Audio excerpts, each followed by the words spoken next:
sports teams. Hi everyone, it's Mike and Mary. We're joined here with Brad from Black Sheep Society, and we're going to have a little live hangout and talk a little bit about the Nashville Meetup that we just got back from. Now Bradley was not at the meetup officially, but he was, because he was nice enough to come and hang out with us after the event had ended, and actually him and Jason Luck joined us. We all had a little after meetup at Alex's house, which was wonderful. It was really great, and that's what the meetups are all about. You're really just kind of getting a chance to get together, regardless of what we're doing, and just to communicate and convene and have some laughs and compare notes and everything. And it was just as much of a meetup as that blowout of a meetup that we had that weekend before. It was really cool.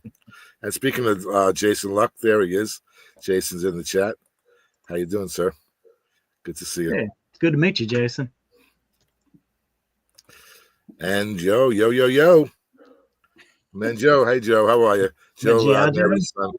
Yeah, Mary's son, who always plays an integral part in all the hangouts, because he is great. Great son, Mary. You did a good job, and we're very lucky to have. You're both lucky to have each other, I think. Good mom and good dad. Definitely, I'm lucky. Hey guys, thanks for coming in. I just want to shout out who's in the chat right now.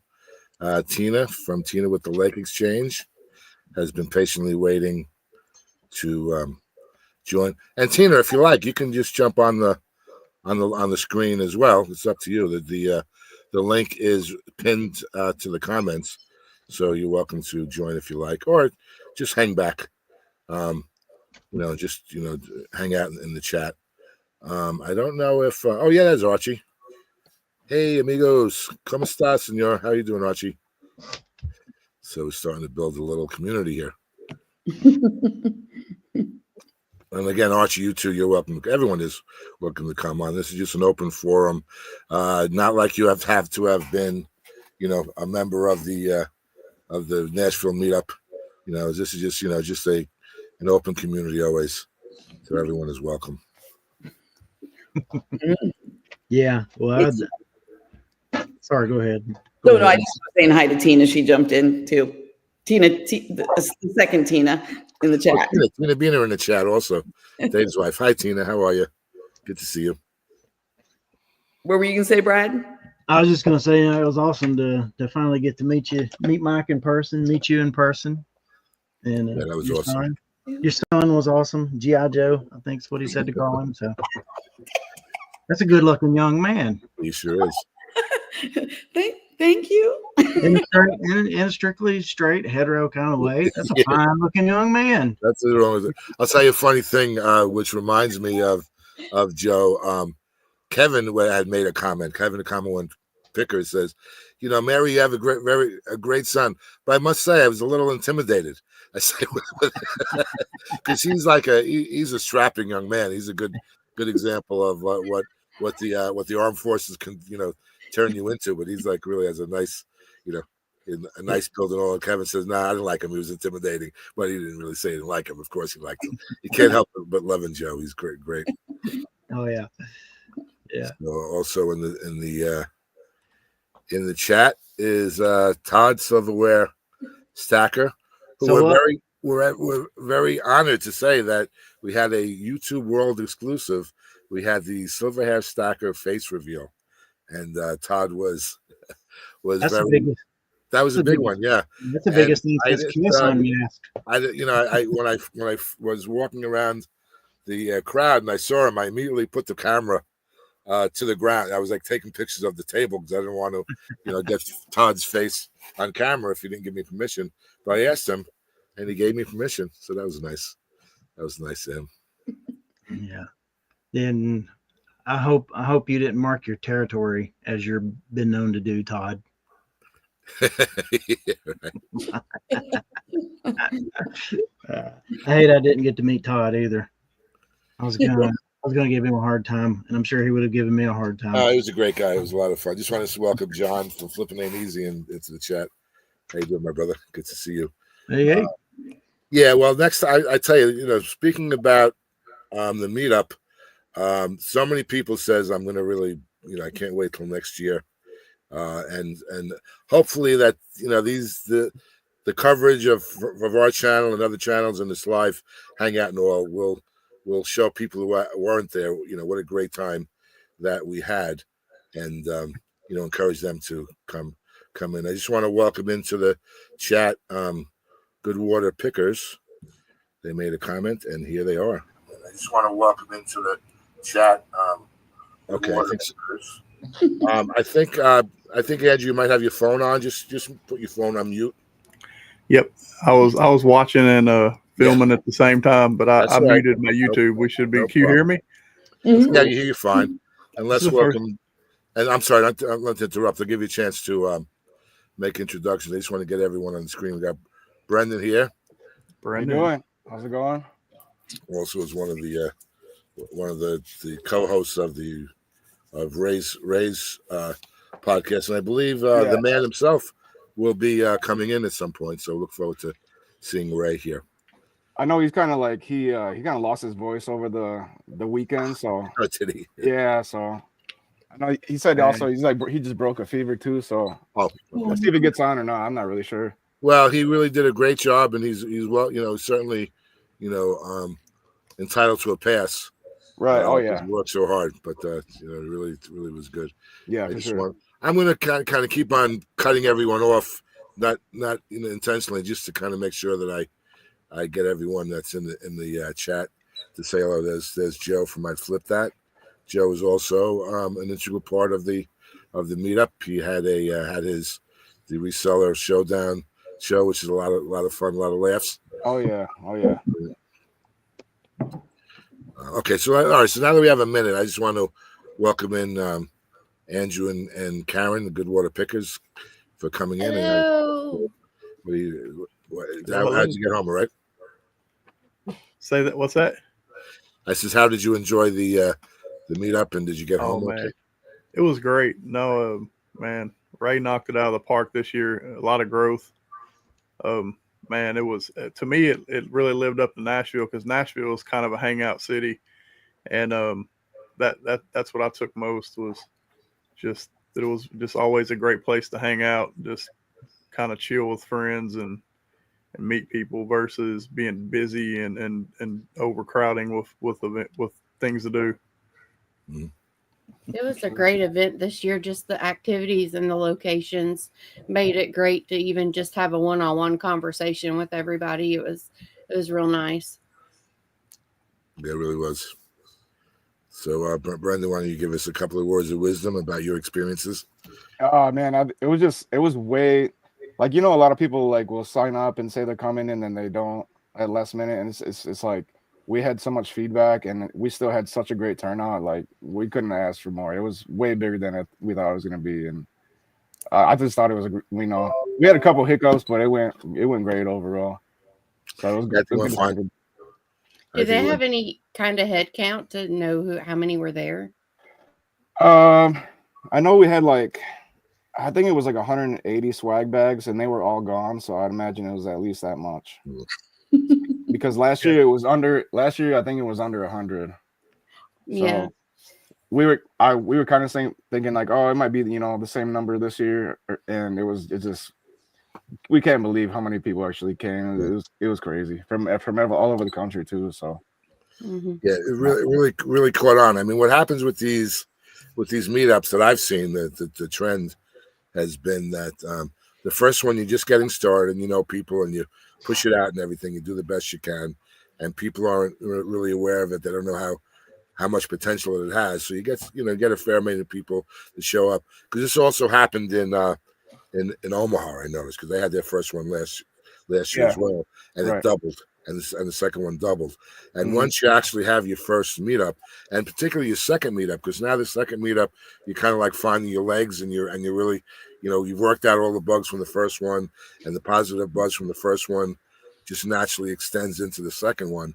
So the second one always doubles, and there's a good chance that the third one might double as well. So I hope that Ray is aware of that. And I told him, I says, this already in the first couple of days after the meetup, it got such positive buzz. It spreads around the community, and everyone's, says, "Oh, I really wish I would have come."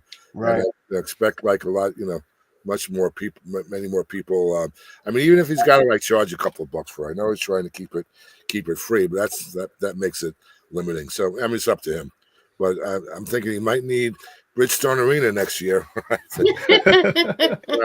Yeah, we've already been talking about it, and like we really want to keep it free, but it's like if we're gonna, we got to rent a venue and stuff, but we still want to keep it. If we have to charge like as less as possible. Yeah. Afford to come out and no one would mind. Really, no one would mind. I mean, it's you don't want it to be cost prohibitive, but people are willing to spend a few bucks. I mean, look, people have to expend some costs just to get there and to put themselves up and everything. So to pay a few more bucks for the actual event, I don't think it's a problem. Well, the venues that we met at were a reasonable price. And I would say I don't know what their fire codes were. Y'all may have more details on that if they had limits for the amount of people that could have been there. But to me, it felt like at Jolly Ollie's that there was room for more, and the game terminal is certainly built for more places. That place, the game terminal was amazing, but if you actually had to rent a space there, it was ridiculous. Like we were, Ben was talking to me about the prices, and just to rent one of the little gray couches, they wanted like $200 for 3 hours. And I'm like, I don't know how they're getting that when they have so much space that's free just to hang out. I'm like, y'all aren't going to get $200 an hour. That's nuts. Like I don't think Top Golf charges that. We were talking about it, and I was like, man, but there's other places though in Nashville like Top Golf where like you could reserve a space, but there's room for a ton of people. I mean, there's a lot of places around the area that could support growth for free. I didn't see how many. Oh, go ahead. No, go ahead. I was just gonna say, I think that it's a great event because I get to meet other people who enjoy doing what I do, and I can also pick up pointers from some of the other people I speak to when we go to the events like this. Right, and I think that's kind of like a big thing for this because everybody knows if reselling can be a really lonely job. So like when you come in and talk to 100 people that do the same thing, it's kind of refreshing. To know that you're not by yourself. So, no doubt. That's where we all look forward to the meetups. We get out of the house a little bit. Let me just jump into the chat, see who's come in. Oh, we got Frizzy Finds. We got Johnny from Frizzy Finds. He was there at the meetup. It was good to see him. Great time last weekend. Yep, definitely a lot of good time. And Tina has in its comments. After all the great comments, it's going to be even bigger next year. Absolutely, yeah. When they set a date, I'll put it on my calendar. Well, yeah, I told Ray right away. I'll definitely going to be the first one to sign up. I will be there. That's for sure. It was really such a great event. I mean, it was a lot of fun. A lot of hard work. You can see all the work put into it, but it's worth it after all is said and done, I think. Right. I'm just glad that everybody had a good time. We've heard nothing but positive things, and just couldn't be happier about the the reaction to that. Yeah, really worked out good. And that church service, wow! I don't know about anybody else, but I had tears coming down my cheeks as a result of that. Ray did say that was like the best event of the meetup last year, and I agree with him. That was very, very exhilarating. Very nice way to spend the Sunday morning, especially when like Sunday. It's always like the Sunday is always a bittersweet day because it's like there's still some activities to look forward to. We had lunch after that, but that was it. That was the end of it. So I had a good time to come to the end. So I know a couple people were like, "Man, I don't want it to end," because you anticipate it so long, and then it gets here and it's just gone like that. So, like the luncheon after which was the last event. We all ate and it was time to go. No one was going anywhere. We were hanging on to each other. Right. We didn't want to leave. Did everybody?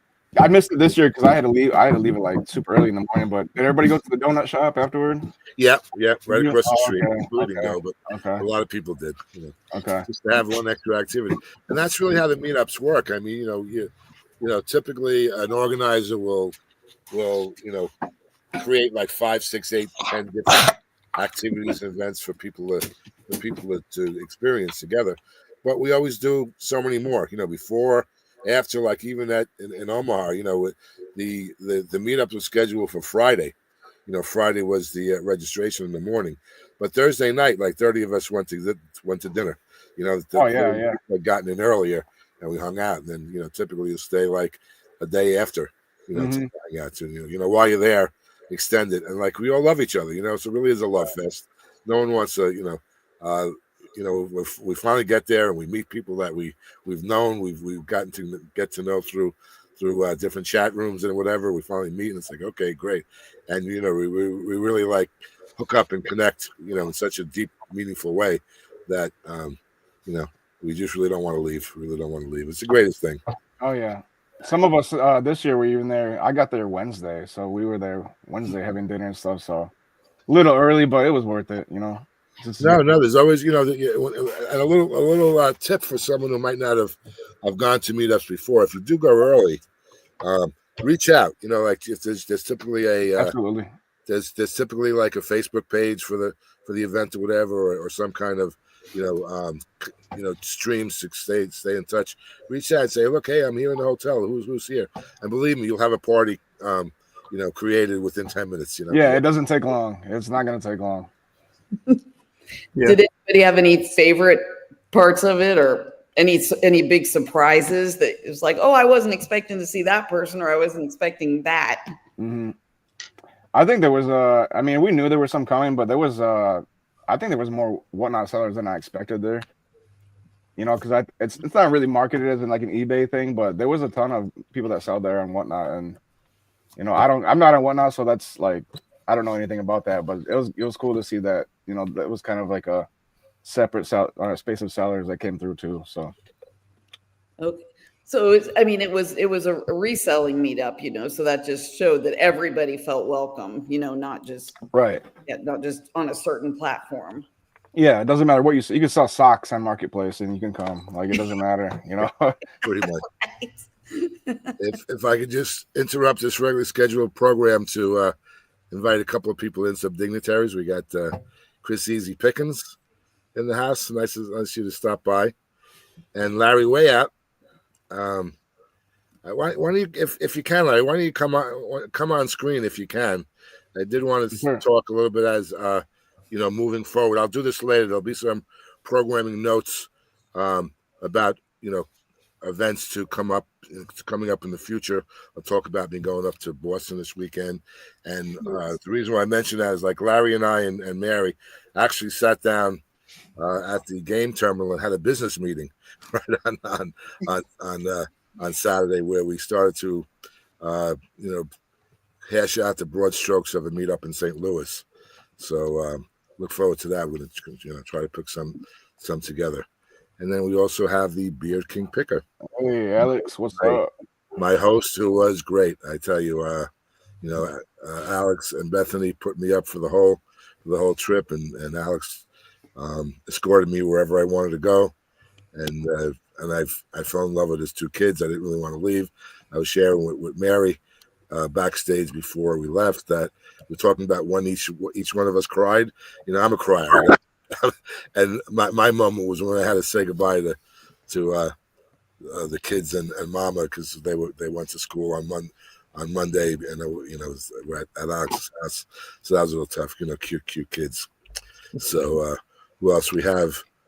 We have Mr. Bill Ken also there, and Ken, I don't know if you read the comments on the Unemployed for a Living podcast today that Dan filled in for you. I kind of grilled you pretty good, but it was with love. I says, it was kind of like a counterpart to like when Mary was on Unemployed for a Living, because Corey was goofing off in Omaha and I was there, so we switched roles, and now this time, Ken was the one goofing off in Nashville, so Corey had Dan and Demand on as the host, as the co-host. So pretty funny. And let's see. All Ken knows is how to goof off. That's all he knows how. Really good. What's up, Roman? Roman. Yeah, we have Roman in the house. How are you, Roman? Yeah, Roman. And then my sister is under a different account. My sister is Alex T. Brown, but Her name's Haley. Hi, Haley. Welcome in, Haley.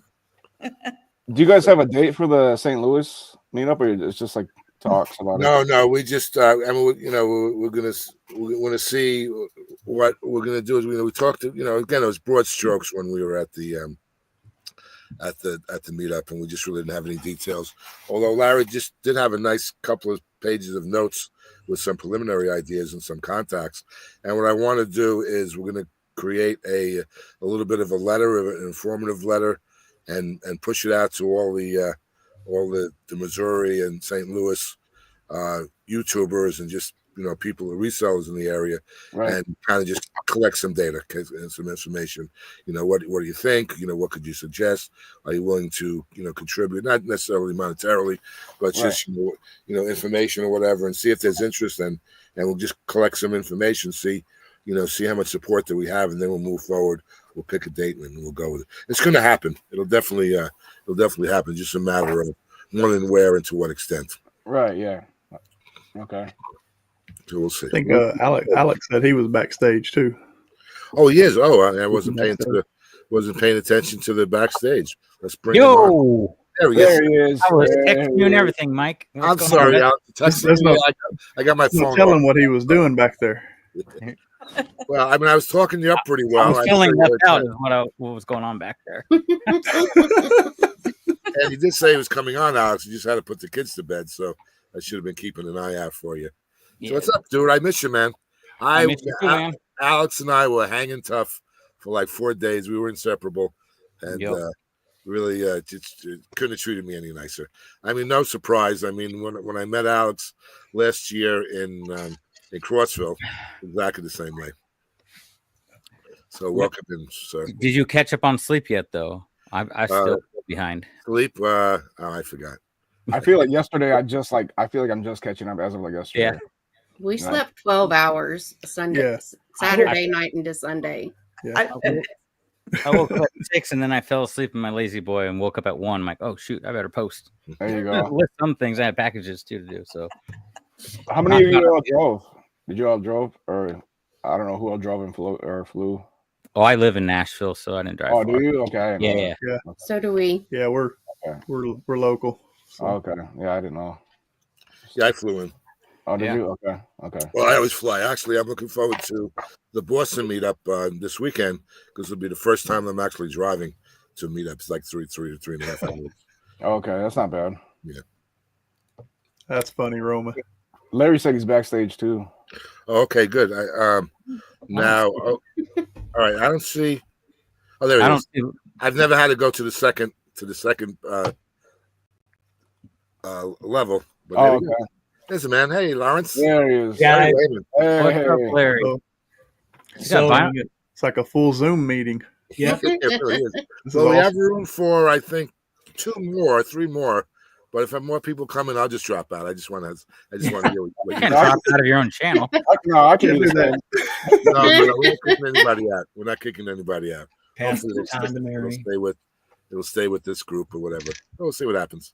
So today, April 30th, is Larry Day. So I'm happy to be here on Larry Day. It is Larry. Today's National Larry Day. National Larry. I feel like you made that up. Nope. No. I checked the calendar for Alex Day. One doesn't exist. So you got to make it. You got to make one. You got to make it. Yeah. Well, I would do it right now, but it's Larry Day, so I'll wait till tomorrow. Hey, that's true. There we go. So it was great hanging out with all you guys. Obviously, Mike and Alex and I had hung out before. It was the first time, and Brendan had hung out with him last year a little bit. So, but Mary was the first time I'd actually met her. So it was great. It was nice meeting you. Yeah, absolutely. It was. Do we know what the count was? Did Ray ever say how many actually showed up from the events? I didn't. I was saying earlier. I don't know. I can check with him, but I know we had like 180 swag bags and they were gone. So yeah, but a bunch of people took extra ones at the end. Oh, okay. Like grab them and get them. So right. But I know some people weren't expecting grab bags. So I mean, if we factor that in, there was probably at least 180 people. I was thinking the registration thing would give us a number, like because they checked you off as you're coming. Right. So there should be a number someplace. Either registration or if you still had, like, if you counted the ticket bowl, Right. that would have been a thought. Mhm. Like people that actually signed up for door prizes, assuming they didn't take, but it'd still be pretty close. That'd be a cool way. I won a Bluetooth Bluetooth printer, so that was kind of cool. There you go. There you A lot of go. nice prizes I was there. really wanting to. I missed that by 10 numbers, but I did get a. I got an eBay. I lost my ticket, Yeah. so I don't know if I want anything. All of my orders this week get a thank you sticker thanks to eBay and the meetup. And he got this really pretty green trucker Oh, yeah. hat. I Those got like one of the Oh, eBay. nice. trucker I got one hats. too. I want one of those. Pretty cool. Those eBay bags had a lot more stuff than I thought there was going to be in there. There was a lot of stuff, good stuff in there. Yeah. Yeah, that grab bag was great. Yep. Yeah, all the stickers and the tape and Yeah. that was pretty cool. And I won a tape dispenser, so that was kind of Oh, Even better. Even That was better. the first prize. My daughter took half my stickers and my tape. She wanted my tape too. what you did. Only thing that was missing was the beard comb. Yeah. You Right. remember that, Alex? Yeah, he just found it. He just uncovered one. Oh, from the 127. From the Yeah. 127. We gave Yeah, we I gave have. one. I found 3 of them yesterday when I was looking for tools or something. I found all these. They're the beard shapers or something. We gave them Trim to it up. our kids for Christmas. Yeah, I don't do a beard. I'm not allowed. But my 2 sons, they have beards, and they were like, "Oh, these are great." What do you mean you're not allowed? What does that mean? I can't, Still, I can't say. let's have a conversation about it. Alex, you don't want to live with someone Yeah. that says some you can't pointers. have a beard and you wake up and there's a razor at your throat one night. Yeah. I was just trying to shave him. I don't know what happened. It was an accident. Yeah. I'm not allowed to shave. See, I'm in the opposite here. Right. Yeah, if Alex would tell me if he ever even thought about shaving his beard, his daughter Zoe would go ballistic, right? Yeah, I shaved it once like a couple of years ago and she cried. So then for her birthday, I grew it out again. So it's Nice. Zoe's beard. So that we're going on like 2.5 years on this one. But you saw like old videos of me, Mike. I've had a beard on and off for over a decade. So yeah, I saw all the old videos that my secret channels. I tell you, if anyone wants a treat, just search on Dermer Life. He does a family channel that is so much fun and so heartwarming. You know that we sat downstairs in his eBay workroom for like an hour just watching all old videos from his family and his motorcycles and his wrecks and everything and all the different things that he's been involved in. I didn't realize that Alex was really very talented and very creative, with all the different video content that he's done. I mean, the reselling content is certainly not his first rodeo. He's had like at least two distinctly different channels before that. So check him out. Well, plus he was a touring musician too. So I mean, he's done a bunch of stuff like that. I do appreciate the CDs you gave me and the records. I've not had a chance to listen to them yet, but they're sitting out here by me and ready to go in the stereo when I get a second. Well, So right on. I don't think you have a beard on any of those, right? That's no. I was like 16. I mean, well, no, 19, right? 18 on one of the covers. So 16. Yeah. I mean, No One's Victim record came out in '99. So when I was signed, I was 18 when we got signed. Right. So yeah, I was a kid pretty much. Do you keep up with those other channels, or are they just older? So if you ever watched my first Beard King one, I have my accident and I talk about me leaving doing motorcycle content because it started getting very painful and very expensive because I kept wrecking all my bikes. So I haven't done any content on that channel.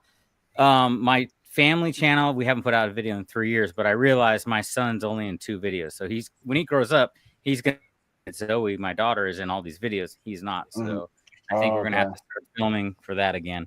Right. Okay.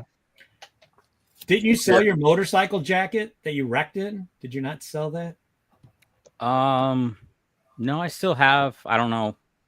I was just saying, I thought I remember listing a jacket. Yeah, no, you are right. I did sell some of the jackets from some of the wrecks. I mean, I have a lot of jackets still, though. So we used to get a lot of like free merchandise from motorcycle companies to do reviews on that channel. So nice. that's a good channel giveaway item. Like, hey, I wrecked, and in this video, you're gonna get a giveaway of a free jacket that I wrecked in with my blood all over it. You know what I do have, Larry, is my old punk rock jacket. I still have that with all the and spikes and all that stuff on it. It is listed, but it's listed at $600, full leather jacket. So I won't take less than like $300 for that thing, just for the memories, you know. Right. Is it listed that high just because you don't want to get rid of it, or just like? Yeah, pretty much. But if someone offered me $600, I'd let it go. You know, right, I thought I sold it like twice around $300, and they all fell through the deals. So my older daughters actually want the jacket, so they'd be mad if I sold it.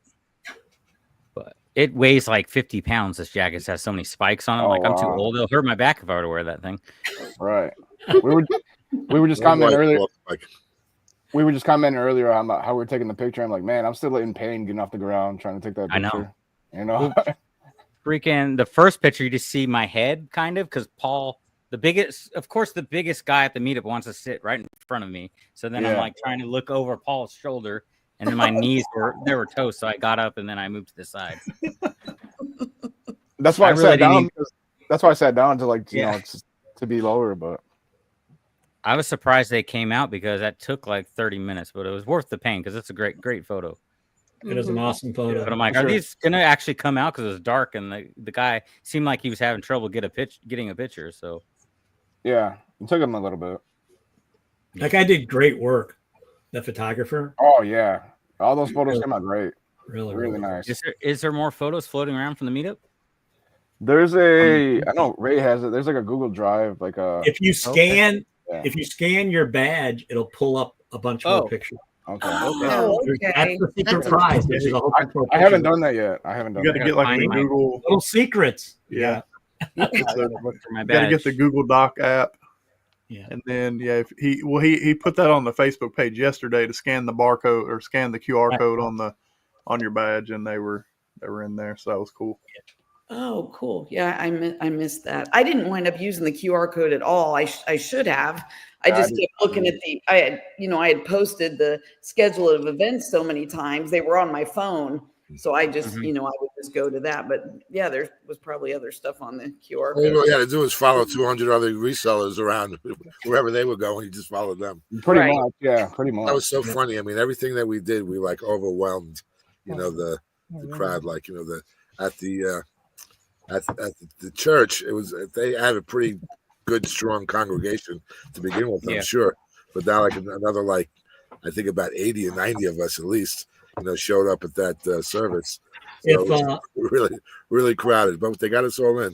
If Ray would have posted the Reverend, the minister video from when he was on America's Got Talent or whatever he was on, where it sings. Did you see that?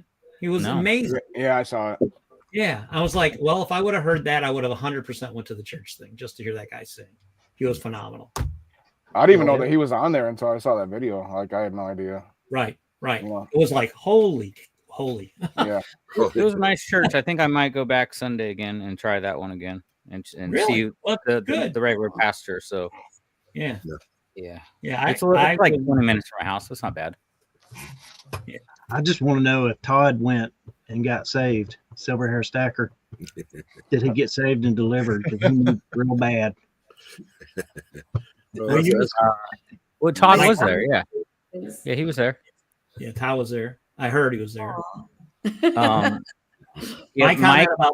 Mike Deathpile, he didn't show up. He needed it, and Jefferson, he needed it, and they didn't show up. I probably could have used it too, to be honest. I didn't show up. Yeah. I'm from St. Louis, and I drove back. We left early before the church service. We headed back to St. Louis. So yes, same with me. It was a bit of a drive. How far is that from you? About 6 hours, something like that? 5.5. 5.5. Okay. Yeah. So yours is longer. What is yours like? Yeah, it took me back. I had to stop for gas and stuff. About 8 hours. Yeah, so I was thinking around 8 for you. Look at that. So where are you at? 8 hours. He's in Michigan. I'm in Michigan. Okay. So I made a comment on Bearded Pickers channel this morning about Todd, so I'm going to repeat it. So it's also out on the YouTube channel someplace that Todd could actually not just be a hand model. He could definitely be a model for AARP. He's a very attractive older man, so I think he'd get away with it. So. You know, everyone kept on saying that, myself included, but he wasn't going along with it. But he really is. You know what it is? I guess when the anticipation of knowing someone and not actually seeing them, and then you have in your head maybe a conception of what they look like, and then he really was a nice looking guy. And I said that, and he was poo-pooing it, but I don't agree. I think, and for any of you who are curious, go check out the live I did. But I saw him on. I don't remember who else. There's a fair amount of other coverage covering the meetup, and someone else got him and captured him on screen. It was a lot. He was in a lot of shots. Yeah. So, but I had seen a picture of him last year. Scott showed me a picture of what he looked like, so I knew what he looked like, sort of, but different in life versus the one photo that Scott had showed me. So, yep. Oh, Swamp Pickers in the house. Made it, Glenn. Thanks for coming by. There's so many people I still didn't get a chance to talk to, which I'm upset about. Yeah, same. I tried to say hi to everybody, and it's just like even me and you, we didn't really talk that much. And the first year I didn't talk, so I was still trying to catch up people I didn't talk to the first year, and then I still feel like I'm behind. Yeah. Oh yeah. It's hard. I mean, you got 200 people there, 180, 200 people. It's like really feasibly impossible to do that. What do you want to just say three words to each person? You don't. Next year, my next video for next year, saying 3 words to everyone at the meetup. There you go. It's a nice thumbnail. Yeah. But what happens is you start talking to someone and you're not going to tear away after a couple of minutes. We get engaged with each other, and it's like an hour has gone by and you try to move to the next person, and so it's not easy. So we make the best of it, and you catch up. I mean, there's so many people that I've been in the same meetup with, not even realizing it, Right. And then a year later, oh yeah, I was there. Sorry, I didn't get a chance to see you, but eventually, that's my personal goal, till I get to really know everybody, because at least I'm at most of them. Yeah, I met Death Pile at the Cincinnati one in 23, and then he goes, "Oh, I've never met you." I'm like, "Yeah, we did, but you were drinking." So that'll do it. So he's gonna say next year, "I didn't meet you last year." I was there. We were in the same picture together. There's photos, right? Yeah, I was on some lives today, and all these people were saying that they were there, and I was like, I had no idea that they were there. Because I feel like even though you would mingle, you kind of go back to you kind of had your little core group you were with, and then you go and mingle, and then you go back, back to that little group, and then you go mingle some more. So, and then there were some people I wanted to talk to, and they were always talking to other people. So you just couldn't talk to everybody. But that was kind of a good problem to have, that it was well received that there were that many people there. Well, that's why I like these recaps, because for those who were not fortunate enough to be at the events, they get to experience an encapsulated version of what happened to some degree. But those of us who did, and I know I'll just speak for myself, I really dig deep in all of the coverage and all of the videos that pertain to the meetup, because I get to see what I missed. I get to see who was there I didn't get a chance to talk to, or maybe there was like some little different activity. I didn't make all of the we didn't make all the events. So when they have the coverage of the events, now I have an opportunity to catch up on that as well. So that's why I think, not to make a pitch for our channel, because a lot of other people do it as well, but I think all this, post meetup coverage, really comes in handy. And again, it just enhances the experience and catches us up the things we might have missed. Can I make a pitch for my channel, Mike? Go right ahead, sir. So I just put out a new video it's mostly all the whole party part. So if you want to watch me make fun of Scott Bearded Picker's beard, go check out my new video. That's funny. I think me and Mike went yard selling with my daughter too, so I'll probably put that out next week. Some yard sale content with Zoe. There you Nice go. friend. There you go. Nice friend. Yay. There you go. Oh, I like my favorite comment was, I think it was from me that told Scott that you and Steve were his kids. Were Steve his Martin. kids? Yeah. Yeah, because you guys the beards. July beards. The beard family. Meet the Beardos. The Beardos. Good name. That's weird. Good name. Yeah, meet the beardos. I'm kind of curious what everybody's favorite part was. Now, Brad, I'm actually going to start with you because I know you just went to the part at the you went to the after party, which I happened to be at, and I was very glad to get to meet you. But what would you have? Is there a part where you thought, well, that would have been pretty cool? And then I wouldn't really mind hearing what everybody's favorite part was, just to show the people that weren't there, kind of the thoughts about the different activities. Yeah, beyond the activities, just the opportunity to meet everybody on Friday night would have been most excellent. But I got my most favorite thing. I got a big hug from my bro, Mike Medco. So yeah, me too. and I got to meet Alex and his beautiful family, and Mary, G.I. Joe, Lux Garage, CJ, all cool. Yeah. Cool. Yeah, that was fun. I was glad you were able to drive out, and it was cool that Jason made it also, because I definitely didn't expect to see you guys. Anybody else has got a favorite? So mine, I was talking to Kevin about an item that I had sold, and I was telling him that the reason it got listed, it had been set in my death pile for 4 years or something, was I was reorganizing my clothing racks, and I was using Alex's method. I've seen that hand before. Yes. There's Back to the hand. I didn't think. So I told him about I had stole Alex's method for storing clothes, which he has a hanger with a number on it. And Kevin goes, "That's a great idea." I just love me getting an idea from Alex and telling it to Kevin, and Kevin goes, "Oh, that's a great idea." I just love it. I downloaded one of my recent pictures. For those of you who missed Mike's video with me in it. Yeah. That's him. Exactly. Yeah. Well, that was you last year, right, Todd? Last year. Hey, I think that's Joe. Yeah. I was in pretty good shape for a 68-year-old last year. So, yeah. Nice. Yeah, me too. I grew some chin whiskers. There you go. That's Todd. I'm not going to show your face, but that's me and him together. It's like Wilson on Tool Time. Yeah. So, Just like, let me show you one picture. Kevin wanted a picture of me with my hands. That one's funny. So let me find it real quick. Let's see. Sorry, I'm holding up the chat. No, that's okay. No problem. Let's see. I'm looking.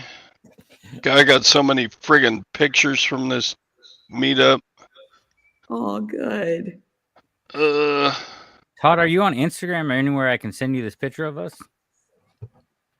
I don't want your friggin' no. No. I just don't need it. Yeah, I'm on Instagram, but you're gonna have to Search him out. I don't remember what my name is on Instagram. Let's see. I can see if I can find it. He might have the body. He might have the body of a 25-year-old, but he does have the brain of an 80-year-old. So. Well, I'm nearly there. Shut up, Brad. So, Kevin wanted a picture of me. Put it in your hand. So with my hands, and so we took one. that's great. Nice. Oh my gosh. You got a haircut that day, Todd. Mr. Sadie said I look like Andre the Giant next to Kevin right there. He did stoop a little bit, but I like to think that's the actual size. That'd be better. Did y'all see? Yeah. Did y'all see Paul Philly Flipper come up behind?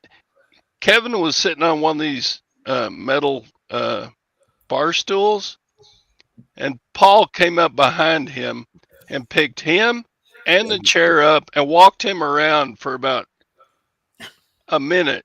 You know, he just picked him up, and God dang, Paul isn't just big; he's strong. He's a big boy. Yep. Yeah.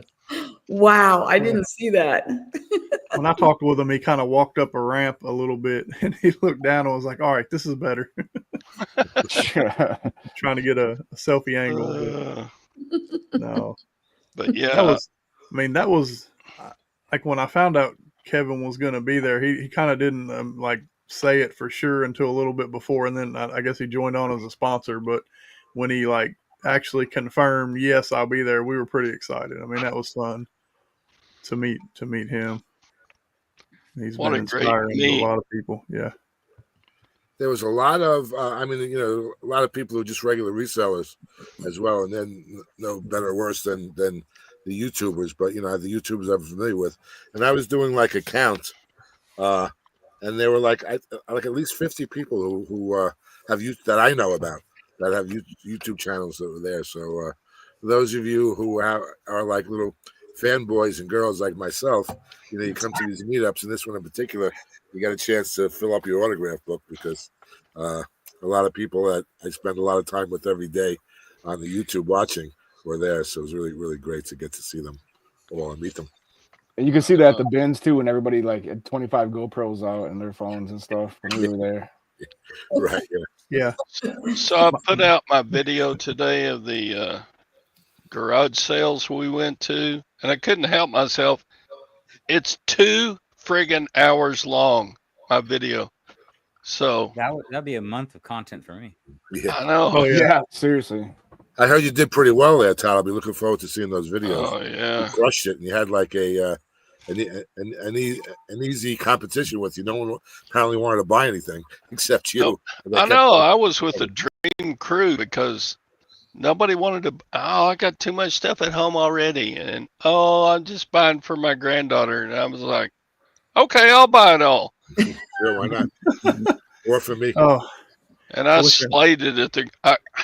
I was flying home, and I had to sit on my suitcase to get it closed with all the stuff that I bought it Saturday morning. It was great. I wish I had that discipline. Yeah, right. Yeah, we fill up the back of the car, and I just found some stuff in the wife's trunk the other day that I bought at the bins like 6 months ago, and I'm like, crap, that's where that stuff is. This is like winter stuff. Yeah. Yeah. Three of the guys walked past this Casio G-Shock sitting there on a table at a garage sale. I was like, they picked it up, they looked at it, and they set it down, and I was like, how much for the watch? And the lady said, well, it's not working, it needs a battery. She said, how about $1? I was like, okay. All right, I can do that. Yeah, what's that? That one's about what, 125? No, it's probably $65, but still, it was deals like that all Saturday morning long, and everybody else was just walking by and going, yeah, I got too much stuff at home. And I'm like, you morons, you're walking past $65? Jeez. That's still like kind of the point. Like if you're going to a meetup, like in garage sales, like even if you have a death pile, like I'm still coming to fill up my car and bring it back with stuff. Right. Because it's different stuff too. That's what I like about going to different areas around the country on these meetups, because every area has a distinct flavor and different type of item that the area specializes in. Like if you're in Florida, you're gonna get a lot of Disney stuff, right? If you're in like the Southwest, like Arizona, and you like to sell jewelry, you'll see a lot of turquoise and all. So I can't wait to go pick it with Brad, because he's only going to buy Dolphins logo stuff, and I'm not going to be buying everything else. You can have all the Dolphin stuff, Brad. I'll just buy everything. That's where you're wrong. You probably don't have to buy Dolphin stuff at this point. They just give it away. Oh, I got some cool Dolphin stuff in my eBay store if you're interested. For sure. Yeah. Pickers. Shoot me a link over in the private chat. So as long as it's free, he'll want it. Yeah, no, it's good water pickers. No, everywhere. as long as you'll yeah. promise me you won't pee on it like Todd did the rug. Yeah, no, I don't pee on stuff. Todd does, and he brags about it. Marks his That's territory. right. I mark my territory. You charge extra for that? A little bit. Yeah. Okay. So, Brad, I walked past so much Playmobil stuff at the garage sales on Saturday. You can't believe, because I didn't have room in my suitcase to take it home. I would have drove up and picked it up. Grabbed it. I know you would have. Well, if I can make a little pitch for the channel here, we're talking about, the challenges of buying remotely at these yard sales. I had anticipated that people might, maybe their first meetup or whatever, might encounter these challenges. So if you go back to I think maybe my 5th to 6th video, I did one little half-hour tutorial on how to prep for a yard sale. I think it was helpful because, like I said, I've been through them all, and the first couple of times I caught my pants down, and I really was challenged to get stuff home, and I was really not really looking to get as many things as I would have liked to, because I was limited, having one suitcase, with me in the airport. So go back to that video, and actually I think there's a checklist on the page, Mary, right? That we put in conjunction with that. And oh yeah, it's still all on the page. Yeah, it's still basically little tips and tricks. Like, for example, I start off, and I won't go through the whole video now, but I start off by bringing an extra suitcase inside my suitcase. So I'll leave. I left for Nashville what seemed to be one suitcase, but one suitcase was inside the second suitcase, and actually that second suitcase I didn't really need the full capacity because I was just there for a weekend. So I was able to, now when I got to Alex's, I had 2 full suitcases to put my stuff into, and typically that won't even be enough. So I show you in the video how to prepare for shipping some stuff home. So I can go to a meetup, and just buy with reckless abandon. Like when I went for a weekend to Dave from Trash to Cash's storage, the storage container. He had a yard sale, so I flew down to Florida to hang out with those guys just for the weekend and go to the yard sale. I ended up, in addition to my 2 suitcases, shipping home 5, nice size UPS boxes that I got home. But it's sourcing, and while I was there, while I was at the meetup, it turned out that I didn't realize it that weekend. Ching! Hey, I heard that. Who was it? We have to stop. Todd. And it's Todd. Todd, what'd you sell? Mr. Hand. What'd you sell? We have to stop. Jack. We have to stop. One Michael Jackson glove. You tell us what it is and give us some details, Todd. You sell a hand photo? It's not much. It was a $10 pair of sunglasses. Okay. Don't matter. It don't matter. Well, it's funny. It's we are so conditioned for that sound that everyone gets excited. I'll tell you a funny story that happened to me at the boss meetup. Now we're sitting, listening to one of the speakers. I think it was Tech and Sports was doing his presentation, and I hadn't shut my phone off, so I got to ka-ching, and right in the middle of Tech's presentation, everything stopped. Everything came to a grinding halt, and they, and everyone claps, right? and they waited, and I had to read. And again, it wasn't, it was like a $20 item, but that doesn't matter. That's not the point. We're all so excited for everyone. So I have the dubious distinction of being able to say that I stopped Tech and Sports presentation with my ka-ching. So it was kind of untimely, but funny. So. I wasn't there this year, but I feel like last year they were going off pretty frequently, during everybody's, presentations. Yeah, well, you got 200 people. Someone's gonna be making a sale every Oh yeah. You were mentioning the extra luggage. I noticed that Jefferson bought a big bag at the bins. Well, that's another thing. If you actually if you don't think to bring a second bag, you can always pick one up for $2 at a yard sale. You know? Yeah. And he just happened to get one at the bins. It was more than he needed, but it probably didn't wait. I mean, he probably got it he was thinking maybe it'd be like $8 with the cost per pound.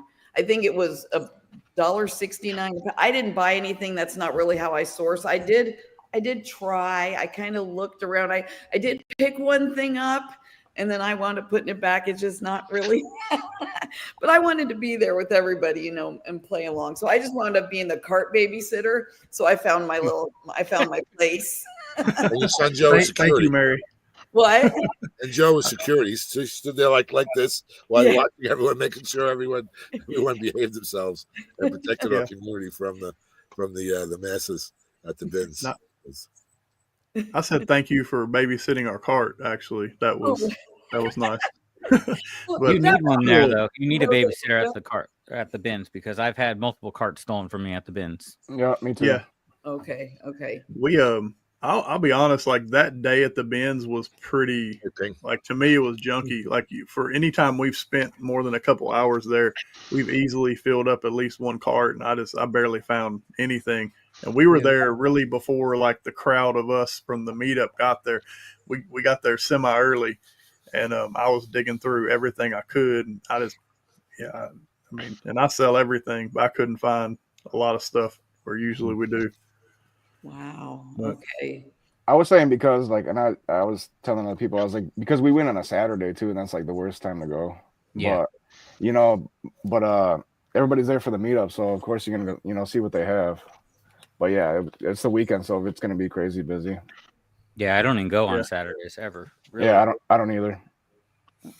Yeah, it was nuts. What were you gonna say? Somebody was talking. Sharon and I went down to American Pickers and to Mike's shop and met him and got photos and autograph. And Jeff did that also, plus LaShondra and Tony, who are people that ate dinner with us on Thursday night. We kind of hung out with them then afterwards, and then hung out with them on Friday. Really nice couple from Kentucky. With they actually have a business where they sell, like they buy bulk food, and they have a store that sells food cheap, like expired or on the edge of being expired. So it's an interesting business. Oh wow. So okay. Well, they've been doing Whatnot for 4 months. They got like 1,100 followers or 1,300 followers, which seems pretty big for, only been doing it for 4 months. Yeah. They're a really cool couple. Aww. I wish I would have kind of gone over there on Saturday to see Mike, but oh well. Yeah. Was it busy down there? Everybody trying to meet him? Or yep. I didn't go. Yep. It was, if you went late, like LaShondra and Tony went down there towards the end, like after 3:00, just went in and got their stuff real quick. He actually did a video for Tony's mom, like, hi, whatever her name was like, Mike did this whole video of like, hi, I hear you're a fan of mine, and just a nice video that he dedicated to Tony's mom. It was just very cool. That's cool. Yeah. I was saying we drove past it on the interstate, and you can kind of see it off the interstate around probably 1 o'clock time frame, and there was a little bit of a line outside, but Apex, he said that he said a lot of that. He said the distillery that's in there was doing like a special tasting, and he said a lot of the line was for that distillery tasting, and that you probably could have got in within a few minutes, but no, it was. There was 3 lines, and Jeff got in the line that went really fast because he got there like a half hour after us, and he's got in before us. We were still in line when he got this stuff signed. It's like, really? I wish we just would have remembered. Yeah, we kind of forgot to. Like, we come home, we went yard selling that morning, and then went home and got a nap. This guy wasn't at the man. You got the man. He ditched us, but we're gonna show him the love here. Woody's in the house. Woody. Is it feeling claustrophobic? I mean, that's a lot of people. This is a full Zoom meeting. We're officially the Brady Bunch. I think you're a Marshall. Yeah. So, Woody, what happened? Alice, awesome. I even made a bed for you, Woody, and you didn't come stay in my basement. Yeah, what happened for you? Well, I heard the rats and the mice are kind of bad. There's no mouses or rats in my basement. All I hear is excuses coming out your mouth. Oh, Jimmy. Jimmy, come on. Jimmy, what's up, Jimmy? Come on, Jim. We got room. We got room for one more. Yeah, we're What's gonna going pile on, it in man? here. Everybody, Mike, who's in the middle, and then the corner. Yeah, Larry. Larry, extra large sleeping bag in here. straight up. Here we go. Hollywood Squares. Brad. Yeah. And then I see a hand. The reseller square. It's the most famous hand in reselling right there. Most famous. Hey, Mike, Not just one Minnesota finger. hand pick. Oh, man. Historian. if you need to pop somebody else in, Mike, I can jump out. So just let me know. No, we're good. We're good for now, Brad. Thank you. Yeah, same, because I've been here for a while too. So Yeah, no, we got to talk to StreamYard. If we're gonna keep on meeting like this, we got to get a 20 screen capacity for sure. Is this full capacity on StreamYard? No, 10. I think you have. I don't know where they're gonna. I'm curious to see where number 10 is gonna go. But yeah, you got a capacity for 10, I believe. And I can duck out too, of course. I'm missing these comments. It says Woody is using green screen. He's still at the meetup filling grab bags. Let's see a Roman comment. No, it's not. Lost me. What's up, Archie? Archie is. So Joe and I called Archie like at 11:30 on Saturday night, giving him grief for not being at the meetup. Oh, Yeah, that was pretty cool. I busted it up all the time. I wanted to go, but we got tornadoes going around here. We've had It's a better reason to leave. 15 inches of rain. oh my gosh. Wow. 15. Wow, really? It's 15 been crazy lately. and tornadoes. Whoa. Man, we had hail today. Yeah, we had some that was a fist size, golf ball, baseball. I guess not here, but it's been pretty wild. The rain, man. I mean, it's like a monsoon. What is that? This was our hail today. Oh my wow. Wow. It's my wife. It's my wife's hand. I don't have pretty nails like that. But Oh, hail. That's big. That is big. Where you at? Where you at with that? Like, I know Central Texas, close to Waco. Gotcha. So that's headed up. Where's that headed next? Woody, you get any storms out Coming there in east Tornado toward Alley? all you punks. We get stuff off of Texas all the freaking time. I can get to the Texas line probably in 45 minutes. So, Man, we had a bunch like here in Nashville. A So- month ago, I guess, and we had about 12 warnings that went right over my house, and within 2 Who's days. got it was prettier good. hands, my wife or me? gosh. you do. Hands You down. do. Hands down. Yeah, I don't know. And stop. Todd's got I'm hands. That was good, Brendan. I'm just gonna say the wife because I'm programmed to always lean that direction. Todd must work out. I'm wondering why we're looking at your hand. I'm confused. You have to sing that while you read it. It only works if you have the tune in your Oh, head. look. B. Dickens says she told me to go. That means no, right? Or am I wrong? Yeah, When you're married, I work out. Yeah. Next time I'm gonna talk to B. She's gonna put you in a box and ship you, and then we'll just pick you up and get the tape off. I'm gonna come out there. It might be I can come out and hang out with you and Alex. You're not far from Alex. No. You know, It's like nothing No, else. yeah, 40 minutes. we got you. Woody, I think I told him to go means it's okay to go. Now, if she says, fine, go. No, that's don't. No, don't. Yeah, you said you could go. Woody, when you decided you were going to come and I talked to you on the phone that night, she said you could go. She just said you couldn't hang out with Ben. You'd be fine. For some reason, she didn't trust you being around Ben. So I think that was the It looked like a good time. I have to go back and catch all the footage. I really did want to go, but it is storm season here, so I've got to kind of hold the fort down, yeah. Mm. Yeah, I was saying Joe and I literally drove through monsoon. Joey's in the chat, Woody. We drove through monsoons like the whole way. I mean, he was going to kill his mother if I by the end. I'm very surprised that he did not kill me by the end of this. Luckily, we had really nice weather to drive home on Monday. Joe in the chat, your son? Yeah, Joey's there. Yeah. Yeah, the one posted What's Brady going on, Bunch buddy? there. Yeah. I didn't realize that y'all's last name. I guess I don't know. Yep, that's Joe. Where did you met Joe at 127 though, right? Yeah. Yeah, he's awesome, man. He's very respectful. Mary's done real good with him. Mary and the Marines. Oh yeah, he's a very respectful young man. I mean, that's for sure. Yeah. Roman's in here. I didn't even see that. I'm just kind of bouncing around. Jimmy's here. We were all playing cornhole. That was a blast. I loved playing cornhole. And Mary did a swish. I've never seen that in my life.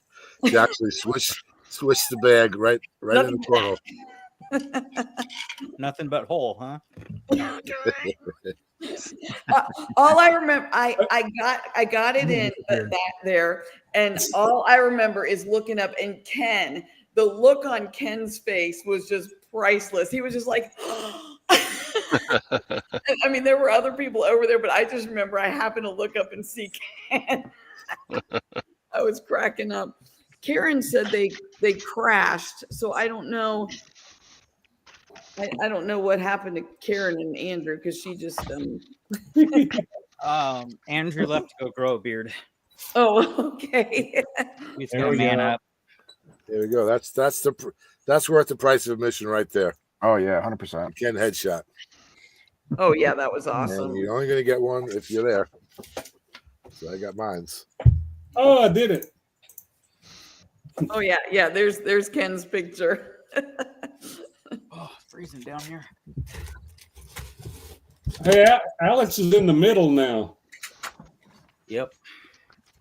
It's a bearded sandwich.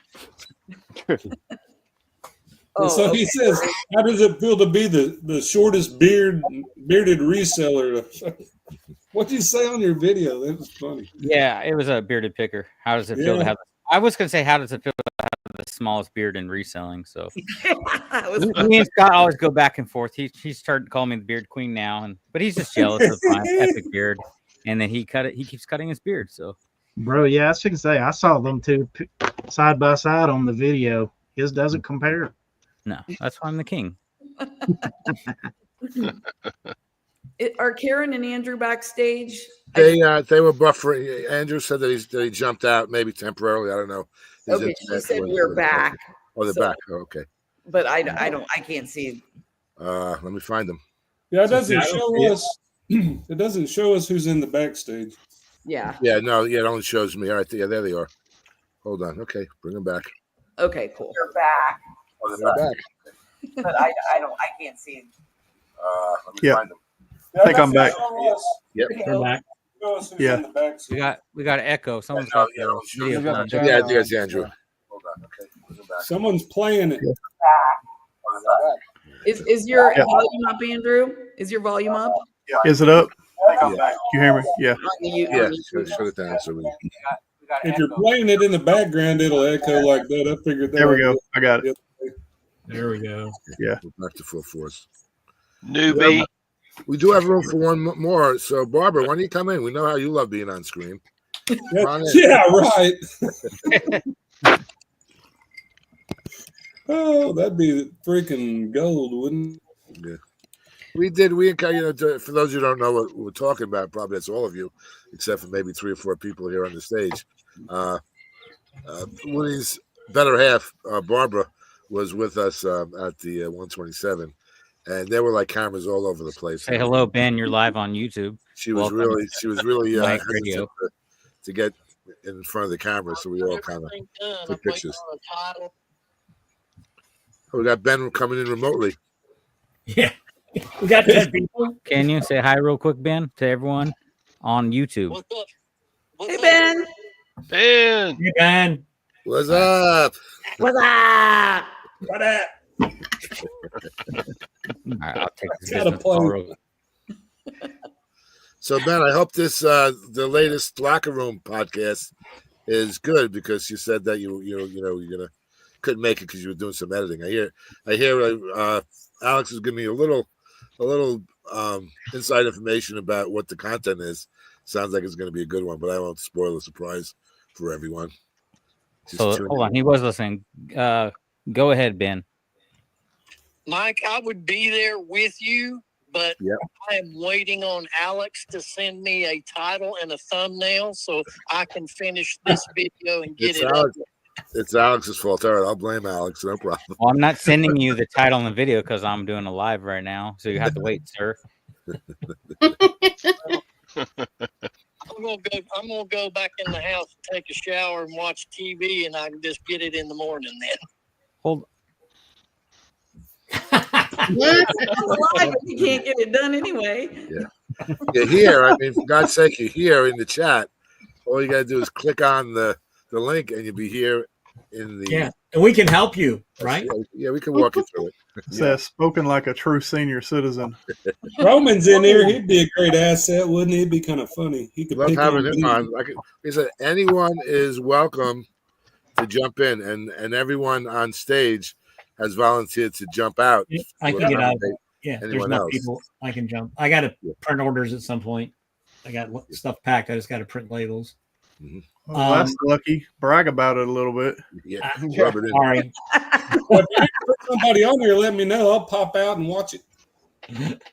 So Ben was never so happy as the fact that there was at least 4 people there older than him. Mike, me, and Todd, and somebody else. I remember who the 4th person was, but there was 4. Oh, Glenn. So there's at least 4 of us that were older than Ben, and he was just happy not to be the oldest guy in a group. Well, I am too. Okay. You're not that much older than him, though. I'm older than Ben by a few months, I think. Okay. I found out Mike is older than me, and I couldn't believe it. Yeah, I'm an old guy. I think Todd and I topped the list. In fact, I think I'm the leader. I'm the leader in the age contest because I had known that. Yeah. Finger up. That was this finger. I was wondering what finger he is using there. Yeah, I found out Mike is 5 years or 5 months older than me. Okay. So that's getting up there, Mike. Right. You're an old fart. And what that means, you have to listen to me, son. Whatever I have to say. No, take your elders, son. 5 months. Brendan, I know you were really involved in planning this meetup along with Ray and others. Is there anything you think you're going to add next year? Or I know we're just literally just off of it. Or do you think it's going to stay pretty close? Or is there anything you learned from it? We might move. I don't know. We might have to move venues depending on how many people come. But I mean, I think everybody, liked the activities and the places we went and stuff. So as far as I know right now, we'll keep it mostly the same. But we'll see. Like you said, we're like 5 days out from that, so we really haven't talked about it so much. Are you going to do an exit survey? Send it to everybody, and we should actually do that. Yeah, I don't. I can talk to everybody, but yeah, that's a good idea. We should. Yeah, it's always helpful for an event because it serves a couple of purposes. You get a spin on what people liked, what they didn't like, so you can make changes and adjustments. Yeah. And don't take their opinion because the locker room won't be invited back. So we don't want that. Like they can't be a part of the meetup next time, host anything. Hey, you and Ben will be invited back. It just depends how Jefferson interacted with other people. Oh. I thought it was perfect. I thought the venues were awesome. Yeah, so you don't have to send me an exit interview or a survey or whatever, because I'll tell you right now, I mean, Ollie's was awesome. The game terminal was awesome. The amount of time you allotted for everything, nobody felt rushed. And I mean, you guys did a really awesome job. It was great. And this is the first time I've been to Nashville, and it's only the second meetup I've ever been to. I went to Crossville last year. So I only go to meetups in Tennessee, and I live in Ohio. I hope we can still be friends. It's the only one to Yeah, no, we can. Okay, I mean, yeah, but there's a set there's a set on. I can't say a set schedule, but there's a schedule for the events. But it's at the same time, you can still do whatever you want. It's not like you have to be there. You know, you stay as long as you want, anywhere you want. So it's more of like a suggestion of where people are going to be. Yeah, so I booked the hotel across the street from the Holiday Inn, and so did Todd and Glenn and Beer Picker. There's a bunch of us over across the street. We just walked over and hung out in the lobby at the Holiday Inn. So yeah, they don't care. There could be 100 people in there. They don't care. Yeah, it was awesome. Great place to hang out. Jimmy, I'm sorry about the bowling ball incident at your house. I gave Jimmy a Broncos bowling ball when I met him, and a Bronco footlocker. So he had to take home. But somebody tripped over, I guess, the bowling ball in his basement. So the wife was asking about the picking over there. Is there any picking? I mean, it's not like the Crossville one. Did you just everybody kind of hanging out, having a good time, eating at the little restaurant, shooting pool, or whatnot? Well, we went to the bins, Woody, and the bins here are pretty much, I mean, what I've heard, a lot of people like these bins over any other ones that they've been to. And if you watch the last Trash to Cash, Kevin really talks a lot about the picking here. He was really surprised. He actually says he's moving to Nashville because the picking was that good. So, and what's just surprising, with 200 other resellers here, all of us were still able to find things, you know, even me and Mike, we went late and picked up scraps, but we still got a few things, and we didn't go till late. So I was impressed. I brought this map with me from home, and that was Friday. That was available. What was available in the local Nashville area for Friday. Unfortunately, the weather wasn't cooperating. It was rainy and intermittent, so we didn't really do that great. But Saturday was just as good, if not better. And Alex and I got a little bit of a late start, so we didn't leave the house that early. And we chose to go to a location that was a little bit remote. We figured get away from the crowd, which ended up not being true. A lot of guys went. Everyone went there.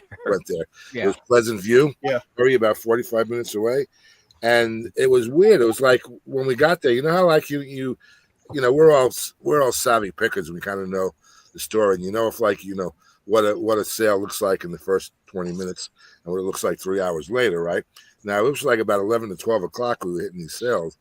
And it looked like we were the first people there, you know, and I'm sure there were other people, you know, buying before that, but I guess there really weren't that many, you know, professional pickers like us. And Alex and I, in that first 10 minutes, between the two of us, got like $5 items that comped out at like $75, $80. Yeah, you know, just sitting right there, like you know. Well, it's funny. I talked to Joe. I'd flipped that, and he went to the same sale with the suitcase typewriter that I picked up. He's like, I saw that, but he was flying, so he couldn't grab it. So they're all in the same area. But yeah, I found brand new Doc Martens for $10. Nice. Yeah, can't beat that. There was several community sales that were posted in the Facebook page, and then also in the comments. And there were just, I mean, there was a lot. Like if you count that, we went up to White House, which was about 11 minutes north of Goodlettsville, to a sale that had started on Friday. But it was in the comments of the chats about another sale. And we went to it because the picture that someone posted off Marketplace already had about 15 confirmed addresses in the same community. There had to be 150 houses in that one community. And I think I filmed at least 20, like we hit 20 sales. I mean, it was like we would park and there'd be 2 on each side of the road. And then we'd pull up 50 feet and then there's 2 more on each side of the road. 20 sales in probably an hour and a half. And that's how Nashville is. We have a lot of very congested communities. And if you can hit a community sale, you can easily hit 20 sales in less than 2 hours. Right. Yeah, but the only thing I will say, it's still early in the season for yard sales, especially here in Tennessee. So a lot of the stuff that we came across were like kids items and baby supplies. And that's not what we're looking for. So some of them we wouldn't stop at because we knew that that's like the majority of what they had. Yeah. And then a lot of them on the first day, they're overpriced. So, I mean, and some of them, it's hard to talk them down. So we get up there early Saturday, a lot of them are just ready. Like we'll get rid of it. So, I mean, it was good picking, but we were a couple hours from home too. So we did that sale and then went home, listed a few things, and then went back to the bins. So Joe, that's awesome, buddy. Okay. Yeah, it sounds like you guys did well. That's because that's a little that was a little further out from you guys. Did you wind up? Are there a lot of good sales near where you guys live too? Usually, right. Well, right now it's the same thing here as well in our area of the woods. It's a lot of since it's so early in the season. It's a lot of, oh, my baby no longer needs these clothes or whatever, and they toss them out. But it'll get better as the summer goes along. Yeah, there's a couple big communities like in our town, but honestly, like right now we've been going. I know because I did my taxes and I looked at my bank statement, and I know there's about 12 sales coming up soon, like in the Bellevue area, like that we go to. Like I'll say this for Alex: if you look up the Pasquo area over by 100, there's a spot over there that has several large communities on each side of the road, and they time up and they'll do their community sales on the same Saturday. And you go to one community, and then you'll cross over like Highway 96 or 100, whichever it is, and then there's another whole community, and then there's one over. So they're just stacked, and because they're all coming up this weekend or what? We've been looking, but I know it'll be coming up soon. They're usually the first part of May, within the first 3 weeks of May. Hit me up, you find out, we'll go out there. I mean, it's funny because since I'm moving out here, I haven't gone yard selling.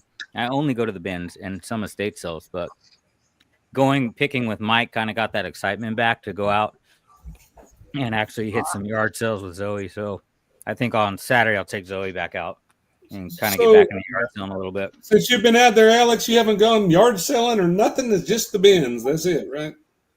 Yeah, just the bins. 100%. But for books, the bins are great. I mean, I can take 2 cartfuls home every day at the bins of books. Yeah. So really, that's all you need. Yeah, but you can't really film content in there, and so I'll probably on Saturday go out yard selling and grab some other things. I'll say you can now, thanks to Ray. They'll probably go back to kicking us out again. When I show back up there, I'm gonna get the blame for all that. All the YouTube resellers coming to Nashville. It's all coming down on me. So I'm gonna stay away for another week, I think. Might as well yard sale then. It was so funny. We caught so much heat that day because, there was a restriction on filming at that bins. Yet Ray made an arrangement where we could all, do some filming. So there was like 20, 30 people with GoPros filming all over the place. Yeah. And all the locals were pretty darn annoyed, I must say. You can't film here. You can't film here, but as well, yeah, we can. There were a lot of people saying that. Yeah. Yeah, here if you try to film in Goodwill here, I didn't mean to walk on them, but if you try to film in Goodwill here, they get mad. And I'm like, okay, I just won't film. So don't film my kids. Don't film my family. I mean, they're weird sometimes here. Just tell them, assure them, I don't work for the IRS. I'm not going to tell on you. I'm filming, but I'm not filming product. Just do what you want on your taxes. I'm not that guy. I'm filming product, not your child. They get that at our flea markets too. They're like, "Why are you filming?" And I'm like, "Don't worry, dude. I'm not the IRS. Like, just do what you want. Take your cash and go home." Well, Tennessee and Oklahoma is very similar as far as like personalities and people. I got confused with local. I don't know how many times when I was in Tennessee, and I felt comfortable. I didn't feel out of place. So all the way from here, Oklahoma to Arkansas, and then Tennessee, I never felt like I left Oklahoma. I mean, it's pretty much the same. Yeah, yep. Jimmy, I'm gonna come that way and film some content with you at the bins. We can film there. Go. Brad Relic said filming people getting mad would be good content. That's true. You can find some anger at the bins if you try hard enough. Oh, you don't even have to try that hard. Yeah, I was gonna say you don't even have to try. Yeah. Take your boxing gloves. Even the little kids nowadays will bump you out of their way for whatever they want. That's what I love too. Little kids walk up and they're giving you that eye, and I'm like, get out of my face, twerp. But we'll see them. They'll climb in the bins, and I'm like, dude, you better get off my Hot Wheels. Move. These aren't toys. I'm on my red lines. Yeah. Instead of WWE, we got WWG, World Wrestling Goodwill. Yeah. I've had that. I found a big bunch of the like Hot Wheels monster trucks. I love selling them, and I found 4 or 5 of them in the bins, and the little kid had climbed up in there, and I snatched one before he could get to it. And he just looked at me like, like, can I have that? And I was like, sorry, dude, it's for my kids. Yeah. Hey, man. Like, no, it's mine.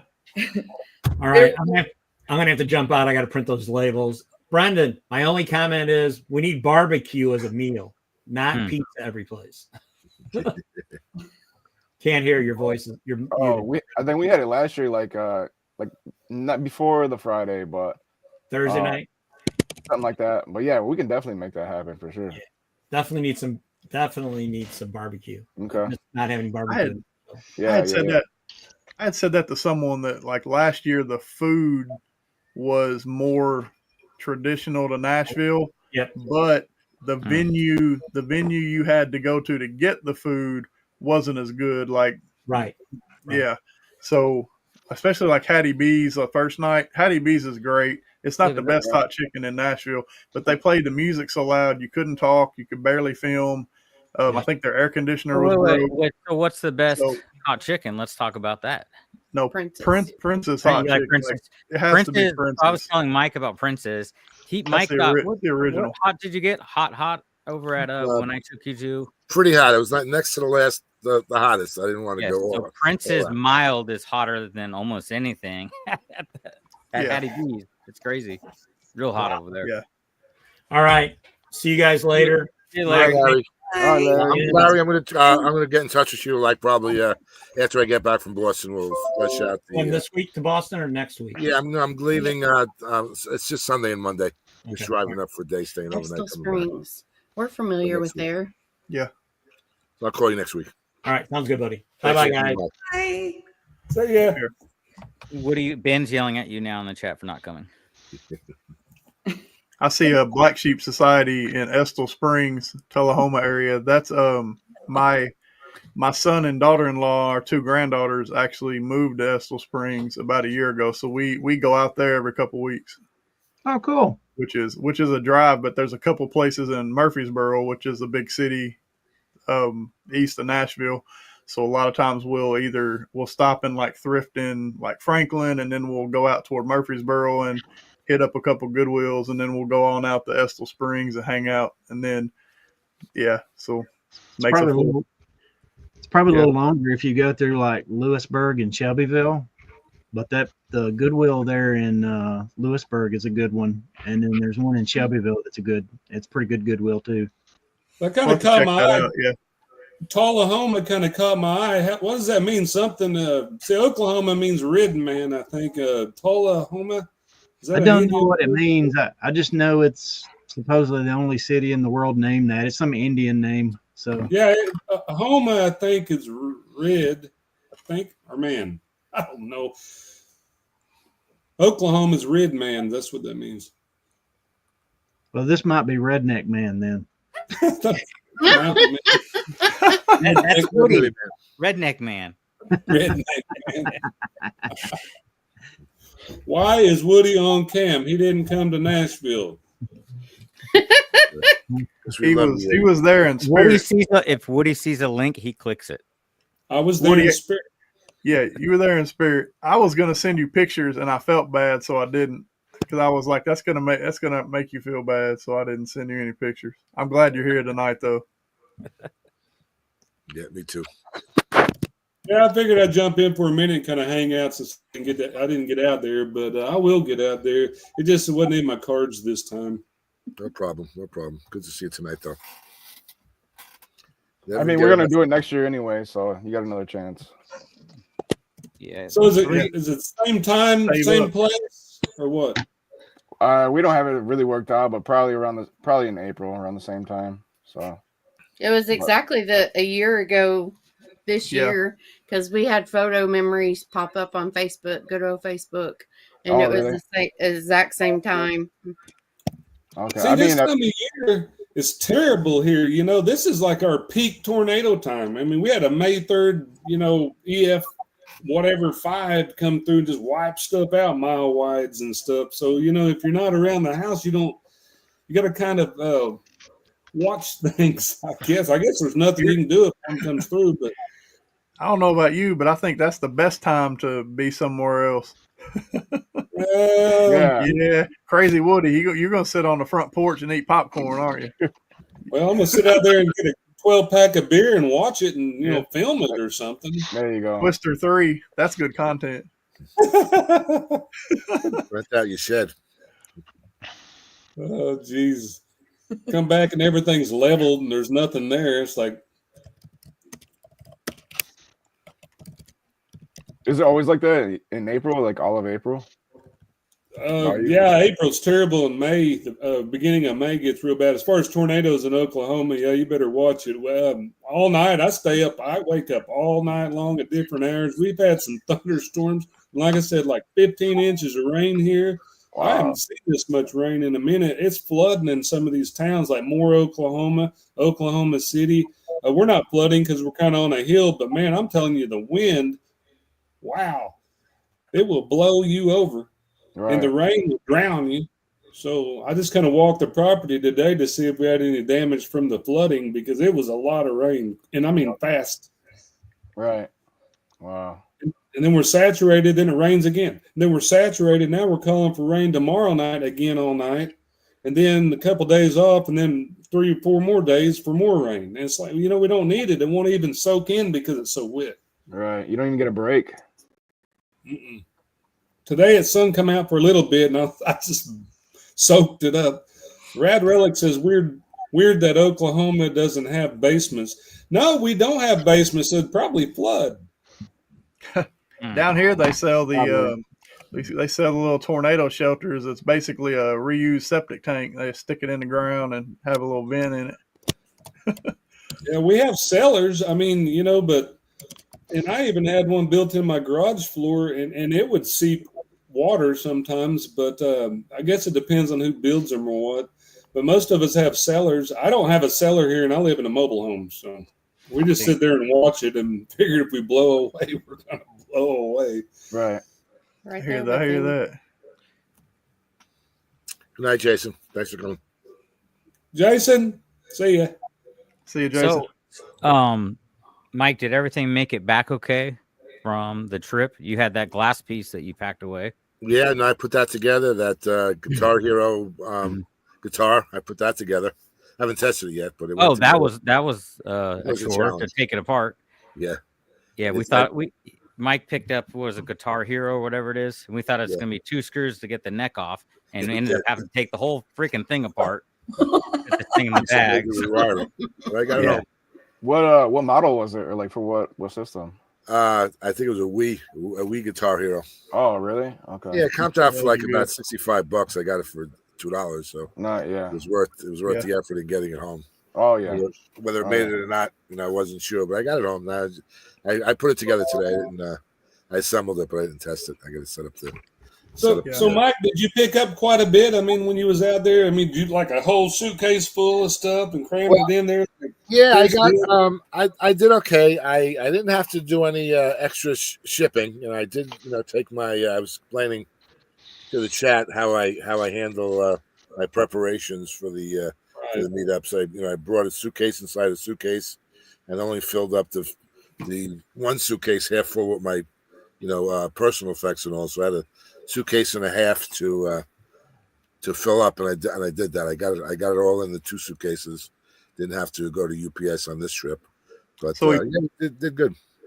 So you padded all the stuff you picked with your dirty underwear. So if anyone wants to go buy some stuff on eBay, dirty underwear. That was the plan, but Mike some rubbing alcohol. Underwear. Yeah. That's packaging material. I actually make a whole process out of it. Like I say, when I pack the inside suitcase with just like a quarter of the capacity, I'll take bubble wrap and as void fill. It's like I feel like I'm packaging a shipment to go out. It's just like I use the bubble wrap to kind of compensate for the the lack of things in the suitcase, and then typically I'll take that bubble wrap and then use that to pack the boxes. But in this case, I didn't. He cleaned his underwear first. Just make the point there to Yeah. say that, please. No, I accumulated enough, little shopping bags, plastic shopping bags, to put all the dirty stuff in, and then that ends up being a padding. So buyers, do not be concerned. It's You all had glass candy dispenser too, which I was surprised that you picked up. Yeah, I got that home too, and I didn't put that together yet, but I did an inventory and everything. Worked out well. Actually, what happened was I got this nice motorcycle helmet that I got for $5, comped out for about 75, and I was able to use that to protect the glass bowl of the little. What was it? Little can? It was a candy dispenser, gumball dispenser. Yeah, gumball dispenser. You put a quarter in it, and it turns and it drops some gumballs. So have fun with that. Joe mentioned something about it being worthless without the dongles, and you can definitely get more with the dongles. Some do. I recently sold a whole Rock Band set. Now it was my own set, and I did not have them, but I sold on Facebook Marketplace, and probably for less than you would typically get. But then when I moved where I am now, I actually found the dongles in my closet, and then I was able to sell them alone for about $40. So who named these game parts is all I want to know. Well, a dongle is anything that's wireless. Like my headset on my work computer has a dongle. Thanks. I was trying to make a funny. I have dongles. Yeah. I have a wireless and non-wireless dongle. Is that it? You have a non-wireless dongle, Alex? I have a detachable one. Oh, I don't. That's sometimes I misplace it, but why I just sit here. No, the Wii can like the guitars for the Wii and the Xbox is pretty much all I'll pick up now because they don't usually need a dongle. I think there's a Wii version that has a dongle, but if it holds the controller, they're a lot easier to test because I have about 5 Wii systems I need to sell. But and then the Xbox has the built-in wireless, like it's Bluetooth, so you can kind of test the button on it. And then they're easy to take the buttons out and clean them. But as long as you take the buttons, like you can get a toothpick and clean around the hand buttons at the top. And if you don't feel them sticking or anything, a lot of times they work pretty good. But if it's replaced, yeah. You can still sell the instruments though without dongle for like 35. I mean, like the guitars probably $35. The drums, I'm not sure, but you can still sell them without dongle. They still sell. I think I sold a set of drums for like $80. Hey, we have a set of drums out in the barn. Is that still in your? Is that in the barn? Oh, yeah. I guess I do have a set of drums somewhere too. I better get on that. Your wife just said with her eyes, "Go list it." Yeah, yeah. Oh no, I have 2 or 3 totes. I have this addiction of buying video game stuff, usually at a bad price, and then I just stuff it all in a tote. And I'm like, one day I'll sell it, but I have a box in the back seat of my car that needs to come out because it's games. That's still there too? Yes, it's still there, and that's like the 3rd box of video games. That's just video games, not including systems. Yeah, I did a private pick. I think that has a Zelda NES game in it too. I should probably get that out of the car before summer heats up. Yeah, no kidding. Yeah, I know. Probably a good idea. Seriously, Brad.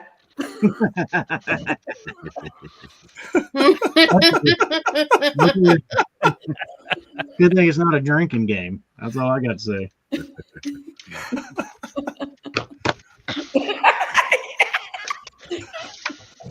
Next time, dongle will be the word. Yes. The word of the day. Word of the. That could be a good game show bit. So I know we're all here talking about the meetup, but is anybody here going to the 127 yard sale this August? Brad will be there. Yeah, I mean, everyone runs through Ohio, so I don't know that there's going to be a meetup in Crossville, but I mean I should at least go up where Cincinnati. I think it goes through Cincinnati. We just had a lot of fun. That was a good pick for us last year, so I was just curious. What was? Do you guys want to go or what? Like a couple of days or? Yeah, so we were thinking about maybe just the weekend or like the Friday, Saturday. Definitely less. Last year we were like, this is our vacation, and then when we're done, we're like, oh my god, that sucked. Like, what did we do? Because it was a lot. It was a grind. Yeah. It really a lot was. of years. A lot of the people are set up, even like on Sunday and Monday and Tuesday. So like we usually go out on Monday and before it starts on Wednesday and spend all day Monday and Tuesday picking. So that's what we did. We filled up at least 2 totes. We got in Tuesday afternoon and the storms came through, but I still picked a few things, and then I made some deals that I went back on Wednesday morning because it was storming. Well, the storms were coming, like tents were starting to lift in the air, and we're like, all right, I'll see you in the morning. Wednesday morning, we went back 6:37 Wednesday morning. I met a couple people that I'd talked to the night before and just picked up a couple huge bundles. And I mean, they had just got there too. And they're like, I don't care. I got more stuff coming this weekend. They're like, just, a lot of them are like storage unit pickers too. So they got people out on the road picking during the week. And we seen people rolling in trailers, unloading and refilling their booth by the end of the weekend. So, and then Sunday's a good day. There were a lot of people rolling around with their trailer on Sunday, stopping at everyone who was left and offering buyout deals. Wow. I mean, we had one guy, I bought probably 30 fishing reels. He had a whole table of them, and I was running low on funding at that point, but he told me, he was like, my truck broke down. I got my wife coming up here with No, he didn't break down. He sold it. Oh, well, I think it broke down and he sold it. And anyway, someone was coming to pick him up, and he was like, he had full length fishing rods and reels. And I just didn't have the space for that because our trailer was smaller, but he was offering me like $5 a piece, and there was at least 100 of them. Wow. But I was like, I can't fit that in, and I don't like to sell fishing rods. That's just too much for shipping Yeah. But it was low enough. I could have took the reels off and put a bundle of rods on Facebook and got rid of them if I could have stored them, but they were all like 8 foot and our trailer was already full. So, but there were deals like that on Sunday. People that just were like, I don't want to take anything home. Sure. And you would see people rolling around with their trailers. They'd stop, get out. You'd see them run up and talk to someone, and they'd get back in and go. The dongle king picker. Yeah, I apparently started a discussion. My bad. Yeah, the comments kind of went. She's not a dongle picker. Yeah, I'm editing some of the comments. I'm trying to get as many of them up there. Good luck. Where's Jefferson? Jefferson is actually missing. So, yeah, he was going to come. He was going to come by. Well, he was supposed to. We're waiting for him for our podcast to get the thumbnail, and I've called him. He didn't answer. In our group chat, he hasn't answered, and I've texted him. He hasn't answered. So, have you talked to him today, Mike? Yeah, I talked to him. He said he was going to come. Actually, and I texted him with the StreamYard link, and he says, "Oh, is that an invitation?" I said, "Well, what do you think?" Silly. That was late earlier though, right? It was earlier today. Yeah. But no, I haven't spoken to him since then. Something happened. Ben said it's done. Yeah, I think he's talking to me. Yeah, he said that earlier. It's done. Come on, man. We got room. Yeah. It gets smoky in here when I vape, so I had to turn the camera off because you can't see me. Not that you want to. Well, Alex, you never said what your favorite part of the meetup was. I was kind of going around the room a little bit and just hanging out with Mike, honestly. Having Mike come in early and getting to spend time with me and my family and everyone getting to hang out with him. Yeah. No, I let me just jump in and absolutely corroborate what Alex had to say. Now, typically, whether I'm home or especially at a meetup, it's like come Saturday morning, Friday morning, Sunday, whenever, all I want to do is jump out and get out in the wild. But you aren't pulling me away from that family table with the kids and Bethany and Alex and just hanging out. And I just really fell in love with his family.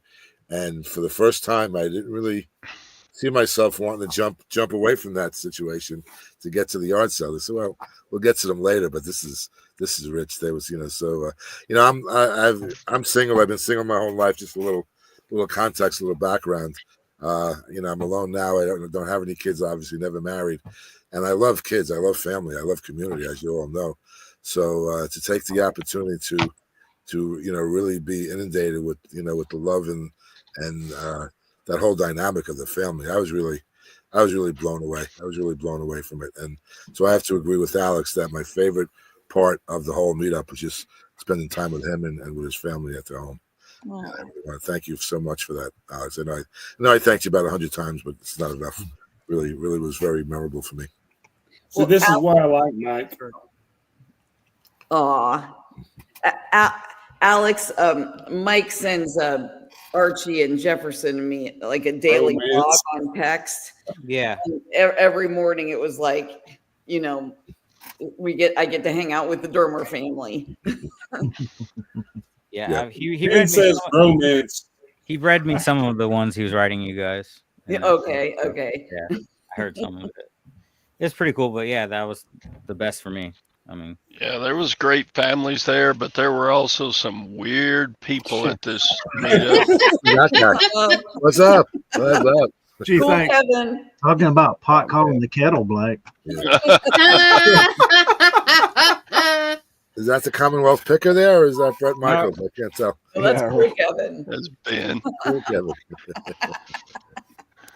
I mean, there were so many highlight moments, I think, still from the meetup though too. So waiting just to actually see Kevin and Cool Kevin together and finally see that picture of them together. That was 2 years in the making, a year and a half or so. Everyone waiting for that. That's right. Yeah, it's a big meeting, and it went well. Yeah, Kevin said on Saturday that it would be an annual thing for him, that it was the best meetup he'd been to, and that next year he was going to bring Blue Ridge Mama with him, and so that was exciting. But he just said that it was one of the coolest things he had seen, and I know they've had a couple meetups that weren't too shabby. So yeah. I know just from coming the first year that I thought it was going to be huge, and the first year was good too. I mean, the amount of people that came the first year, and I just thought it's just going to keep growing and growing. That's why it was really important for us and everyone at the reseller locker room to help out where we could and be involved in it, because it's just such a great meetup. Yeah, appreciate that too. I told Ray next year that I always miss the ball. I do too much off of social media, but it's definitely something I would want to get into as a sponsor, if nothing else. I don't even have to be a named sponsor, but I think because it's my hometown, and it's a big event, and I want to support it because it's just, we've gone 2 years in a row, and it's a ton of fun. So I definitely want to help keep it going.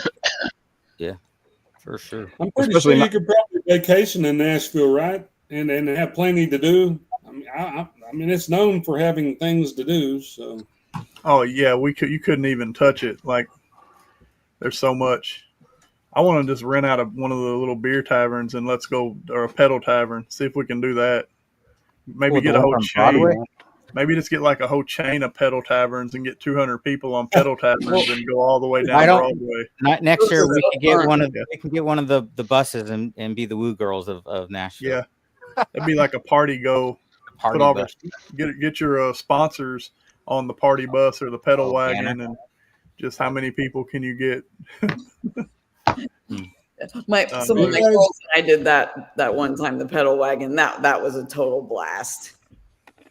I'm going to jump out of here and let you guys have fun. I just wanted to jump in because I didn't get to make it, and it really upset me. It kind of upset me. I'm not saying really, but I was upset. I kind of wanted to go. It just wasn't in the cards, and I'm glad everybody had fun. Hopefully I can make it next year. I'll try to make plans. Yay. Thanks for coming, Whitey. See you then. I got to go too. I got to pack some stuff. Well, it's nice to see you guys. Maybe we'll do one in Oklahoma. Hi, thanks for coming in. Later, guys. Brandon. All right. See you guys. We'll see y'all. Okay, Brandon. Thank you. Yeah. Ben said he only went for Kevin. Gee, thanks. Yeah, that's what I was saying. Thanks, man. We love you too. Yeah. Another good thing was taking Ben to the Goodwill Bins for the first time. So Yeah, I really loved it. He was very excited about it. We went a good day when it wasn't crazy packed. When we went in there, what was that, Friday? Yes. I mean, Ben started digging in the clothes, and within 5 minutes pulled like 3 jerseys. So awesome. Yeah, and he got a whole bunch of good stuff. Ben said, "Add me." Let's add him. There he is in the lobby. What? That's the man. I didn't know you were backstage. He made the appearance. What's up, buddy? God almighty. Is that an old Charlie shirt? Yeah. Uniform What's shirt. up, everybody? What's up? Welcome in there, Rocket Top. There we go. What's up, everybody? I should charge for that picture. That's what you get for standing beside me and taking a picture. I hear you, brother. So what are your thoughts, Ben? Pleasure meeting y'all. You too, Todd. It was cool to hanging out. Well, crap, I come in, everybody leaves. Woody left. Of course, he stinks at the place anyway. But okay, got to go by. Had to make room for you. Well, so what editing do you really have to do on the podcast? Nothing. I'm officially tired of doing the editing. You gotta cut out all the extremely bad words. But he doesn't, so I'm like, you got to get Archie back on the podcast. He is a editor extraordinaire. I learned that firsthand. Archie, you hearing me? Even if you come in just to do the editing, he was really amazing. I find that the more I film, the less I have to edit because I learn what not to say. And and then when I'm running back through the films, my wife hears herself talking all the time in the background, and she's like, "Oh man, I really need to stop talking so much. That's tearing up your videos." She'll strike up a conversation, and I'll be over on the other side of the yard sale, like looking at something cool, and then you'll hear a conversation, and I'm like, "Man, do you hear that?" But no, editing is terrible, but I've gotten a lot less picky too. I had to take a few things out. Okay. We'll talk about Paul Jefferson.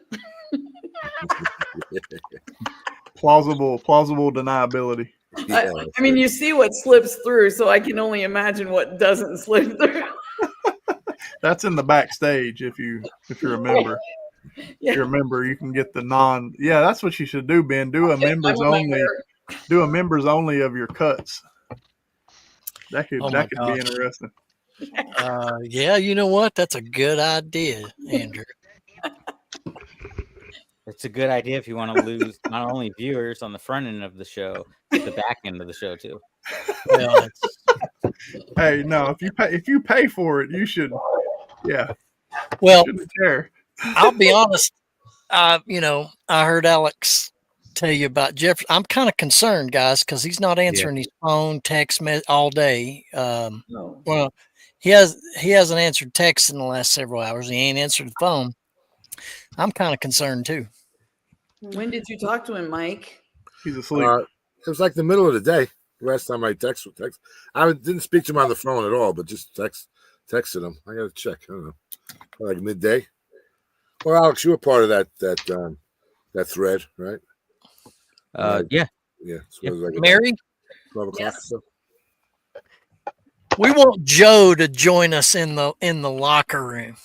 That's a great idea. Awesome. Joe, he's here. He's here. I know he is, but the only thing is he doesn't resell, does he? He doesn't. He'll make an exception. No, but you know what? He hangs out with resellers. Right. And he can hang, for sure. Yeah. And he has a really cool collection of video games and stuff. Well, yeah, so he does. He's into collecting, which all of us came from, or at least I did, came from collecting things too. So it's not like he doesn't have something to talk about. Yeah. I'm trying to turn him into one. We sat in Alex's basement, and for like 2 hours, Joe was like sorting out his Magic the Gathering cards, something that Alex had not been able to do for like the 2 years that he had the cards. So I think he qualifies for sure. Well, Mike, I was so happy to hear that your biggest thrill of the meetup was staying with Alex. That was your biggest thing that you really cared about. Appreciate it, man. Someone is jealous. From an emotional point of view, it's different criterion, right? As far as what touched my heart the most, it was that. I you think only he's came jealous. for Kevin. Yeah, he's jealous, and you only came for Kevin, so we feel the Right? love too. Came for Kevin. I'm I feeling only said my guys here. I only said that because my feelings got hurt and I needed something to say. Oh, I'm sorry. But then that hurt my feelings. Well, we just slam on everybody. How about that? We just hate yeah. No, y'all probably know me better than that. Yeah. And there was one of the integral part of the meetup. Kristen, welcome in, Girl Squirrel. She did a fabulous job. The stuff that she and Angie and Kevin found at yard sales was amazing. Kevin was talking about it. Mm-hmm. So, but me and Jefferson decided to sleep in. We didn't get up till 10:30 Saturday morning. 10:30. That was longer than us sleeping in. Yep. Yeah. Nashville's too big, guys. Nashville is too big, too spread out. You'll burn most of your time just traveling from sale to sale. But where I live, I could go to like 30 sales in an hour and I'm done. That's why you got to get the communities. Mm-hmm. I talked about that a little earlier. There's some really tight knit ones with hundreds of sales. Well, the one we went to Sunday morning, there were had to be at least 30. There were probably 200 houses, and you're talking a half mile just driving through. Like the houses were so close together. I used Mile IQ, and it didn't even stop. There were no pauses when we hit the neighborhood, and we stopped at 30 places, but my Mile IQ didn't even pause because the houses were so close together. And we stopped for 2 minutes probably at every house. And yeah. If you use Mile IQ, you should know what I'm talking about because you gotta join your tracker. Otherwise, they start to bill you. So you got to go in and join your stops if you're on like one pace. But yeah, it didn't even record the stop because all these houses are so close together. Well, that's usually why I go to the bins all the time because it's all there. The yard sale that comes to me. Yeah. Hey, can I do a shameless plug real quick? Go right ahead. No, you can't. You have the floor. No shame. No shame. No shame. Kevin the Commonwealthy is joining us in the locker room on May 13th, Tuesday. We're recording, and it'll be out that following Thursday. Cool. Oh, that'll be fun. Yeah. Looking forward to that. That's awesome. Without giving the topic away, did you talk to him about that idea? Ben? I can't talk about that here. Okay. All right, we'll talk about it. We'll have to all tune in to see what they're talking about. Right. Hey, can anybody answer Rad Relics? Are there any auctions in Nashville? I can't answer, but a couple of you guys might be able to. I've only done just online, but that's for like high bid though. That's I've bought a couple things that are here in the Nashville area and high bid. I haven't been to like a in-person auction, if that's what you're talking about. Do you know, Andrew? There's not as many as there used to be. I go to one in Prim Springs, which is like 15 minutes south of me in Dixon. And they have an auction the second weekend every month, but it's like it's a estate sale, but auction style called Potts Auction Barn. And they're pretty good. Like it's old fashioned. You go in, get a number. They'll take a check. They have good biscuits. There's a few like you kind of search, but most of most of the auctions. Another one, what is this? Middle Tennessee Wholesale or Mid 10 Wholesale? You can look them up on Facebook, and I hadn't got into it because of the way they work. They do their auctions like Thursday, Friday, and then Saturday is pickup only. But every once in a while, they'll do like an in-house Saturday auction. But that place sells, you're talking big merchandise. Like you might get a pallet of DeWalt tools or like you may get like a pallet full of gas grills. So if you have the space, you can pick up, but sometimes they'll have like Gaylords of swimsuits or Amazon returns. It's just warehouse full of stuff, and they have an app too. And the way I think it works is you can use the app to bid on different Gaylords, or you can go in person to bid on them, and then after you win, you pick it up on Saturday. But that's for bigger merchandise. So the definition of a good auction is the quality of their biscuits. Yeah. No, yeah. Oh, okay. Well, I was just Hey, that's fair. Finders Flippers, are they in Knoxville? Yes. Remember we sat down and talked to him. That's who we were talking to, right? Oh no, that's someone else. No. That's Stuart, right? I think that might be John. It might be Stuart. I'm thinking it's probably Johnny. I'm not sure. Johnny's usually Frizzy's Finds. Oh, okay. Oh, Stuart has the podcast. Yeah. Name. All right. So welcome. It's nice to see you, Stuart. We're kind of expecting you. Well, we've seen you. I can hear Stuart saying Knoxville in my head. Yeah. Yes. I had no idea he was in Knoxville. Wow, cool. Okay, so Wes is in Knoxville. Right. Also. Okay. Huh. Okay. Yeah, I thought Johnny was, and because Johnny's always one that's saying visit Knoxville.com. Wow. So I met a lot of people in my backyard. Finders Flippers, man. You're standing up for me for that auction food.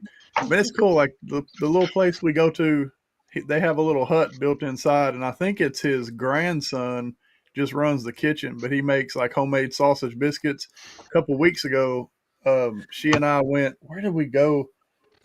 I think we might have went to the Goodwill bins. It was somewhere. We went to Nashville, and then the auction starts at 9, and we were coming back into town at like 10, and they had a few things in the pictures, and like, let's just go down there. We showed up like 2 hours late. We missed some good stuff, but the first thing we did was walked up and got like a sausage biscuit and French fries. That goes together. But and then there was still enough left because the guy carries on until about 1 o'clock, and then when the crowd starts to leave, he'll be like, is there anything else y'all want? Do you want us to auction off? And then someone will be like, can you do this? And he'll be like, nah, we'll just save it to next time. But it's a cool little environment. It's pretty laid back. Don't argue with the auctioneer though. If you're arguing about the price or how he does something, it's like Whatnot. They're gonna block you. They're like, yeah. French fries with sausage biscuits? No. Yeah. Hash browns smothered and covered, my friend. Smothered and covered, like at Waffle. Isn't that what you guys got at Waffle House? Smothered and covered something? Now, they do have hot dogs there that go on a very old-fashioned turnstile cooker. Bid on this stuff? You got a bid on the food? Is that what we're talking about? No. Yeah, no. You got to pay for the food. But and they had fried pies last time, too. Fried pies. Did you know that, like, if you're not from here and people don't know, but the Waffle House has gravy now. So I heard not to get the chili from Scott. Said do not get the chili from Waffle no. House. Yeah, yeah, I heard that too. The chili exits the same way it goes. Yeah. Yeah. The chili's I bad. missed this morning's show, but I went back and listened to it, and that's what I got from the show. Don't eat the chili at Waffle House. I'll get the breakfast bowl and I'll order it country. And that means it's covered in gravy. Okay. Yeah, Todd and Scott both gave us a nice shout out, which was cool. Thank you, Todd. Yeah. I didn't get one, so you didn't get one. Well, I mean, like this live. Oh. Karen, Kristen wants you to explain. Kristen wants you to explain the fried pies. Fried pies. So they're like fried pies. They're like they're the things you get at McDonald's. It's like a turnover. I guess it's I don't know. It's a fried pie. It's stuff Americans eat. That's what it is. You just take dough and you stuff it full of like your pie filling and then fold it up and you deep fry it, and it's called a fried pie. Yeah. And cherry is typically the best. No, never mind. She knew what we were talking about. She meant to have exclamation points and not question marks. That's what it was. Sorry. Erase that. Anyhow, if you're watching and you didn't know what a fried pie was, that's what it Now is, you know. and you can get those in Nashville if you're not sure. Anytime I can help. Karen, I wasn't 100% sure, so thank you. But I think I've heard of those. Fried pies. So is a meetup in Knoxville an option since there are so many people in that area? I think there is now that I know that there's more of us. Okay. I'd probably recommend Pigeon Forge just for the volume of hotel rooms. And I did some videos where we went for a weekend and we had never gone to a thrift store there because we're not big thrift store people, but the flea markets were kind of like they suck. The weather wasn't great. Yeah, the weather wasn't great, so we hit like 12 flea markets on the strip in one day and just come out with thrift stores. Thrift stores, not flea markets, thrift stores.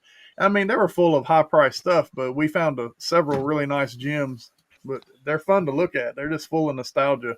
We found a really nice store where I picked up a lot for a lady that I shop for when we're out and about. But it was interesting to see how many different stores there were. No burping. And yeah, that's a locker room. Yeah. And how there was different merchandise in all of them. You could find a little bit of something in all of them. Yeah. But so if you're ever there, it's a worthwhile to go look through. It'd be a great place for a meetup. And the hotel, I mean, there's hotels and like places to stay everywhere, all different price ranges. And we can take our dog. Yeah. Well, Alex and I kind of talked about that for something in the future that we might do. It'd be that area. Yeah. Okay. Sounds good. I'm sure organized. Can I help? I'm sure Mary's taking notes already.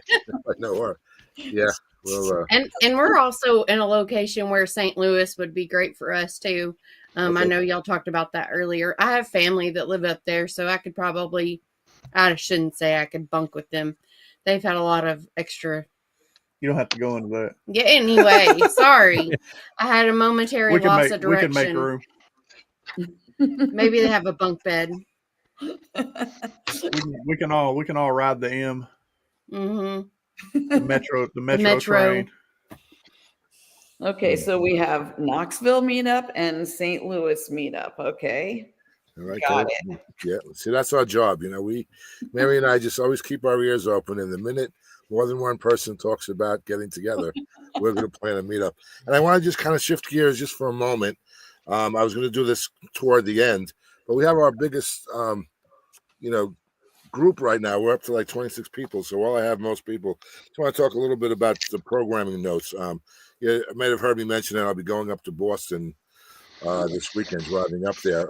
That's the next meetup that's coming up, and I just want to talk a little bit about it. It's a meetup that's sponsored by Vicky Silverberg, who is one half of Katie and Vicky, the organizers of Boss, and Trish Gren, who works for Lives Perfectly, and our good friend. She lives in the Boston area, and apparently this girl Diana Lysandra, which is a very good friend of both of them, just recently passed away around the first of the year.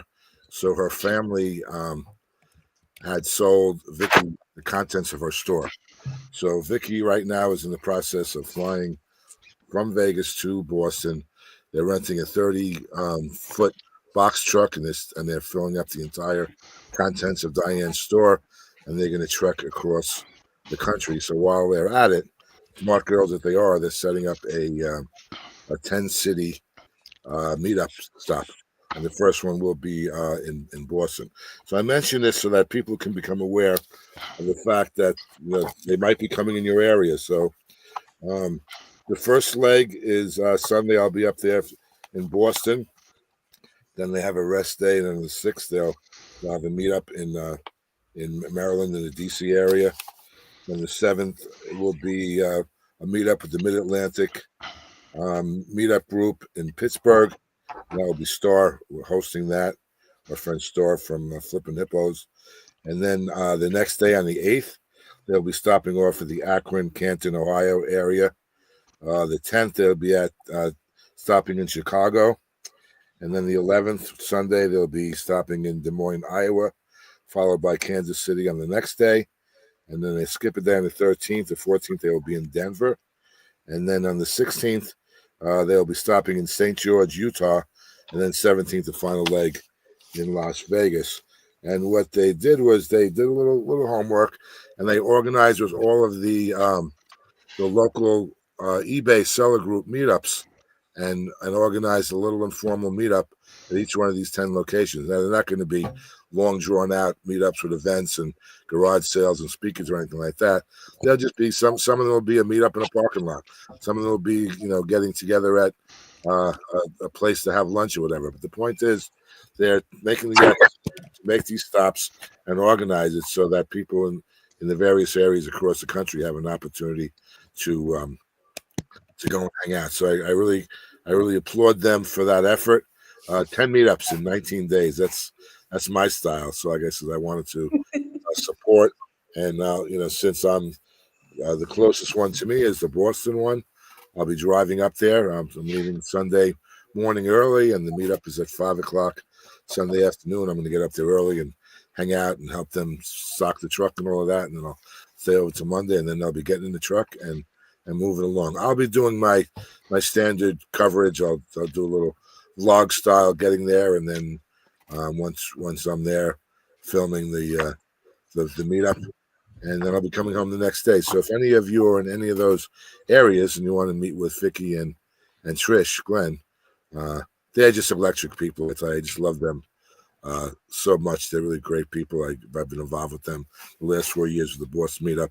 So go and check them out. And you can go on seller events at I always forget that website.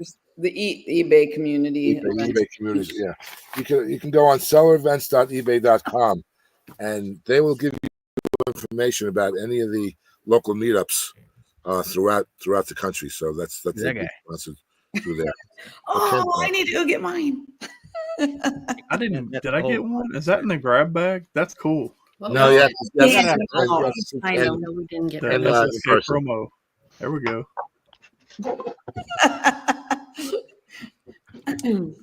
All right, so I just wanted to get that out while we were still had a bunch of people, and I'm just going to see if we recap the chat. Let's see. Someone asked if you ever get tired of all the meetups. Me? No. I've if anyone who knows my story knows that I went to my first meetup 4 years ago was Boss, and I was enamored with the whole notion of it, and I vowed to go to as many of them as I possibly could, and I have. I've missed a couple due to health conditions or whatever, but if I'm able, I'm there. So and it ended up turning into a channel. So a lot of fun. I love them. Yay. Oh, I just want to acknowledge another friend. Why don't you come on there, Brian? You're in the chat. Jack's Treasures, better late than never. Than never, I think, is the phrase. Yeah. You're welcome to jump on if you like, Brian. Love having you, but glad that you're in the chat anyway. Is anyone else here in the chat or have a plan to go to another meetup, the next one where everyone's looking to go? I know you are, Mike, but I'm curious if anyone else has any plans to go to any other meetups that are coming up. I mean, I possibly probably won't, but I could possibly go to Pittsburgh or Akron, but I don't know. But if I were to go, it'd be one of those on the. And they're all free, by the way. They're no big deal meetups. You just kind of like get-togethers, but they're fun. They're a lot of fun, just to get together. When I put a little informal meetup in Vegas, about 15 of us just went out to dinner last October. That was a great time. Yeah, I think I can only go to Tennessee for meetups so far. So it's kind of thinking out. Me too, though. I haven't left Tennessee yet, so yeah, I've been to Tennessee 3 times now, and the first time I went was not for a meetup, but I just loved it. So when Caleb was when Caleb, was playing in that last one, I was like, I have to come back, and then I couldn't wait to get back again. So I can't imagine having to wait a whole year to come back. I think I'm warning you guys ahead of time. It will be less than a year before I come back. Well, you're more than welcome. Yeah. You've you're been more than welcome for sure. Thank you, guys. So when are you just moving here, Mary? Actually, a couple years ago, it's like on my radar that could happen one day. But that's been ever since 2020 when I went there the first time. We'll welcome you, but other than that, we need everyone else to just stay where they're at. Okay. Nashville's getting too big. If you want to move here, you need permission. Yeah. Nobody come up here. I'm good. The whole state of California lives here now. No Ben, offense. I'm going to move right next door to you, Ben. I'm not allowed to live where Ben lives. I'm not allowed to live where Andrew and Karen live. No, you are more than welcome to live here where we live. Wow. There's a house for sale across the street. Where I'm at, leave the night lights off. Yes. Okay. No, where I'm at can't even compare to what Nashville. It's a difference of day and night where I am compared to Nashville. You have Bristol though, so you get a bunch of cool stuff. You got a baseball game coming up. What, Atlanta and Cincinnati? I saw that. Man, I've heard that's a pain to get into, but everybody, I've had people say, "Oh, you live near the track. That's a NASCAR," and that's well, I'm not a redneck. I don't like NASCAR. But I was a big NASCAR fan for years. I was gonna say Bristol. That's short track racing. I took Andrew to his first one and he liked it. Yeah, we went to Talladega 2 years ago and it was wild. You just lost your Tennessee card, Ben. Ben, come on. I'm all about UT football and UT sports. That's where I'm at. Yeah, we told someone that we had pit passes and we were standing on the track and we thought we had to get to our seat, so we left the pit area, and then 10 minutes later, Michael Jordan come walking through to his pit crew with shaking hands, and we missed it by because we just didn't know that you could stay out there until the cars lined up and all that. They didn't care. But when you go to the Nashville garage sales on Saturday mornings, you might come out with some dubious sports apparel, though. Why are you not on camera, dude? No, hands only. He's you don't know me well enough. Yeah, he's never on camera. He's been on YouTube the whole time. How many years? Like just hands only. Well, I'll break it to you the hard way. Titan stuff don't sell, so I hope you bought that for yourself. Yeah, Titans. Yeah. I've sold multiple Titan jerseys, not for like crazy money, but they do sell if you get them at the right price. Jerseys, yes, but everything else is Them things rank up with Beanie Babies. What's up, Mike? They're great fire starters. What's going on? What's happening? Jack's Treasure's in the house. Hey, Brian. So that's kind of like Miami Dolphin floor mats. Is that? How are y'all, man? Miami. What's up, Brian? Easy, Todd. He's here. I see Todd's hands. Dolphins have legacy. They're not great right now, but they're not bad either. It. Thank you. You got legacy. Titans, our legacy got murdered. Oh my God. So that's pretty much. I mean that. When Steve McNair went, the team kind of just went downhill. Nothing sold after that. Yeah. Bobbleheads. Sorry.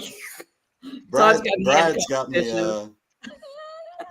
What is the Rocky? Ben, what are you doing? Oh my God.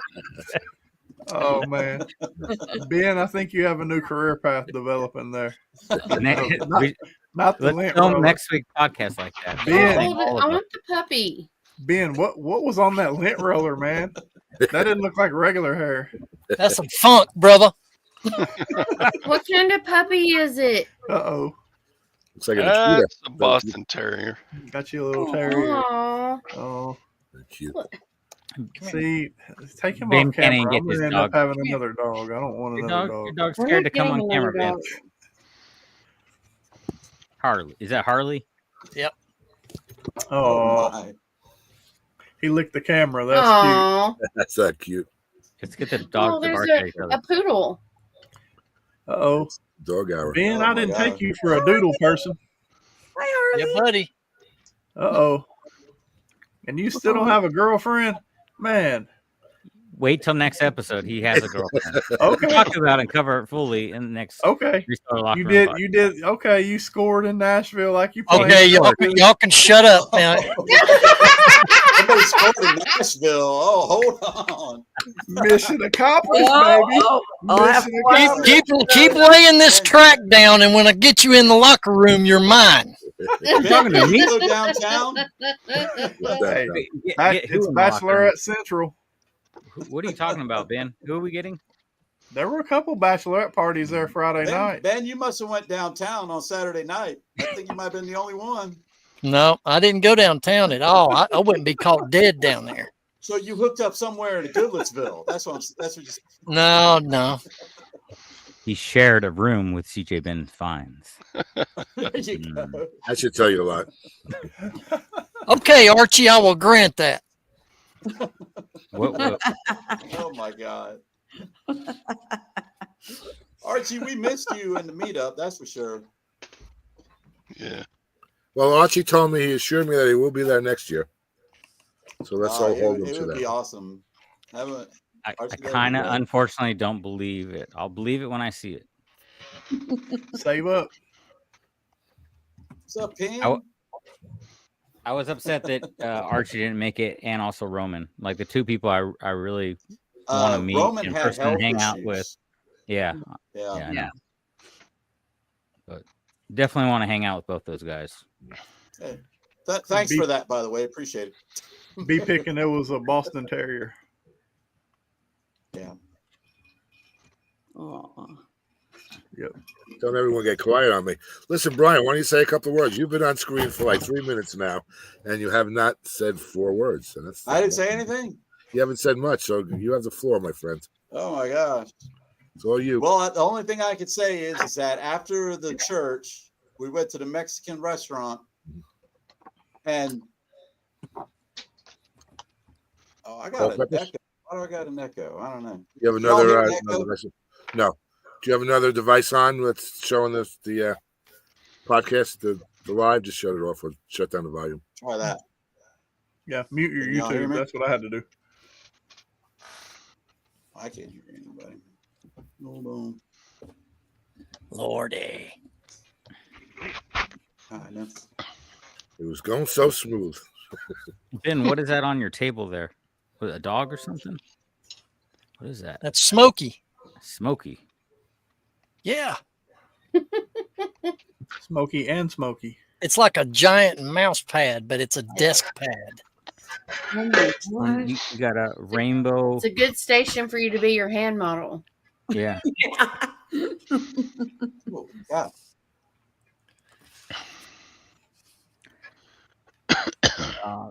Is he trying to figure out an echo still or what?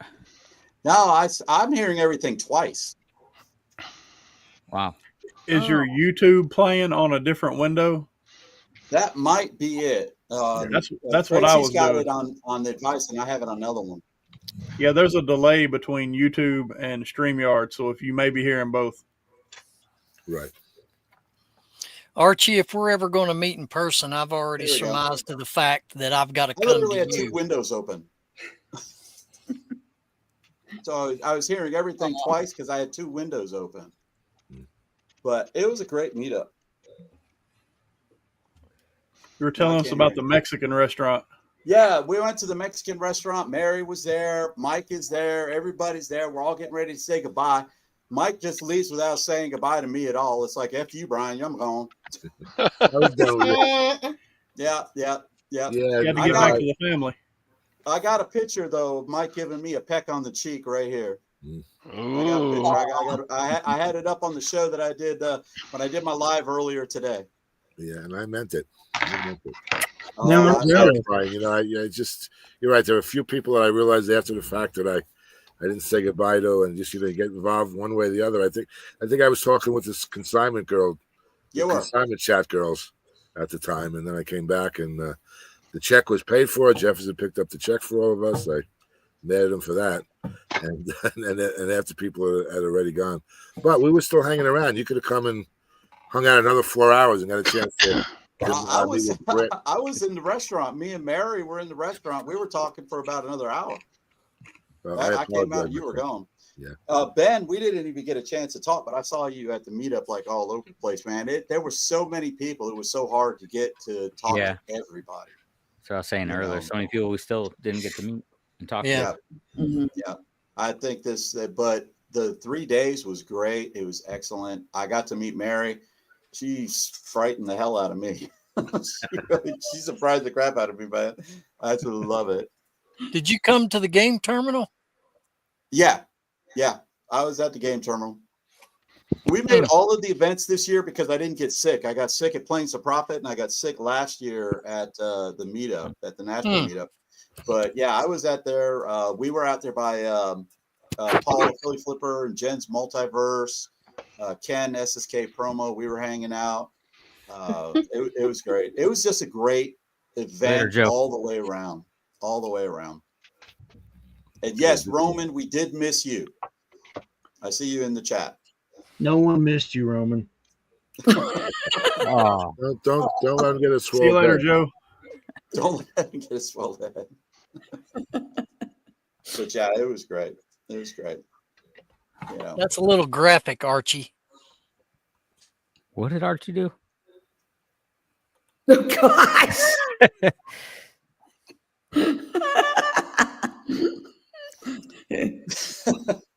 No, Roman, we're still not there.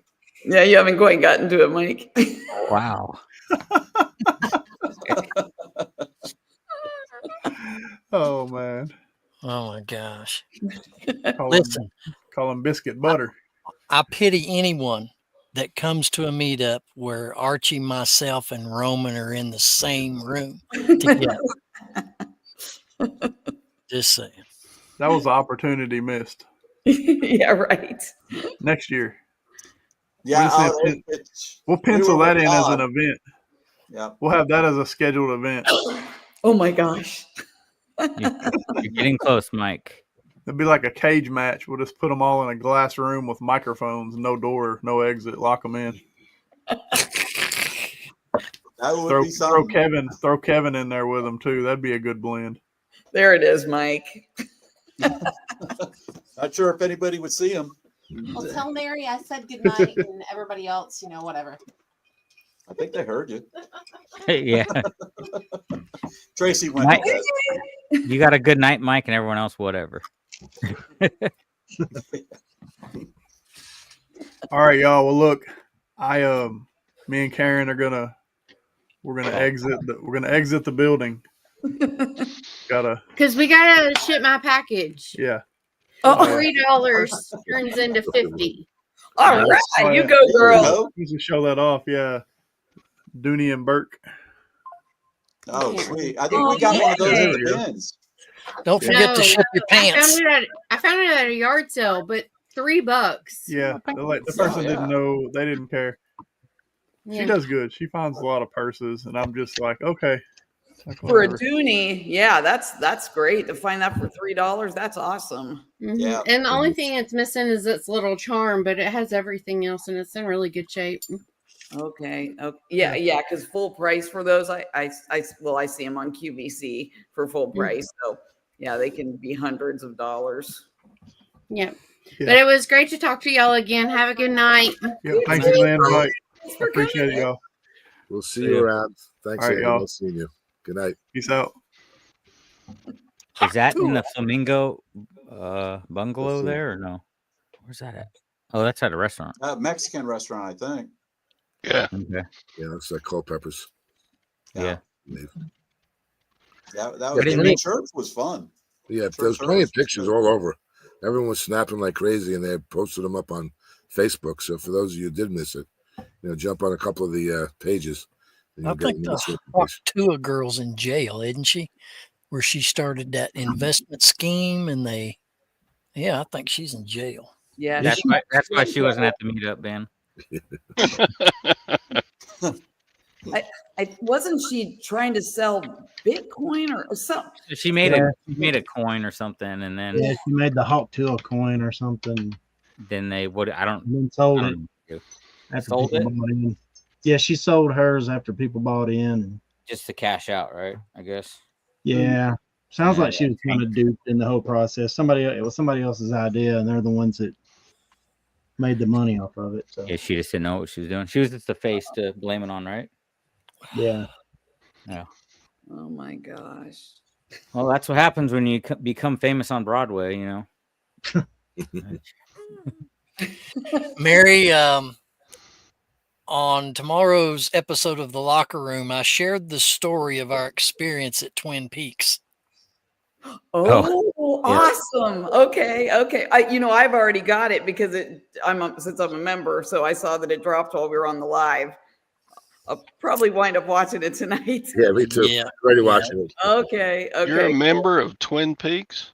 No, the Locker Room. Oh, okay. Not only food was good. Oh, you were okay. It was average food. It was average. Okay. Well, I mean, maybe I was just happy to be there, you know. Hey, Ben, excuse me, Ben, did you drop the backstage footage also? Yeah. Alex told me that you're doing the backstage. I'm not there for the first 7 minutes, so I don't know. I can't even watch it because I'm not a member and I have no access into the YouTube channel anymore. I'll watch it. I'll call you. I don't know what they talked about before I was in there, so you let me know, Mike. I'll let you know. Yep, I'll take notes. I guess you're going to FaceTime me so I can watch my own show. We'll watch it yourself. Yeah, that's it. We'll watch it together. I'll get on FaceTime and we'll watch it together. You wanted me to give Jefferson access so he can make shorts. Well, has he made a short recently? I guess you give it back so I can watch it. Okay. He was making, somebody was making a lot of shorts for a while. Jefferson. I commented on one of them. It was my favorite one ever. When you started out our channel, I'm like, this is my favorite one ever. He made a little short out of that. Cool. Yeah. Sweet. Yeah, he was dropping shorts. Somebody was dropping shorts quite a lot. I'll be writing in jail. Where are you going to jail for? So, Mike. Yes, Mike, with all your traveling, do you build up frequent flyer miles and all that good stuff? I don't really track that. I probably do. I fly with different airlines. I got those that frequent flyer membership number on all of them, but I just really, to be honest, forget to plug them in when I book all the flights. I just want to kind of get. You could have a free trip somewhere and you don't even know it. Yeah, I know. I'm not great at that. Like my American Express credits is like in the millions. I don't know. I'll use it someday, I guess. I've never been great with coupons or any of that stuff. I got $1 million credit. No big deal. No big deal. When is the Mike Metco Meetup private jet coming? That's what you need. That's right, man. International meetups. Well, that's the next goal. I was just took the words right out of my mouth. Before I do any jet setting with my own cargo plane, I'm gonna try to get a meetup. Cargo plane. That second Air Force One is mine. You have to have enough stuff to carry the stuff you get at the yard sales. I would like to really, get involved with something outside of the country, though. But we'll see. I got a couple of feelers. I got a couple of people placed in various areas in England, Australia, that might be interested in doing something. So we'll see. I love to travel. We should do a resellers cruise. No. That's another idea. Yeah. We're gonna go sourcing in the ocean. What are we doing? Listen, there's nothing in my book, my opinion only. There's nothing wrong with having a meetup where you are not going and picking somewhere. No, it's been done already. And they reported back that it was a great time. Katie and Vicky organized, I think, 1 or 2 different cruises from California, and it was all resellers, and they did the coverage and the film and all, and it was really a lot of. Look, it's wherever you put a bunch of resellers together anywhere, and you know you're gonna have a great time, right? So you put them in a nice venue, then it's even that much more fun. So yeah, cruise would definitely be a good idea. Plenty of things to do. There's so many opportunities. You have a little bit of creativity, a little bit of ambition to do these things, then you know we'll do them. So I'm not afraid to get things going. Believe me, I've always been an organizer and try to get stuff done. And I have a passion for our community and the meetups. So just Mike, yep. B. Pickens suggests, yeah, you need a motor coach. Well, you can just get a trailer for all the picking and put it in the trailer. But a private bus. Maybe I got a truck. I got a truck now that I use locally.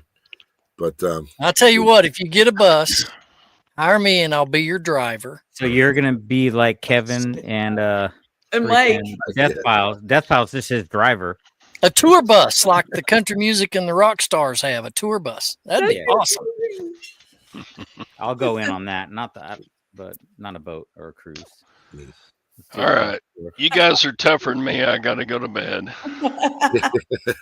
I'll see y'all. Thanks for hanging in there. Thanks. Great seeing you. For sure. See ya. Later, old man. It sure was fun meeting y'all. Yeah, it really was. That's popular. Well, thanks for coming by, Todd. But Mike, if I stay on long enough, I'll be right next to you, Mike. Yeah. If you're not, I am the queen of all the little apps and all the point things and getting free. I don't use credit cards, but I get them. I stayed at the Hampton Inn the other day, and so I get my Hilton Honors points, and I have Fetch, and I have Upside, and I have Ibotta, and all these things to get free stuff and free rooms and free this and yeah. I mean, I'm not a cheapskate in general, I don't think, but I like free. Yeah, so that's research. I like free too. All these apps. Yeah, well, you know what, Mary, to be honest, I just kind of never had the patience for any of that, to be honest with you. But now that I have you, and I know you have the patience for all of that, and you're such a great organizer in your own right. And somewhat Archie. We do resemble each other. Oh yeah, I can see that. A little bit, yeah. True. He's taller than I am, though. I will say that. Well, Mary, it's good to hear you don't use credit cards, or I'd have to call Dave Ramsey and tell him. Yeah, she's credit for your debt-free screen. Mary, can I use your credit cards? Because mine are maxed for sure. Oh no, yeah, I don't have any anymore. Yeah. Yeah. But that's fine. Some people can use them and it's just fine. That just those people just aren't me. Me either. But I use them. They're okay if you can pay the balance off before the 30-day due date. Yep. I was figuring if I could pay the balance off before I die, I'll be fine. Other than that, but yeah, I know what you're saying. Well, it's hard though, because especially if you buy storage units like I do, you get so many of them. It's just it's always that one unit. You go, yeah, I need that unit. Yeah, I need that unit. Well, so you're using are you using a credit card to buy storage units? You can. Oh wow. Yeah. You don't want to get interest on the stuff you're picking. Yeah, it depends on the facility. Some facilities you can, some no. All cash. Yeah, I'd figure everything would be cash only. Tracy and I were literally talking about buying a storage unit when we were up in Nashville, and I said, "No, I'm not driving back a storage unit to Atlanta." That's ambitious. I've done it twice. I'm not doing it again. Yeah, logistically that would be a little tough, I'm sure. Yeah, Mike, it was great to see you there. That was just awesome seeing you at the meetup again, because we were Planes to Profit. But I didn't get sick this time, so I was able to do everything, which really was a lot of fun. It was great. Last time I did. I was looking forward to seeing you for the first time, and we got together in Omaha, and we created that very strong bond right from the first moment. Yeah, no doubt. I just continued it, and this time I saw you coming. this yeah. And Mary, just seeing Mary was great. Yeah. Meeting Mary was awesome. Oh, that was like the highlight almost of my entire thing. Not seeing all of the big guys and big YouTubers and everything. I was seeing Mary. That was just kidding. It was like, oh my God, it's Mary. You know, it's like, I'm wow. not very exciting. She was But thank just super exciting. Don't even listen to her. You did think I was taller. Oh my God, yeah. I thought she was like way taller than me. She's not. She's not. She's not. And Ben, I couldn't even get close to Ben. He had an entourage around him the whole time. So it's like, yeah, we don't want to go by Ben. He's got like 40 people by him. I was just your security man. I do wish though you would have sought me out and we could have talked. It was hard because there were so many people. I remember I was telling Tracy, I said I was taking the swag bag out to the car. In my car is like 5 minutes. It took me 30 minutes to get to the car and 45 to get it back, because you would be walking and you just run into somebody and you start talking to them. And I didn't want to miss a thing with everybody that was there, but there was no way I could have seen everybody. It's difficult. You really have to make the effort, and even with the best effort, people and things kind of fall through the cracks, and then you realize after the fact, I didn't do this, I didn't do that. I love the meetups that are big. This was great with 200 people, and the boss with 120, 130 people. But like in retrospect, in comparison, looking back to Omaha, where Corey specifically limits the attendance to like 50 people, it makes a lot of sense from that other point of view, in that the Plains of Profit was only 50 people, and he caps it at that, so that everyone could really, all 50 can really do everything together. Like, we had that thrift bus, right? Where it was a little tight, but all 50 of us were on that thrift bus, and all 50 of us went thrifting together, and all 50 of us went to dinner together each night, and all 50 of us did everything. And you really got a chance to speak to all 50 people, because you really were that close, in close proximity. So there's a lot to be said for keeping it, limited to a certain amount of people. But that's hard also, because last year Plains of Profit was 50, and this year they capped out at 50, like months before the event.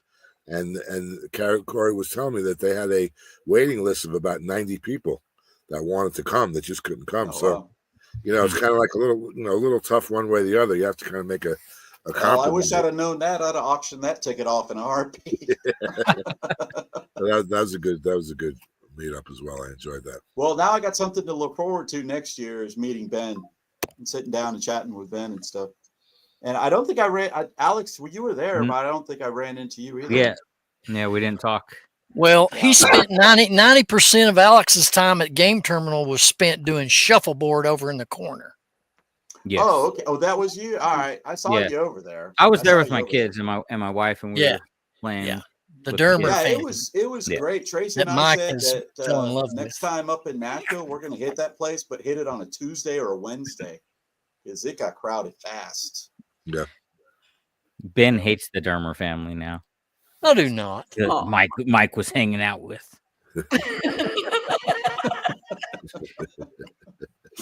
Come on now, you're saying tales out of school. What'd you say? You're telling tales out of school. Tales out of school. That's a new one for me. I write that down in your book of all the Ben sayings. I'm going to publish it soon. I've had to eliminate one of them thanks to Death Pile. No, that's thanks to yourself. But anyway, yeah, I gotta quit saying that one. But we'll get into that one. Well, if it's any consolation to you, Ben, you have to understand one thing. I only get very limited opportunity to hang out with the Dermer family, and you, I'm hanging out with them like a regular, although it's virtual, of course, but hanging out with you, pretty much all the time. We stay in very, very close touch. So you have to kind of like, make your choices and all. And you gotta spread the love, my friend. I get it. Yeah. That's the reason why I picked the Game Terminal though too, because you could have families over there. So we can, make it more family friendly event to have some things for kids, to be able to come, so whole families can come. And it was cool for my wife to be able to meet some people, some of my friends, to be able to come hang out with other resellers. Definitely thank you guys for sponsoring that event. That was awesome. Yeah, it was our pleasure. Yeah, that was cool. It really was good. I played 3 video games against Tracy, and I beat her 3 times. So it was awesome. That must have It was a hell of a drive home too, boy. Well, You beat I her want to say this real quick because I said it on our show, but what I noticed through the entire weekend from the schedule of events that we had throughout the entire weekend, so many people left early. And I'm like, okay, everybody traveled to this. This only happens once a year, but let's say like at the meet and greet Friday night, by 9 o'clock, man, the majority had already cleared out. And I'm thinking, why does everybody cut out and leave so early? I don't understand that. Because we're all old resellers. We're tired. Dude, I'm older than you are. I'm older than most people except Mike. And me. And Mary. Then you're younger than me then. Okay, well, I'm not the oldest in the room for once. We got Hutch in the chat here. But it was in a way for me, it was disappointing because and I know people were probably tired from traveling and they want to get up early and go on the poop loop and all that kind of stuff on Saturday morning. But you know, when we did the 127 last year, we basically took the meet and greet and went and took everybody to our Airbnb, and we were rocking to 2 or 3 in the morning. I mean, that, you know, we'll talk about intimacy. Intimacy took place at the 127 Airbnb. Well, I mean, Oh my God. I know. I mean, Joey and I were at the Airbnb till 4:30 one morning, and then I think we were right back over there at 7. It's like, oh my God. yeah. So for me to go from that to last weekend where everybody's cutting out at 9 o'clock, I'm like, crap, man, I'm just getting wound up at 9. I know the hotel had a party that went till 2 or 3 o'clock in the morning because my room was right above all of it. Oh, we missed at that the Holiday Inn Express. Yeah, people were doing that the whole night. It was great though. It didn't bother us, but it was a lot of fun. Hutch, shout out to Hutch. I met that young man at the meet and greet. You'll always be. That's right. Home sweet home to me, baby. And now I know some people were going to Broadway at 8, but so I don't know if that was, you know, when. I think one person made it to Broadway. Oh, seriously? Nobody went. Really? Kevin, Mike, and Mimi went down there, and even Ray didn't make it down there this year. I talked to him the next morning at church. Oh, but wow. I don't think maybe like 4 or 5 people went down there. I don't know. Yeah, I know. Four Seasons picker. Her name's Ruth Ann. She went down there, and a couple of people, they started going down there and then saw the traffic and came back. Yeah. And the high price parking to park. Yes. And Uber was stupid high from what I hear. Yeah. Because Tracy and I were if we were going to go, we were going to Uber. And I was like, no, not at that price. Wow. Now, Ben, are you in Tennessee? Yes. Oh, okay. Where at? East, 65 miles northeast of Knoxville in the Tri-Cities, up in the point where Tennessee comes to a point. Yeah. I'm up there in the Tri-Cities over area. by Bristol. Bristol's 40 minutes away from me. Okay. Okay. Yep. We drive up there a lot when I go to Kentucky. We go to Pikeville, Kentucky to see some concerts. So we drive up that way all the time. That's awesome area. Beautiful area too. Who do you go see? Who did we Dropkick Murphy was the last band that we saw. Nice. Sweet. Wow, I've never heard of them. You've never heard of Dropkick Murphy? Am I just old or maybe into another genre? It's more. They're not underground anymore, but they came from the underground scene and punk stuff. I've actually played with the Dropkick Murphys before. Oh wow, the type of bands I used to play with when I was doing the music. They're awesome. Stuff. They're a good one. And who else did we see? Skillet and Theory of a Dead Man. We saw them in Pikeville. It's funny. I live in Atlanta, but I don't see concerts in Atlanta. I go out to see the concerts. Yep. Okay. How is Atlanta traffic? I hear it's terrible, but compared to Nashville, what is worse, Atlanta or Nashville? Oh wow. Atlanta's worse because of 285. I won't get on 285. I don't care. I'll drive I'll go 4 hours out of my way to avoid 285. So the traffic in Atlanta is really, really, really bad. But the roads are better than they are in Nashville. I don't know if anybody else experienced some of them potholes. I thought one was going to swallow my truck. We're known for the potholes here in Nashville. Yeah. That's right. I know, Alex, you're in Nashville. That's right. Yeah, there was one of them I was at the light and I could see this thing and I'm like, God, my truck's just going to get stuck. There was a smart car down in that hole. Yeah, probably. Maybe that's why I was able to get through it. Yeah, they're really bad. Mike, I meant to give you a compliment before I left your presence. What's that, Brent? I want to compliment you that you did not get lost from the rest of us like you did last year. Well, because I did my job. Anytime I had no idea where Mike was at, I was calling to people, "Where's Mike? Where's Mike?" It's my only job, making sure Mike has fun. I take him everywhere he has to go, and I don't lose him. Yes, because every time I looked around, I was able to spot him. Nice job, Alex. Played in plain sight this year. He didn't wander off this time. Right. Well, I don't smoke cigarettes anymore, so I didn't have to go and the walk. You don't? No, you didn't see Mike smoking at all. No. Really? Yeah, I quit shortly after Crossville. He's like, Well, I smoked congratulations. cigarettes in Crossville. I never want to see a cigarette ever. Yeah, right. I don't want to put my friends through that, so I said, "That's it. Enough for a reason for me to quit." Well, me and Kevin smoked one. Well, no, not really. I'm just kidding. I was going to ask what you smoked, but I'll pass. Kevin took that little pouch out of his mouth and then he put it in Ben's mouth. It was really weird. But... He did give me a nicotine pouch, which I tried. But you didn't tell the people it was the one he was chewing on. No, it wasn't the one he was chewing on. But I tried it where I dipped for 20 years, and vaping got me off of dipping, and I hadn't had a dip in 20 years, and I tried it. He gave me one to try, and I tried it for 20 minutes, and it reminded me too much of dipping, and I'm like, I can't do this. So I stick with the vapes, especially the pink ones. The pink ones. This is strawberry burst. Huh.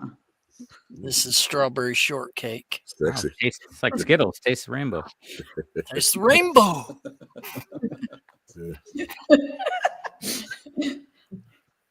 Yeah. So anyway, but okay, that's all I have to say.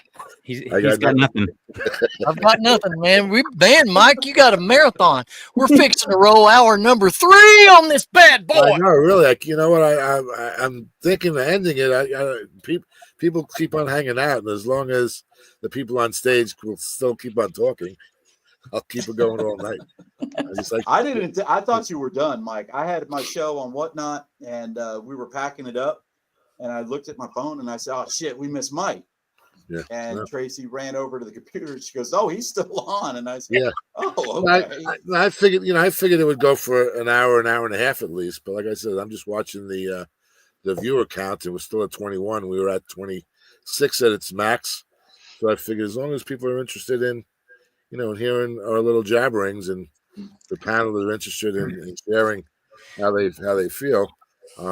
Plus, I'm just, it was really about the coverage for the event, which I'm happy about because, for those who might have caught the live stream from Nashville, it wasn't my best piece of work. I mean, the spirit was there, but it was the first time that I had.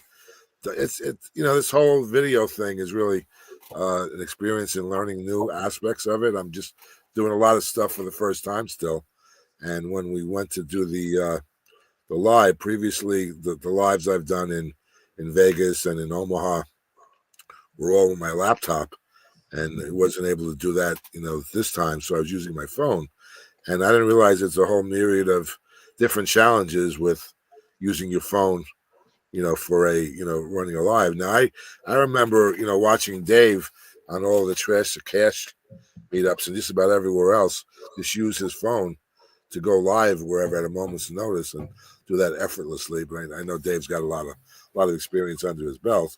And what I discovered was when I first went, and I should have really did a dry run. That was my mistake, but I didn't. So I went live with my phone.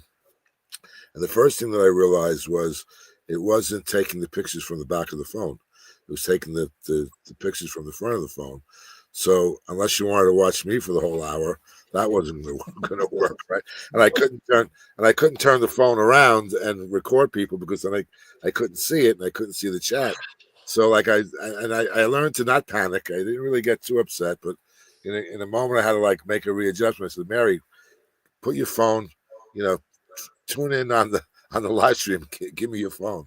So now I was using my phone like this to record, and I was using Mary's phone as the monitor to watch what I was filming and also to read the chat.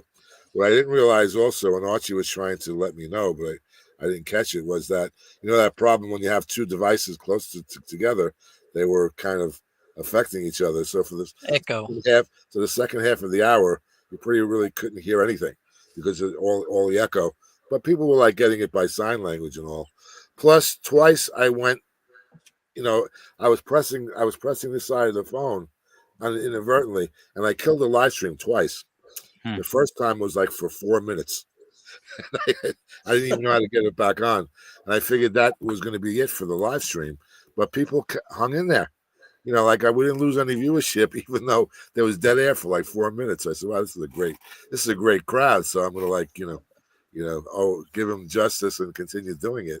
And then it went dead again, later on for about a half a minute, but I was able to get it out. Plus, the scheduling wasn't the best because I had scheduled it for 8 p.m. I figured that the meet and greet was 6:30 to 9:30, so let's do the live stream smack in the middle of it, so that I'd give them enough time to set up and give me enough time to film for an hour and a half.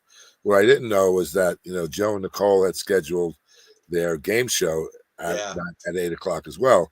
So now we're kind of like fighting for attention and noise levels. So I had to like do my live stream against the background of the show, which I really wanted to be part of. I really wanted to check it out, because I love that show, but I had my duties, my responsibilities to record. So after a while I said, you know what?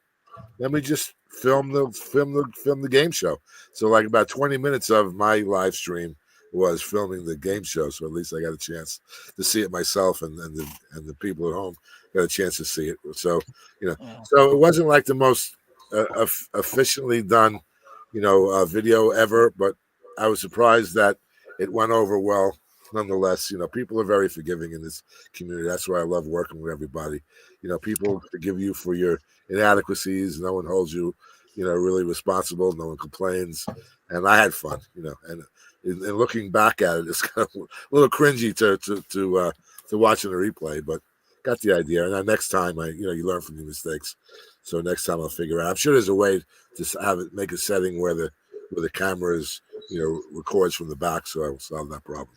So I'll have to figure that out before I go live again, which will actually be on Sunday. So when I go to Boston, so I'll have to figure that out before I go.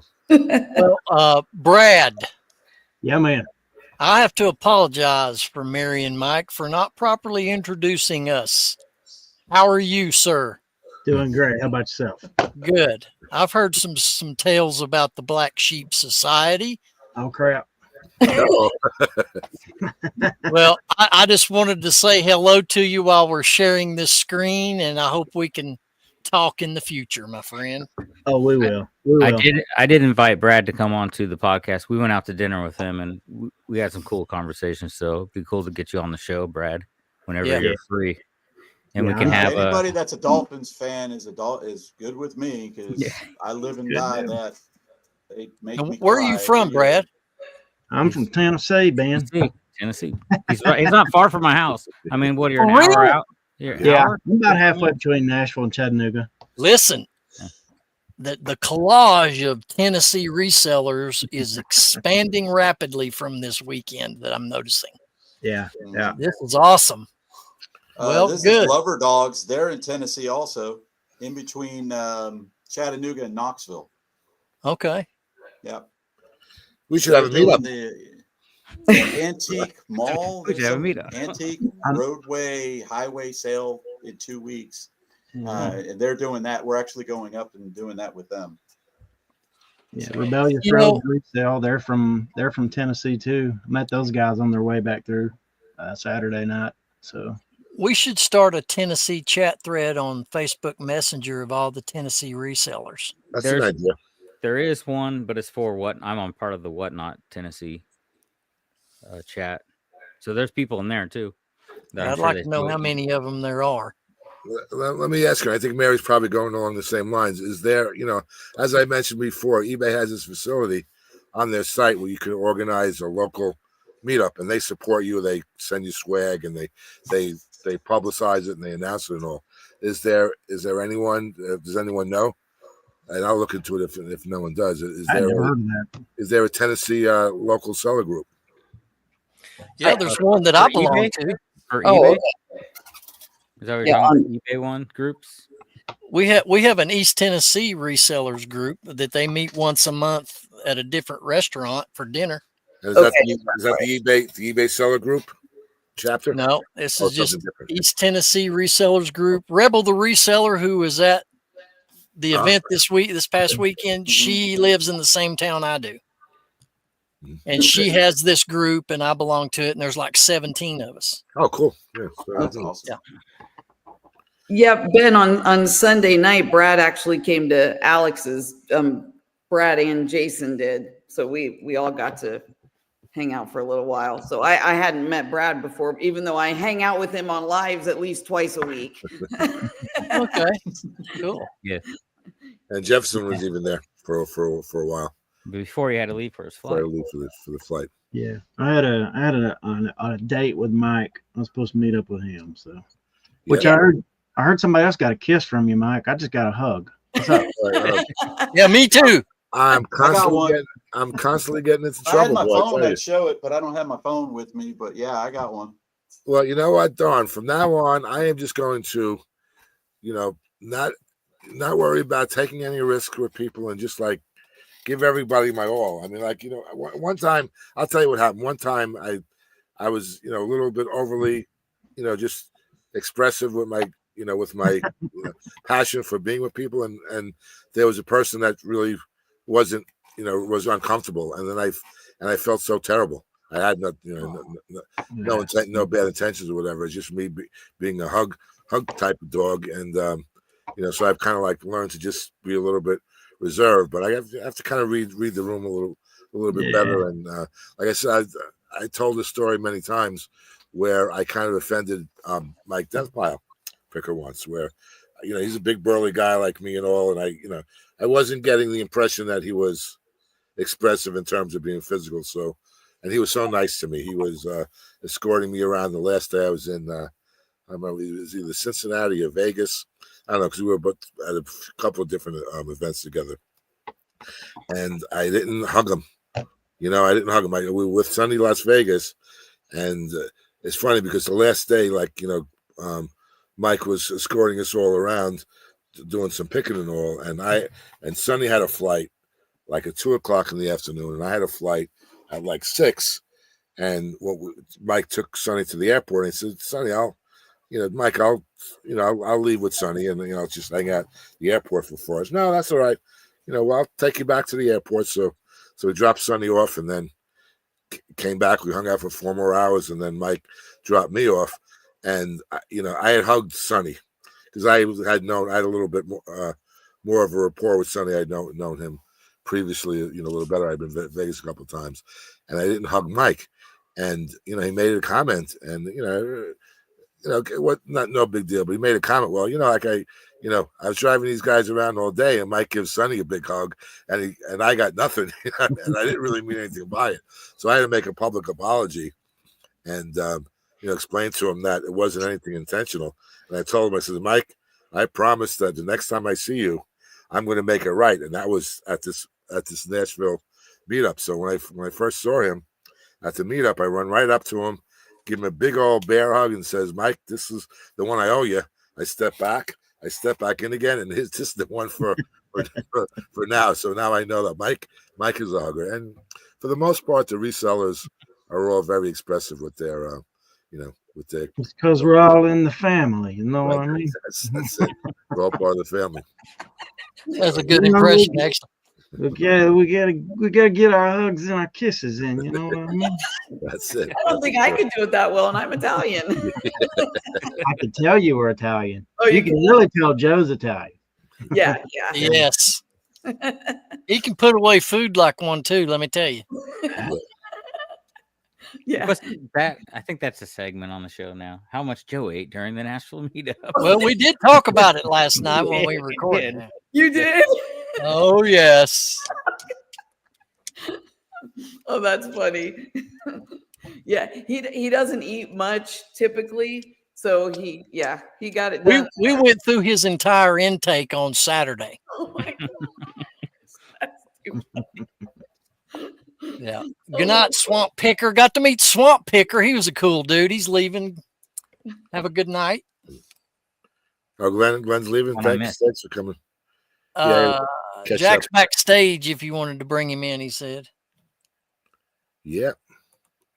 Oh, did we lose him? I'm back. Yep, of course. There he is. Oh, I didn't even know you left.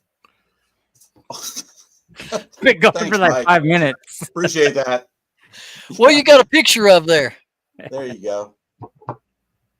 Yeah. Wow. Were you going into his ear canal or what was going on there? I'm a wet willy. Give me an opportunity, I go all the way.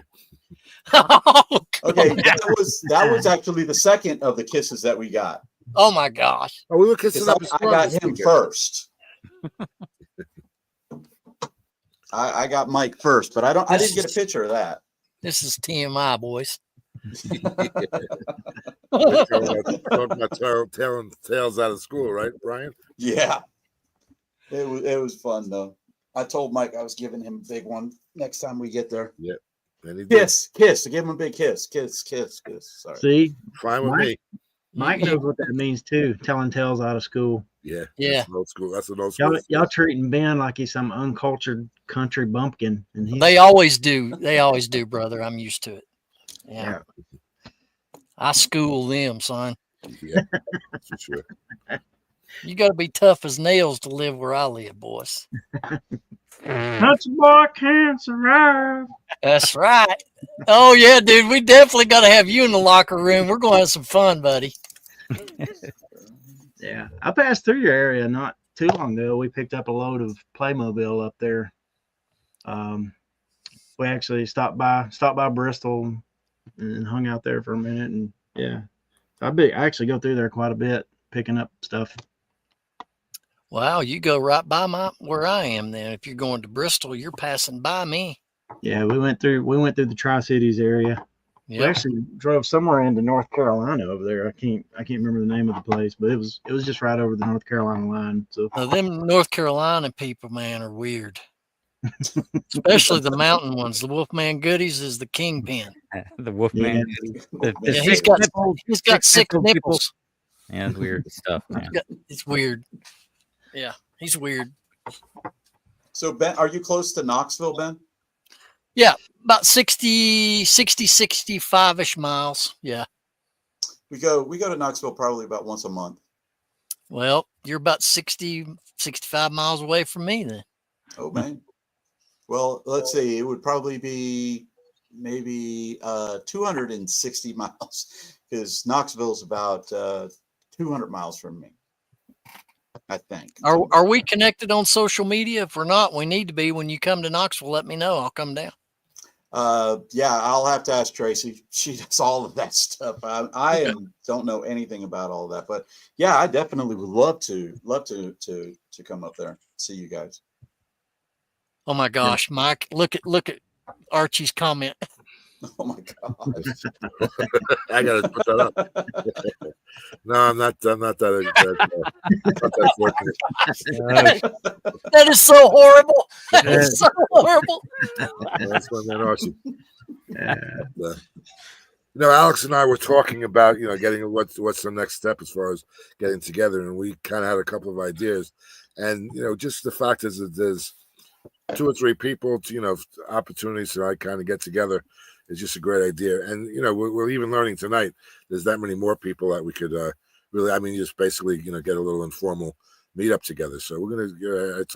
I promised Alex that we're gonna stay in touch on this topic, and I'll come out. I'll fly out at a moment's notice. You know me, and even if we don't really have a quote meetup scheduled, I mean we'll put something together as far as a group of us, and then we'll push it out and we'll make a meetup out of it. I mean, these guys are going to be here at this time. Whoever wants to come and hang out, or if you're in the area, whatever, or we can come to you or whatever. Mary's backstage now. We hung out with Jason again too, Ben, and we talked about still trying to make that trip, coming to your house or whatever. Yeah. You know, me and Jason come out there. So I heard that Larry Way Out One is thinking about doing a meetup in St. Louis in October. Yeah, we were talking about that. We were talking about that earlier. We're going to try to put something together. Yeah, I was talking to a woman named Kerosene Kimmy, who's down in Little South Georgia. Yeah, she sells on Whatnot. And she wants to do a meetup in Atlanta.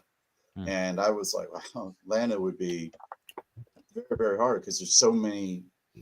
It's just the traffic would be for me. I'd be huge. Like, let's go maybe to Macon or somewhere a little bit smaller than Atlanta. And but she wants to do one, and I said, wow, October would be great. And that's where I found out about Larry's. So yeah. Well, we here, Mary and I at this channel always suggest that anyone who has any kind of an idea or an inclination or an ambition to do something, just contact us, because we'll, we may not organize it for you, can't organize them all, but we'll certainly could be instrumental in putting people together and at least, making posts on our channel to encourage other people to get involved. So has Mary gotten the Ohio meetup set up yet? No, I'd never revisited it. I know I have to do that because I have talked to other Ohio sellers, so I know. And of course, you guys would be expected. Oh, I'm getting a PO box in Ohio, so that counts. That's what I was told. I've been kidding. I'm guilty. I just been keeping Mary so darn busy with the channel, that it's impossible for her to do anything close to. I mean, like I promised, and I will follow up on it, that I'm going to establish a local, meetup chapter here in the New York area, Yonkers area. I haven't done that yet either. I mean, I'm just kind of waiting for the dust to settle. I mean, I've been, to 4 different states over the last 2 months for meetups, and I'm gonna after this, when I get back from Boston, there's nothing really scheduled coming up anytime soon, so I can get back to my reselling. I mean, I haven't sold any. my 90-day total on eBay dropped by 50%. You did send me an offer today, though, because I went to check out your store because of the piece that I gave you. So I was looking at that thing. Oh, was that you who sent the offer? No, you sent me an offer. If I send you an offer, you'll know, because I'm going to super lowball you on anything. You're talking about that reptile dish that you... Yeah, the reptile dish. Oh, okay. So I was probably a watcher on the thing. Yeah. What? Did Alex give you something? Yeah, he gave me a few things. Really? What? Why? What? You charged me $40 for that Tennessee thing, but you give him stuff? This is a dish that I sold that I have listed for $8. And it's a Tennessee drink dispenser that he got at the bins for maybe 50 cents. I did not buy it at the Thanks, freaking Archie. bins. I did not. Where did you get it? I bought it at a church sale. For how much? $20. And he charged me $40, and he's giving you stuff. I charged you $40 because I stored it. I had it listed on eBay for over $50. And then I took it off of eBay. I even took pictures of the damn thing. I took it off of eBay for you because you wanted it. I stored it for 6 freaking months. I gave him a freaking reptile dish that sells for $8 with no sold comps, and I got a whole box of them for free. We're supposed to be best buddies, and you're making money off your friend. That's there's something you'll appreciate, Ben. Oh, dude, I've got one of those. Thank you for changing the subject, Brad. Thank you. We'll talk later, Alex. This is disgusting. No, we won't. I'm leaving the show. Yeah, me too. I'm out. That's it. It'll be Jefferson alone. Oh boy, that'll be fun. Hutch, nobody asked for you to chime in, buddy. This is not your conversation.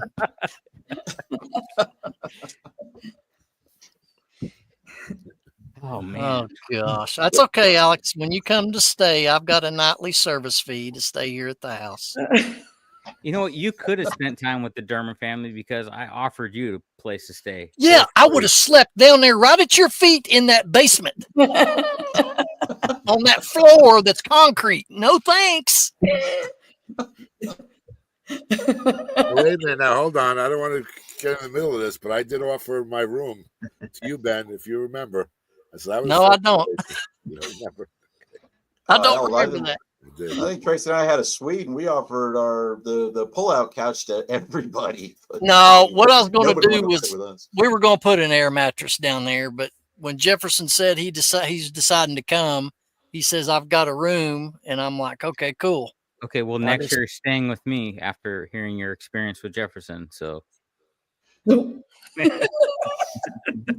I love Jefferson. He's a great co-host, but man, he can snore. Oh man. Yeah. Yeah. That was an adventure all to itself. Yeah. But anyway. What you said, Brian, I feel bad. Joe and I each had a room and each had a hide-a-bed in our room. I could offer people, yeah, I'll do that next year too. Offer people, you know. It worked great. If you offer it to them, they don't take it. It seems like, at least for me, they didn't take it. Of course, Mary makes it clear that she splurged and got a suite. She had a living room and everything. Oh, Lottie freaking da, baby. We're living uptown. Ben, what was the context of that conversation? I'm just giving you a hard time. what's up, Mike? I was offering everybody to come over for the after party because I had the couch and everything. So we should have went to your room instead of y'all coming into ours because you know our room sucked compared to what you had. Well, I mean, it was great. We had a great time over there, but yeah, ours had a couch and a chair and that kind of stuff. So yeah, okay, well, so that's a deal next year. I'll get the same place and we'll all have the after parties over there next year. Sounds good. Hey, Ben, if you want to buy anything else for me, since you didn't come by my house, I still have this for sale right here. Yeah, it could be yours if the price is right. Oh no. Now that I've been to your grounds and know what you got in stuff, I don't think so. Wait, what? Now that I've been to the bins where you go and get everything on the cheap, I don't think so. Death pile. Those bins were good. Let me see if I can. But you know, you're always welcome to stay at my house when no one's here, Ben, and I will take you to the Goodwill bins. I know, buddy. Okay. I'm just giving you a hard time. Let's see here. Yeah, we're trying to get Mike into the group here. Isn't it still at the top of the link? Mike, at the top of the chat, there'll be a link. Right. Okay. I just put it in. It gets okay. Mary's putting it in. Yeah, you might have to copy and paste it. It didn't link, but the very top of it. He's backstage. Oh, he's backstage. Oh no, we got him. Oh, that's Rod. What's up, Rod? How's it going, Rod? There we go. What's up? Good. What's up? Good. Okay. Good night, nurse. I can't believe I'm sitting in the background. You know, just dropping links and everything. Sorry, Mike. Woody, you can only come in once. You can't come in No, I twice. come in twice. I wanted to talk to Mike. Over the years. Over It's a the leprechaun. I years. found one. Can you believe we're still here? Damn. Hell. Boy, you open the door. This anyone is come in, real right now. That's how lives work, Tim. It's a lot work. How does this thing work? Is it talking? It's talking. You just talk. What do if I press this? Don't press anything. Don't press Now you nothing. get chat and stuff. Hey. What's up? Hey guys. Hey. How's it going? Hey. You have to forgive me because I forgot that y'all were live, and we went out to dinner. We had to wrangle everybody up, and Sorry, no one to hear Mike's life story. I apologize for that, guys. What's up, All right. What's up, man? What's up, Kevin? Y'all learn to subscribe. Kevin. Y'all subscribe to Mike Meetups. Who's in here? Hey, Brad's in here. I like. There's at least 3 people in here I like. 3 people. Which 3? Maybe, of course. Okay. All right. Quick question. Tim, the master of glass. He was baffled by the fact I sold a Jim Shore today. He doesn't know who Jim Shore is. Do y'all know who Jim Shore is? Yes. Oh, yes. yeah. He's the guy that did the Who here doesn't know Jim Shore and wants to be publicly shamed with Tim? Mike, Yeah, you think it's somewhere? It's the person who created Garfield, or the person who did the Muppet.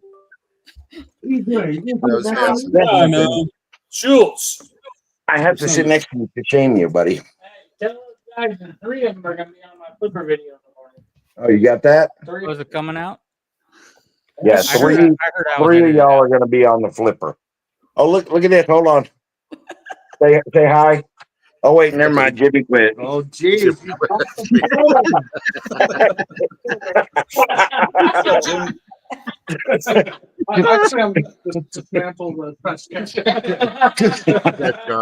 Congratulations. Jimmy just lasted longer on your show than any other podcast he's been on.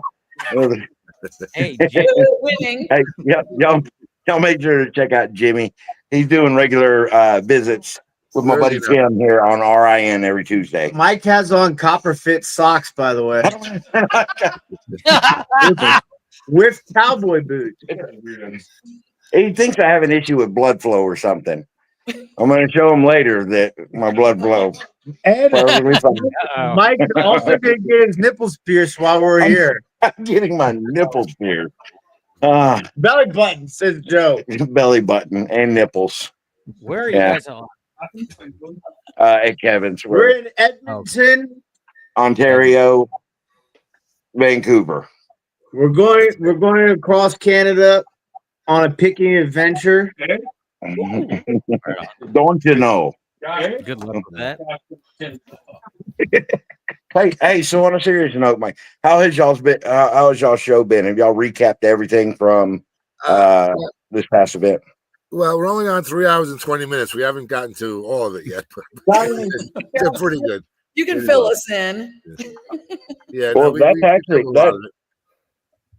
apparently that's a new record for Brad. Oh, well, I mean, 5 minutes was a new record for Brad, but 3 hours and 20 minutes. That Tuesday show goes a long time, Brad. Yeah, that show goes a long time. My fault. That's not my fault. No, but it, yeah. What is that? Give a shout out there again. That is Reseller Therapy 101. Right. Yeah, Reseller Therapy. Yep. Yeah, that's on Tuesday. That's not my show either. That's Chris's show. Chris and Corey's show. Yeah. And then Chris has got his show on Thursday night, the Picking and Grinning Buck Mountain Barn. Yeah, which I mean, y'all basically relinquish power to Teresa. Real great move. I mean, anything that she's on, she's bound and determined to wrangle in and just steer exactly where she needs to go. Dude, she's got something on Chris apparently.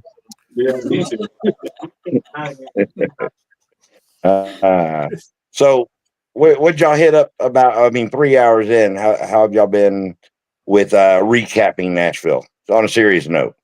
Well, we know that Mike now gives you hugs. Yeah. And I got started off with 2, then just disappeared. I didn't even get a goodbye one. So, but you're going to be upset though, because I got a hug and you got a hug, but there was another guy that got a kiss and I didn't get a kiss. So did you get a kiss? I'll sleep fine. I'm okay. Well, it's an Italian thing, man. It's an Italian thing. Okay. I don't even know if Mike's Italian. You're in the family, you get a kiss, you know. I ain't in the family.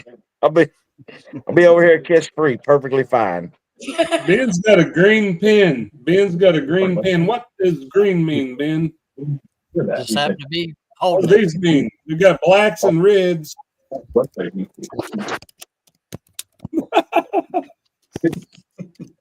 I had to jump in there just to harass Ben. Well, that's a good plan. It's pretty easy to do. Yeah. Oh, Barry, Kevin wants to know: do you still have his beer? Did you hide that? I was very protective over his beer.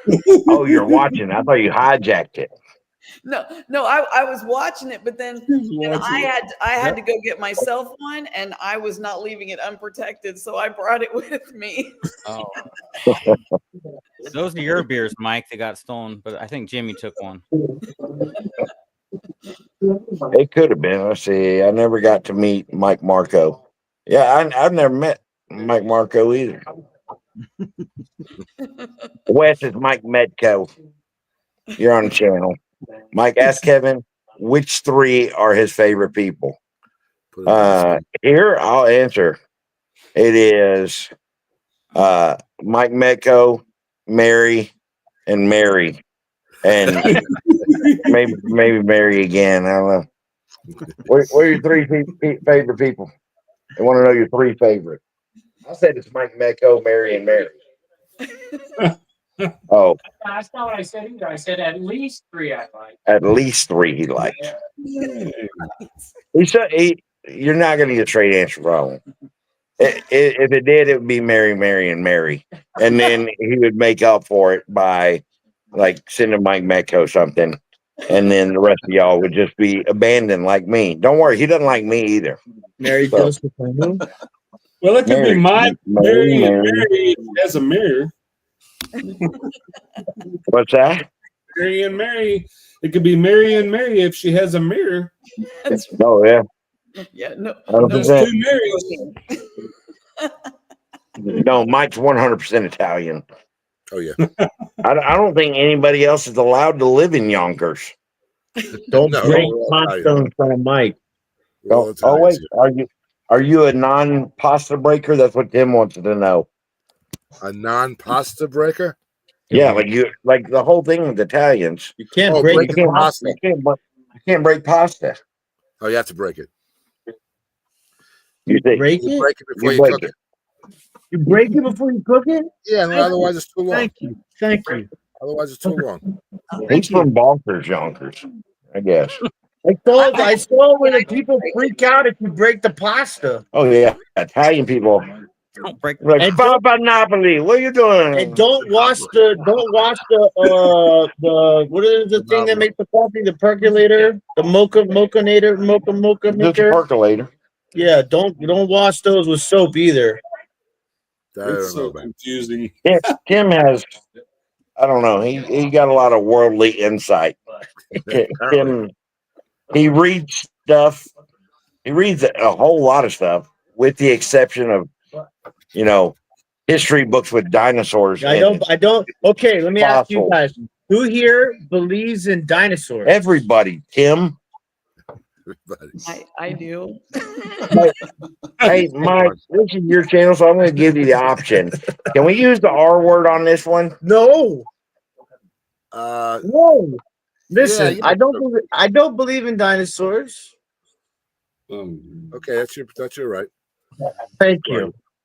See, that's avoiding an argument. That's like talking to a child and being like, "Okay, Mike doesn't. Good job, sport. Go play." Mike doesn't believe in dinosaurs either. I definitely believe in dinosaurs.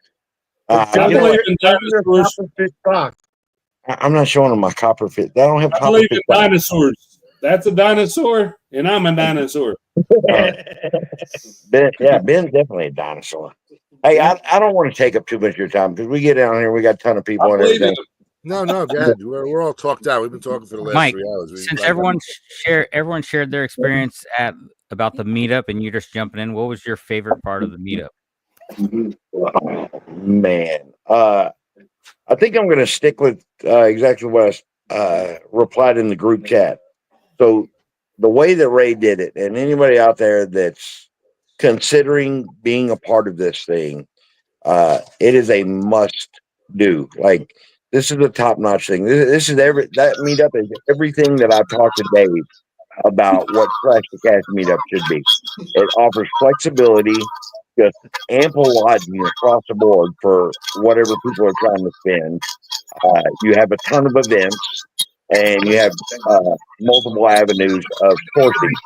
So that stuff right there, like that is my hands down favorite. Just the flexibility across the board. Mute biscuit butt. Mute your freaking Archie. Turn your Archie. other thing off. Well, first off, I was perfectly fine. I was fine with now. I was fine with Woody in here, but like Archie did. We got Ben and Mike. There's 2 dinosaurs right there. You got crazy echo there, Archie. There you go. Oh, good. It's probably bouncing off the water in his apartment. Maybe. Yeah, that's help. Huh? Oh, huh? Oh, there you go. Kevin said it. Best part of the Nashville meetup was Dave was not there. Oh, dang. Yeah, there you go. Nothing complicate things a little bit. That's nothing makes Kevin happier than going somewhere and Dave not being there. Oh, yeah. Dave paid for dinner. Good Dave. See, Dave paid for dinner tonight. But they're staying over with CVA Thrifts right now, hanging out with their friends. So Brandon. So you guys were all on. That's it. I mean, I gotta go watch the whole replay and everything. And if I can find the time, well, I mean, NFL's not on, so 3 hours is not too long. I can fit that in. I'll just wait till Sunday. But I'll have to go in and see what y'all's favorite parts were. But for me, it was that. I mean, flexibility. Mm-hmm. Were y'all talking about anything in particular? Just general stuff. Mute your shit, Archie. He's watching it, and then he's on the screen too. That you kind of like? Mike, I wasn't asking if there's any one. Archie has his volume turned up max somewhere in his house. Yeah. And he's just causing an echo to the whole broadcast. He just comes in immediately, screws it up, doesn't even wait. Right when you were talking, so I missed everything you said, Mike, but I'm sure it was good. I can't hear anything though. This is why he didn't leave the locker room. He got kicked off because of this situation here. Yeah, this echo. That's what I was going to say. That's why Ben kicked him off. Yeah, you can't jump on a live properly without screwing it up for everybody. 9 people here. We look like the Brady Bunch, and yeah, 3 hours ago. Wait, there you go. Yeah, that's what it is. We look like the Brady Bunch, and Archie just comes in here and starts being freaking Marsha, just screwing it up. Marsha. Mike, I think some people like the flexibility of it, where there was a schedule, but then you could still go off and kind of do your own Is thing. it still echoing? Did I fix it? 100%. I think you're good. 100%. Is it echoing still? It sounds like you're in a hole. Yeah. Which makes sense there, Buffalo Bob. You look like you're in the set of ET. Yeah, put the lotion on the skin, Archie. Oh my God. That's like broadcasting from a well. It's like a tunnel. At least they get on put that content. Right. What Archie does? Doesn't cancel it. No, these guys. Oh. What do you say? No, Kevin give me a hard time because we didn't do our show this week, and we were going to go live tonight. But when we decided that, I realized Mike's show was tonight, and I was like, "There's not a chance in heck I'm going to be going on and stepping on Mike's toes." Like he had this thing scheduled out and planned, so we pushed it back, and we're going to try and go live tomorrow. And we're going to do the whole thing with everybody here. Eric's going to be joining us, and then hopefully Dave and Carrie and them will be over here as well. Who knows? It just depends on how they behave tomorrow, on if they get an invite here. So we'll see. But Will that we'll try be and on do the that. Leftover channel? Because I want to promote Yes, it. ma'am.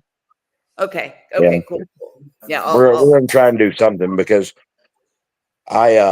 we tried to record the other day and it was just Dan and I were waiting for Joe to get in there and Dan was just breaking up. Kevin's internet was breaking up and we're broadcasting in 720p. It was absolutely horrible. Like, I don't know. Well, good thing Dan beat anxiety though. That's all we care about. Oh yeah.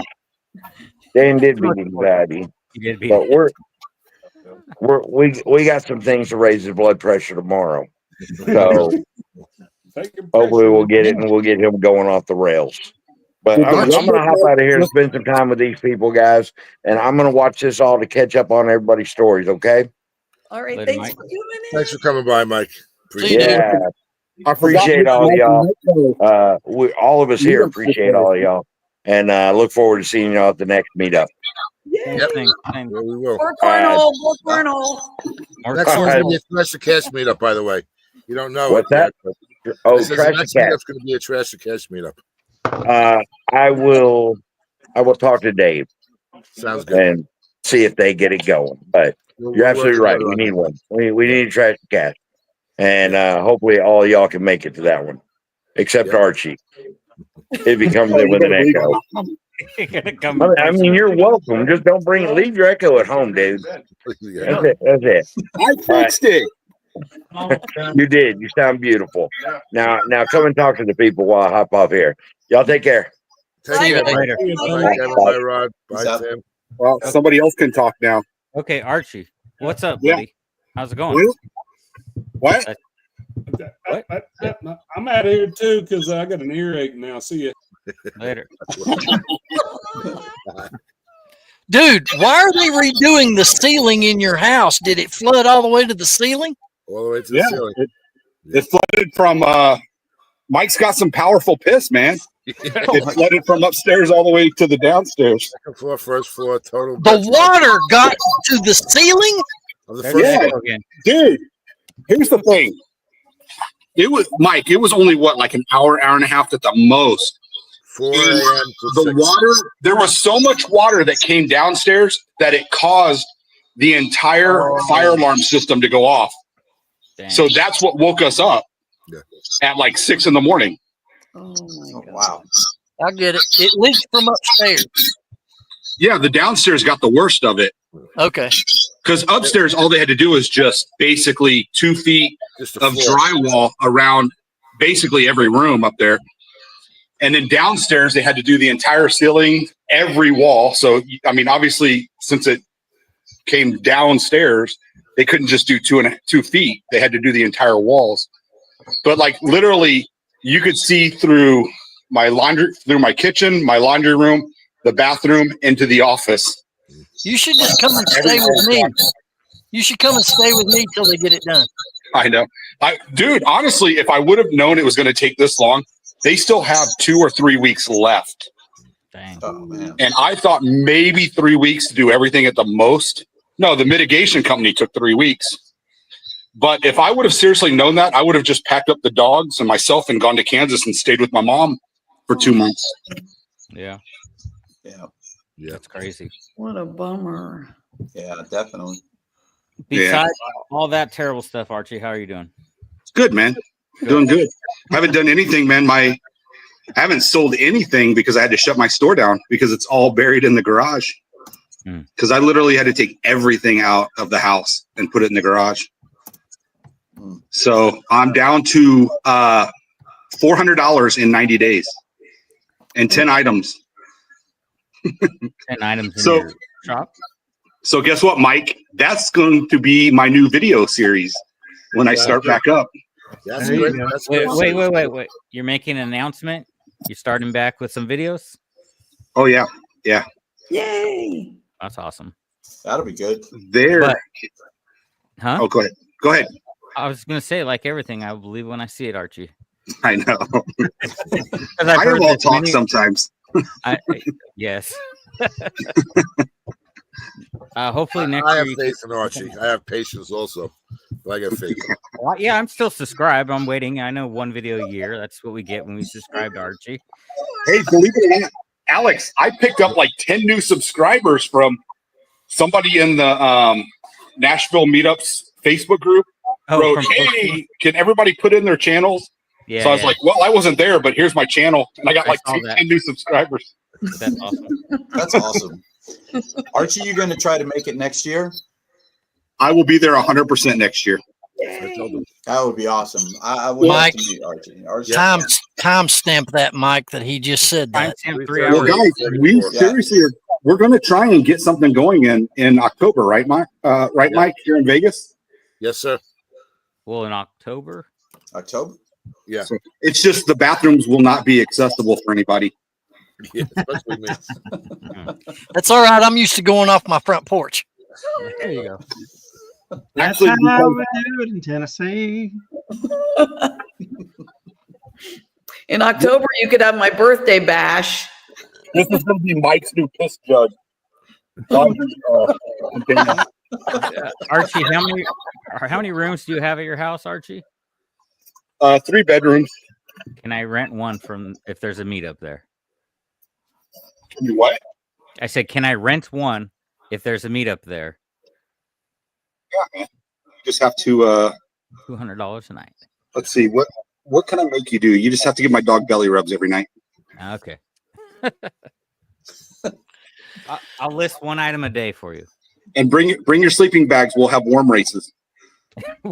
Warm races? What that means? I don't know. TMI. Brian's like, do I really want to meet these guys? Having second doubts, right? Nope, not at all, not at all. I was just thinking about how many times I pissed off the balcony in Vegas already, so I'm fitting perfect. Fit right in. Oh, that's where our rain every 200 days comes from. 200 days. Every time I go to Vegas, it rained. I can tell you that. I was like, damn. Yeah, but the problem is it rains for 15 minutes and it floods the streets. For like 10 hours. Yeah. Last time I was in Vegas was winter. I actually loved it. We were there in December, and that was great. Except for it was cold as shit because it was colder than it was in Atlanta, and we weren't expecting that at all. Yeah. I got off the plane in shorts and like regretted that real fast. See, I think everybody thinks that Vegas is still warm in the winter, and it's not. No. But the great thing about December is occupancy is like less than 30%. So rooms should be pretty cheap. And I mean, you should have no problem getting any show tickets or anything like that in December. Yeah, it was good. It really was. It was a lot better than it was when we went in August. We went in August, it was too hot. Yeah. And it was very, very crowded. But in December, it was just really nice. It really was. Yeah. The weather was beautiful. And they do up the town for Christmas very well. Yeah. Very well. Yeah. They do a good job. But I stay away from the strip, so unless somebody's I in think town. most people that live in Vegas do that also, from what I understand. Yeah. Well, especially now because they make us pay for parking. Oh, It's really? like Wow. Nashville and Broadway. Yeah, that's how when anybody asked me about Broadway in Nashville, I said it's like the strip in Vegas, but countrified. Mm-hmm. So. Nash Vegas. Yeah, but instead of people pissing off balconies, you have to worry about people throwing chairs off balconies, I hear. You got to worry about more than just that, unfortunately, downtown. There's people pissing too. Or he's stepping over people, someone that passed out. Fun times in Nashville. There's sketchy people down on Broadway too. You got to look out for this guy. I mean, he's going down Broadway every once in a while. Man, that is awesome. How many headshots does he have now? Like 4 or 5? Stand by, ladies and gentlemen. Oh, I think he was. The show's about to get started. Oh, bro, man. What's going on? Hey. Let me hold on 1 second, guys. Let me refresh. What's going on, my friend? The show just started at 3 hours and 42 minutes, and now it's a party. Guys, I just took so many pills. I'll be okay. Welcome to the show. Hey, How you been? The two people that I really wanted to meet, and I wish you guys both came to Nashville. So, Alex, sorry, brother. Sorry, man. We are Archie and not Archie. I wish you guys were there. I miss you. I'm sorry. on that one, Mike, Alex. Mike, I'm sorry about this, brother. I'm sorry. Are you fresh off a massage? What's up, Alex? You wanna stop by? Give me a massage, man. I don't think I can handle that. Come on, man. You know how to do massages. No, you want to. No, you want to. Brian, how you been, man? You keep those I'm massages good. for our I'm good. How are you feeling? I know you were. Brian, I take like 25 pills right now. I took 2 muscle relaxers, some ecstasy. Some ecstasy? Well, I'll be right over there, buddy. Man, stop by, man. We're gonna take some ecstasy and go back into. Maybe if I took enough ecstasy, the massage might come later. I guess. I think it would come faster than that. Guys, do not take ecstasy. Remember, look at me. I used to take ecstasy back in the late 90s. Look what happened to me. Dude, I'm gonna stop taking it to look like you. Roman, we were looking forward to seeing you in Nashville. I will say that. Guys, I'm sorry. It was like almost last minute decision because there were instances. What happens in life sometimes you cannot control. So in my situation, guys, my life is very unpredictable. That's why every like certain amount of days I cannot predict what will happen. But I thank God that I'm still alive. Yeah. See, that's a thing. Because like with my life, man, it's very difficult to stay alive sometimes. Yeah, well, we're happy you're still in there. You know, I always thank God for continue. That's what you guys all need to do. Is when you wake up every day, thank God for giving you opportunity to continue living. I do. Absolutely. And like Mr. Archie is always cheering me up. He's like, "Come on, man, let's like go somewhere. Let's hang out. Let's like go to Goodwill Beans." And then I realized, oh wait, he lives like 2,000 miles away. Yeah. And then he realizes I don't have any women. Unfortunately. But listen, Mike and Mary, you guys have done amazing job on the channel. And Ben maybe a little bit. Ben Rock It Up is very popular guy right now. If not for Ben, I would have quit YouTube right now. Because you know, Ben man, back at you, my brother. I love you, my big teddy bear. I told you the kitten was happening tonight. Now, Ben, unfortunately, no sex tonight, man. Okay, bro. We dry humping it? Is that what we're doing? Or man, we're gonna have to dry hump something. Oh boy. But listen, Brian, I'm sorry. Brian, sorry for our language, man. I know you're a family guy. Brian doesn't like this kind of language. He's a former Navy veteran. He's like for us real quick. What's up? So Brian, by the way, thank you for your service, man. I always say thank you to all Army veterans because my friends are Marines and they went through Iraq. So they actually have done amazing job surviving this fucking war, man. I'm sorry, Mike. I'm always going on about like I respect people who went to the Army and Navy and Air Force, you know. God bless you guys. Thank you. It's a tough world we live in. Appreciate the you know. You're absolutely right, Roman. Yeah, and Mike and Mary and all of you guys, I will check out videos. You guys had a great time, I'm pretty sure. Especially Ben. Ben, I really appreciate you putting up photo with Kevin, man. It was finally, I had tears in my eyes, man. Like when I saw you guys hugging each other, it was very cool to see. Oh well, okay. I'm gonna take you know, I can tell you one thing. Now you can list that photo on eBay. It's gonna sell for more money than any man. I'm gonna take that Roman talks longer than Mike Deathpile did. Man, Mike Deathpile Picker is a great dude, man, with his amazing southern accent. He's like, "Come on, guys, I'm Mike. You gotta give me discount right now." Brad, how you been, man? Brad is like cool guy, but he's not a Cleveland Browns fan. I don't like people who are not Cleveland Browns fans. I try to stay away from creepy butt touchers. Oh no! Man, I'm telling you one thing. Cleveland Browns are going to Super Bowl, Brad, soon with Shadur Sanders. You know, they made a smart move. They picked Shadur Sanders in the 5th round, man. They're not gonna pay him. They're gonna pay him less than Archie makes on eBay per year. And Roman actually sent a coupon to Dion and Shadur, 50% off his store on eBay, right? Man, I gave him some discounts. Everything is free. I told them, you guys want to be resellers? Just come on, buy my store. Brad, say that again. You say that phrase again. You said creepy butt touchers. Yeah, that's the thing about, with Browns, man, you never know what kind of situation you're in. Butt toucher. Yeah. But I love my Browns. Guys, Browns deserve to finally eventually win Super Bowl. It's gonna be like biggest celebration in history of NFL when it happens. At least in Cleveland. Yeah.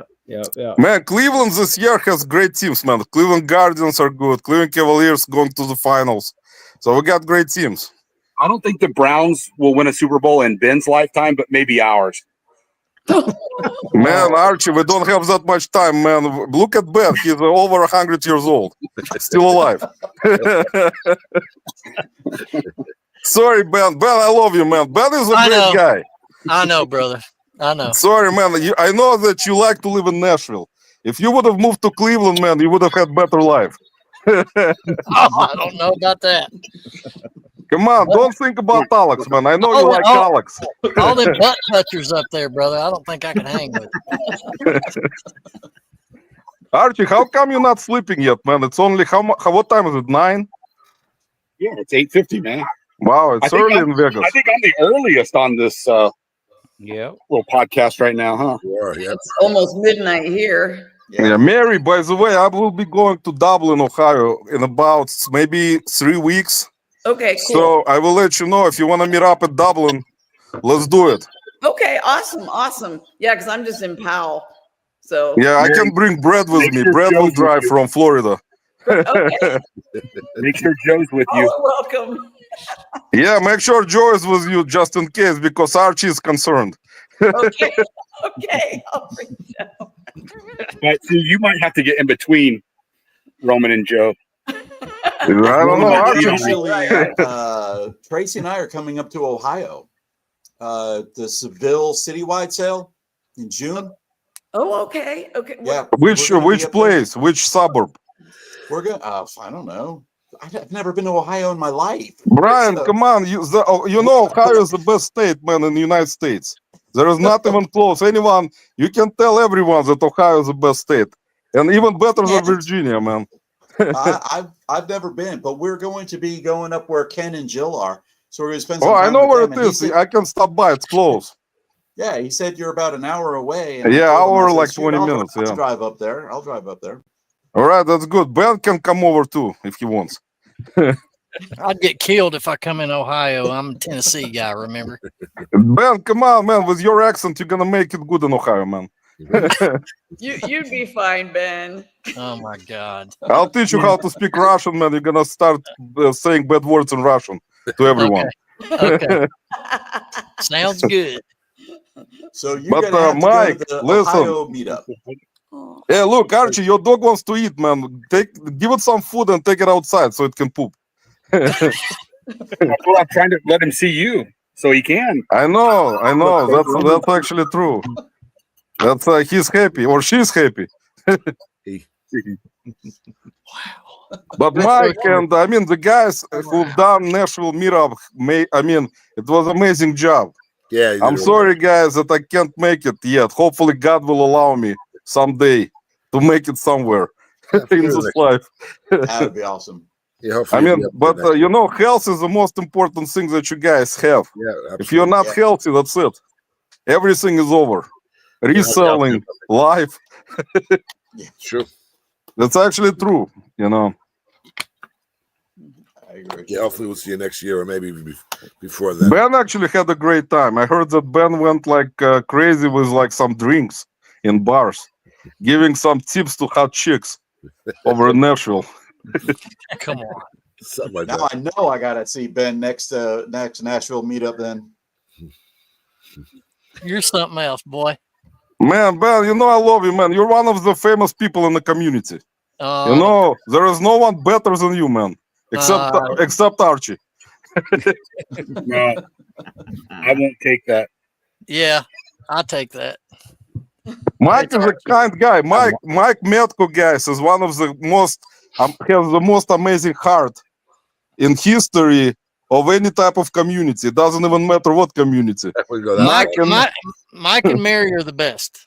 I know, man. One of the kindest people I met. I actually feel so bad sometimes when I said something bad. When Mike is there, Mike is like, I look up to Mike like my dad, you know. No, you have a good time. I'm no saint, Roman. You just have a good time. I just love, good people, however they are. Hey, yeah, that's true. You guys are the best. Yeah. Not Archie. You can say whatever you want. You won't remember in the morning what you said. Archie is not drinking tonight, so he's okay. I don't drink hardly ever. Leftover from the locker room. I like that. There's lots of leftovers. A leftover podcast. Man, I think I will start a podcast soon. I decided it's time to start another podcast. There is not enough. We need another one, that's for sure. We're going to start making fun of all the reseller haters. With my podcast, all reseller haters will disappear in one day. They will cease to exist. Oh, man.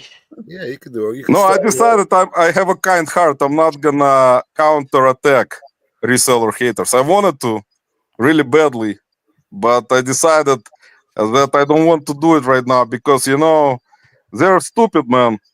And you don't want to counterattack someone stupid. Roman, you don't get any haters, though. Alex, come on, man. We can do video about reseller haters together. Yep. All right. I'm down. A collab. Like a collab, we're going to talk about all the haters. All right. But I can tell you, Alex is a bean. Alex, how your beans in... I know that you go to the beans all the time, right?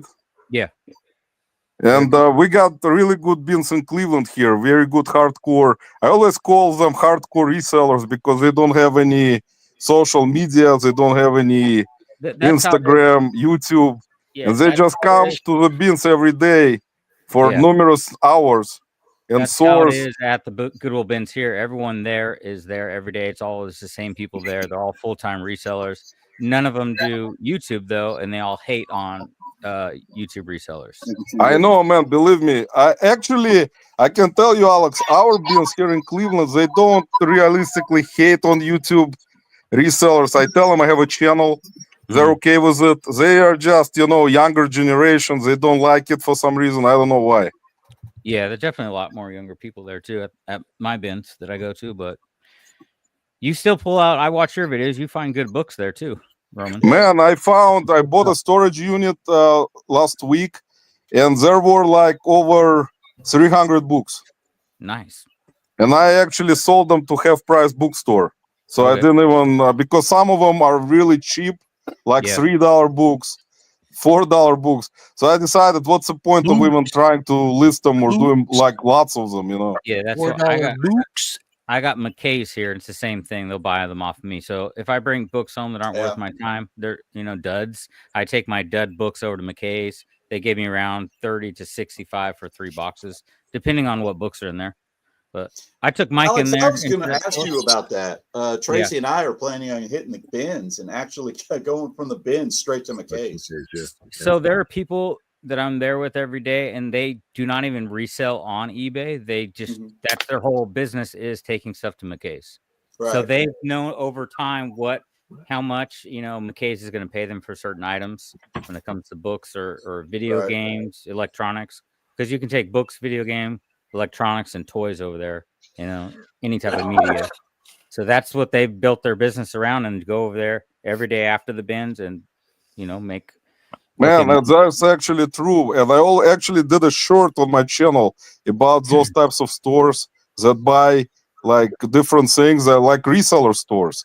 Yeah. So, they pay you money similar way as we're going to pay someone else to buy stuff to resell. Right. So it's the same exact concept.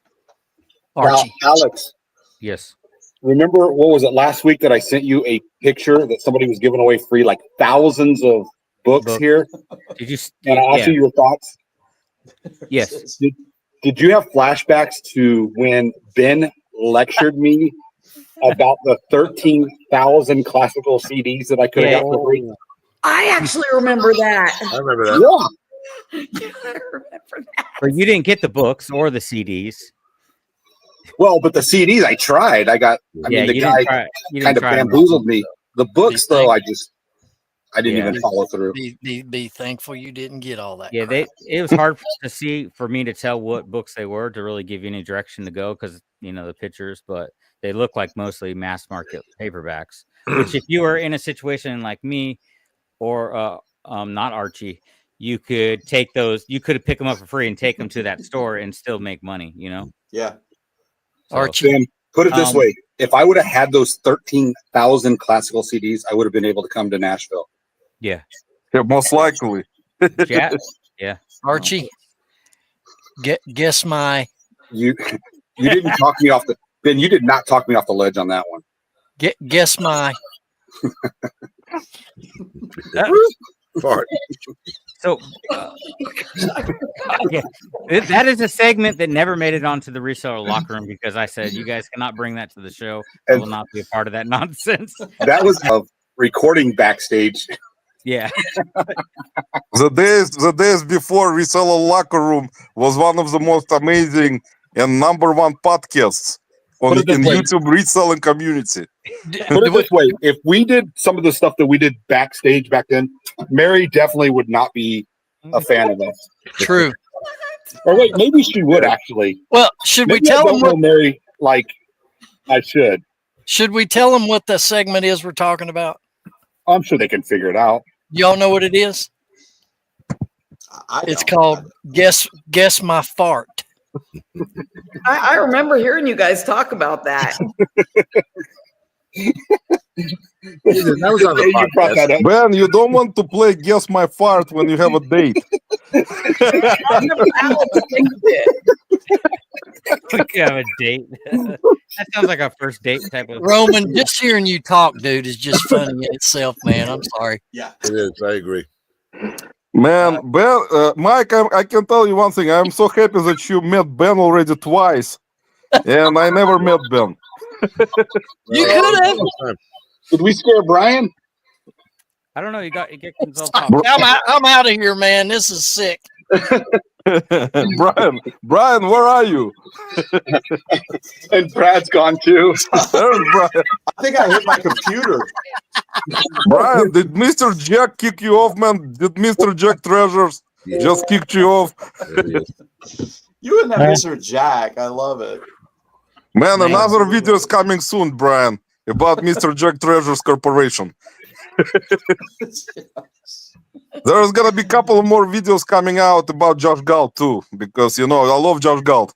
Yeah, Josh, a good dude. Brian, did you take that from the store? No, we bought a storage unit in Tennessee. That's actually how I found out about McKay's. I bought a storage unit about I want to say 4 years ago, and the guy I think worked at McKay's or was there every day. Because he bought so much stuff from McKay's. It's the reason why we bought the storage unit, because we could see everything that was in it. It's all video games, all records, all media, everything. Do you have most expensive unit I ever bought. Oh, do you have more of those containers? Yeah. Or just that? You do? No. Are they? Oh, you don't. I want one. I don't want to steal it, but I won't say that I stole it. More or less, just acquired it. Yeah. Brian, stop stealing stuff, man. I gave them some of mine because they were in the storage unit. And technically, I don't own them. Even though I bought the storage unit, technically, I still don't own it. It would be receiving stolen merchandise because the guy had them and he stole them. But if I take the unit, then they're mine. Yeah. What's the guest count, Mike? 15. Oh wow, we've gone way downhill. Brian, I think when I came in, everyone left. Hey Brian, do you predominantly source just through storage units? No. right now I'm doing a lot of retail arbitrage because my channel on Whatnot is really taking off and it's really growing really well. So doing the retail arbitrage, I'm starting getting a lot more money for my items. So I'm doing a lot of sourcing with that. I don't do a lot of storage units. I did probably about 3 years ago. I was doing probably about, I don't know, maybe 8 or 9 storage units a month. Now That's we good. probably do about 2 every 3 months. So see, I'm going to ramp up my live selling more because I'm going to start getting more storage units. Yeah, because obviously, you know, the margins are way better and you can afford to just get rid of things. Quicker and cheaper. You'll build up, and then you get up to that point where you can start doing the retail arbitrage, and people will buy. Yeah, man, that's true. It's crazy. Well, you're talking about building a following, right? Yeah. So you're doing Whatnot, Archie. Where you plan on doing live selling? Well, the thing with retail arbitrage, though, you're live selling it on Whatnot, you said, right? Yeah. You definitely have to have a following then to do that because, I mean, what are your margins like? Well, per a show, it would have to be per a show. Like, say if I pull just one item, like this right here. It's a metal tag lounge fly. I don't know anything about these things, but I probably paid about $25 for it, and I run it for $1. And I'll probably get maybe $18, $19, $20 for that item, but it's a loss leader. Everything else I have nothing into.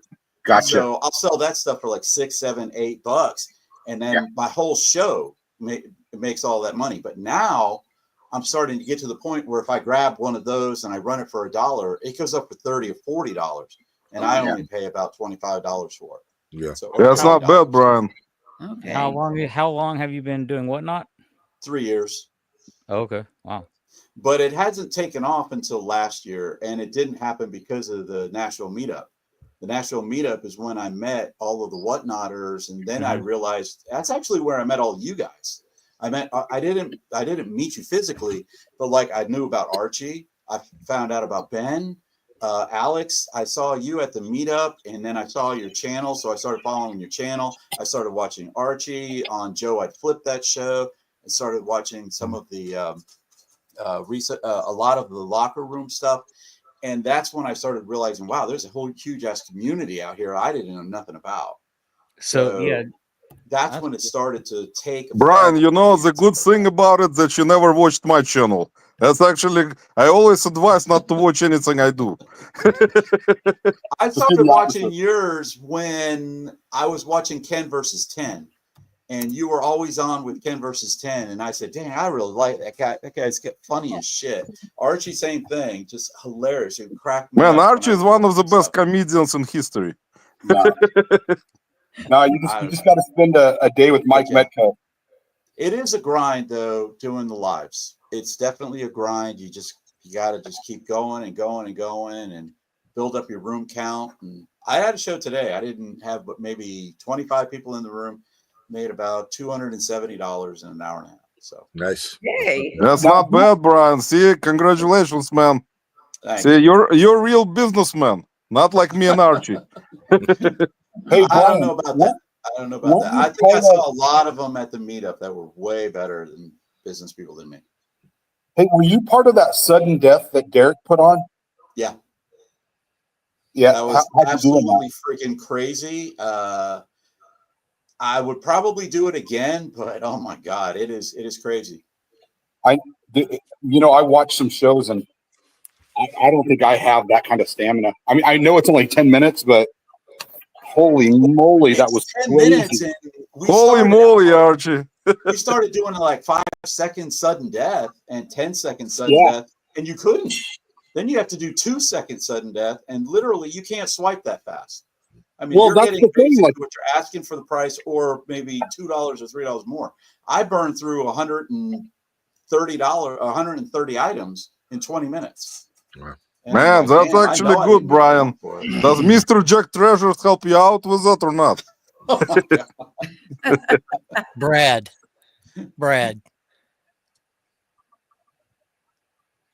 Oh, that's the same. Oh, that's a different one. Yeah, that's different. Yeah. So let me ask Brad a question. Brad, what do you think about Shadur Sanders' career as a quarterback for the Cleveland Browns? What do you think? What are the chances he will become Hall Wasn't of he the Fame second quarterback? quarterback they drafted?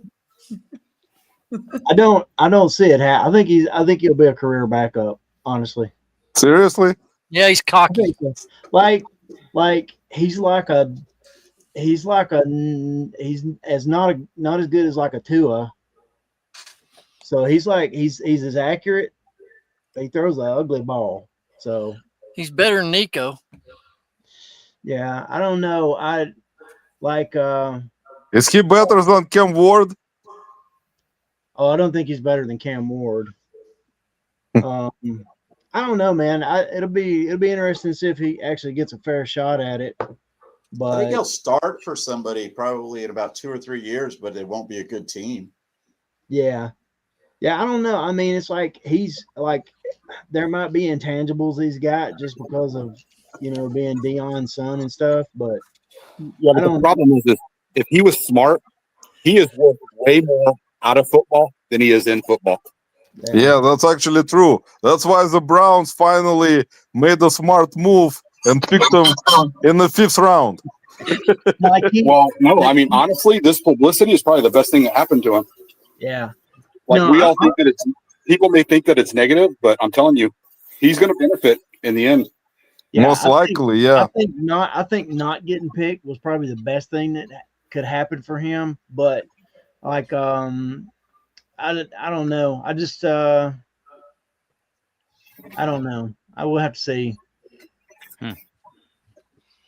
Well, hopefully, he will maybe get some kind of play time next season. Yeah. Well, he's like going to be like 4th or 5th on the depth chart. What do you Yeah, guys? man. Well, you never know how it's gonna go with Browns, man. All of the quarterbacks may get injured. Yeah. I don't think I'm gonna duck out, guys. I'm working. All right, Mary. Have a great night. I'm going to jump off too.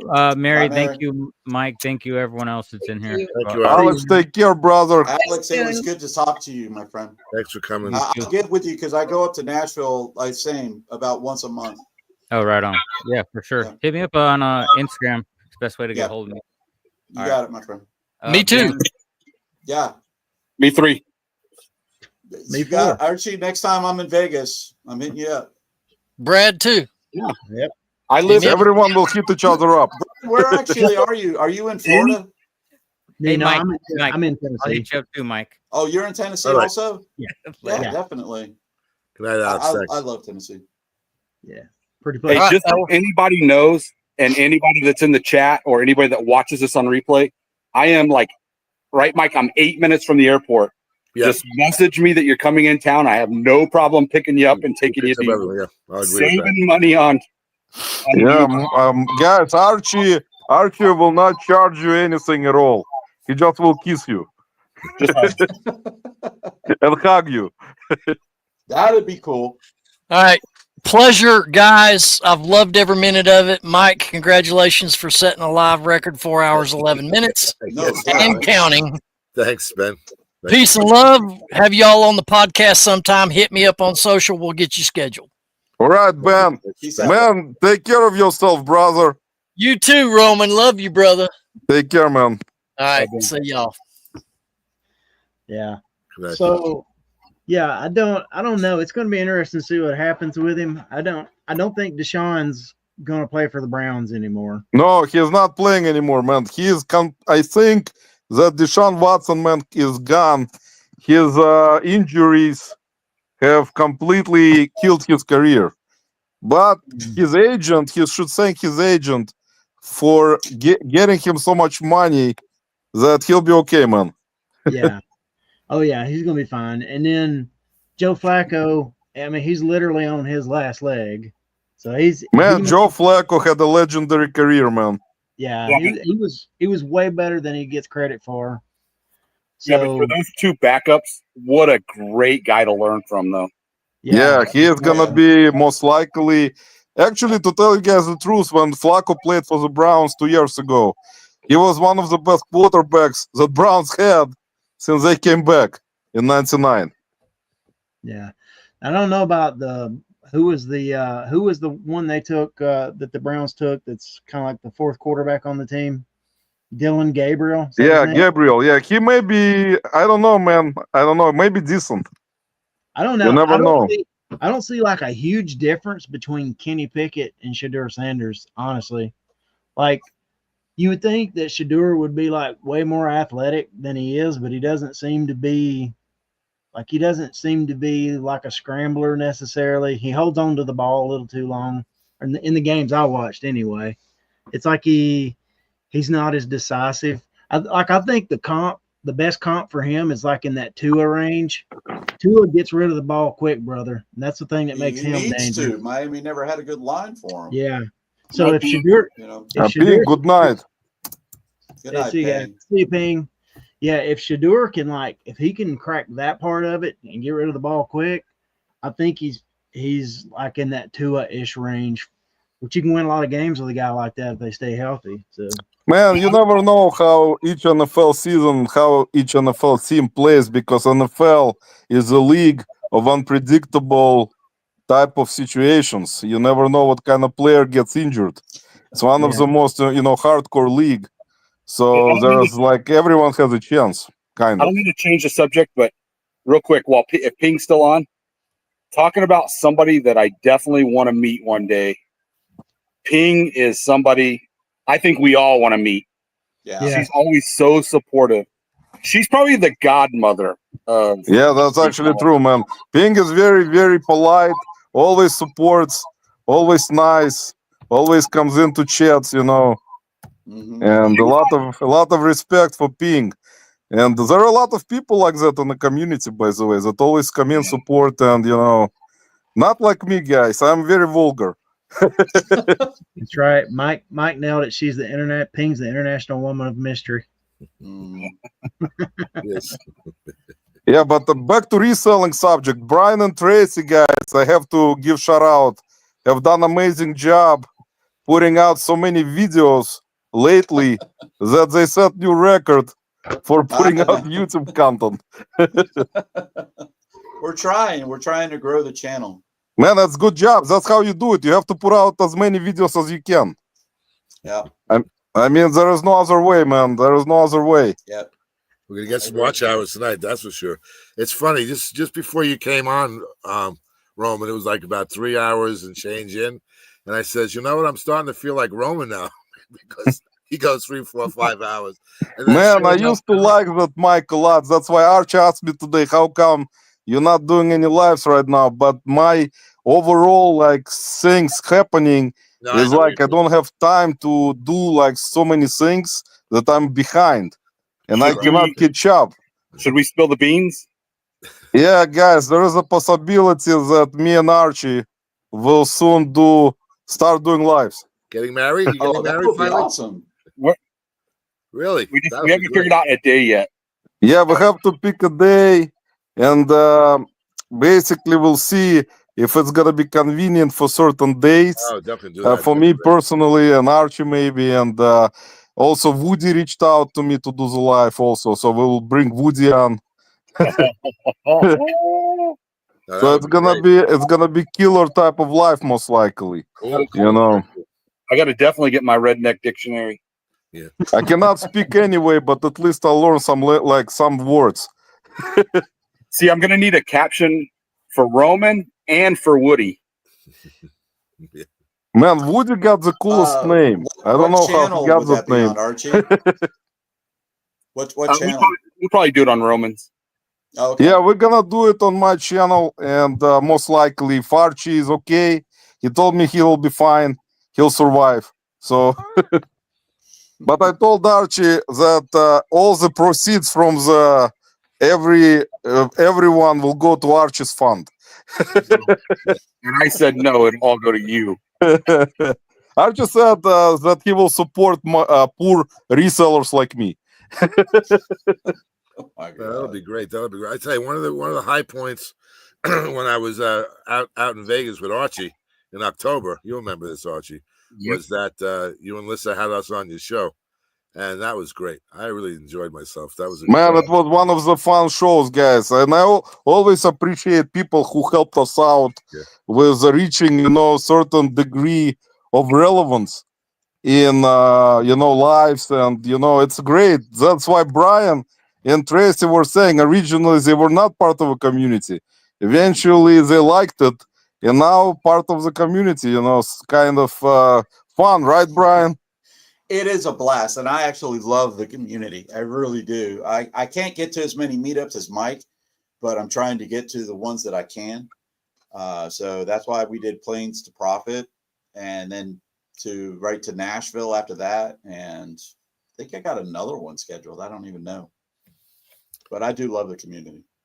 Yeah. That's good. That's Mike Metko is like, I would say Mike has done so many things throughout those 3-4 years for the community. It's just amazing, Mike, that you have created the channel. Have gone to almost all meetups. And, you're living your life, man. I hope when I'll be 70, I'll have an opportunity to live life like that, man. I agree with that.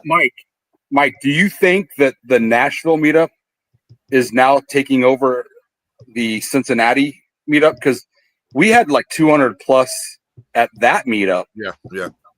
So now you think Nashville's, I don't think they're going to do another Cincinnati one. Yeah, I'm not sure about that, but I think you're right, though. It's definitely is the most popular one and the most attended one at this point. Nashville actually is a city on the rise. Nashville has become one of the cities to visit, because I used to go to Nashville for computer shows in the past, in the 90s, and it was not even close to what it's now.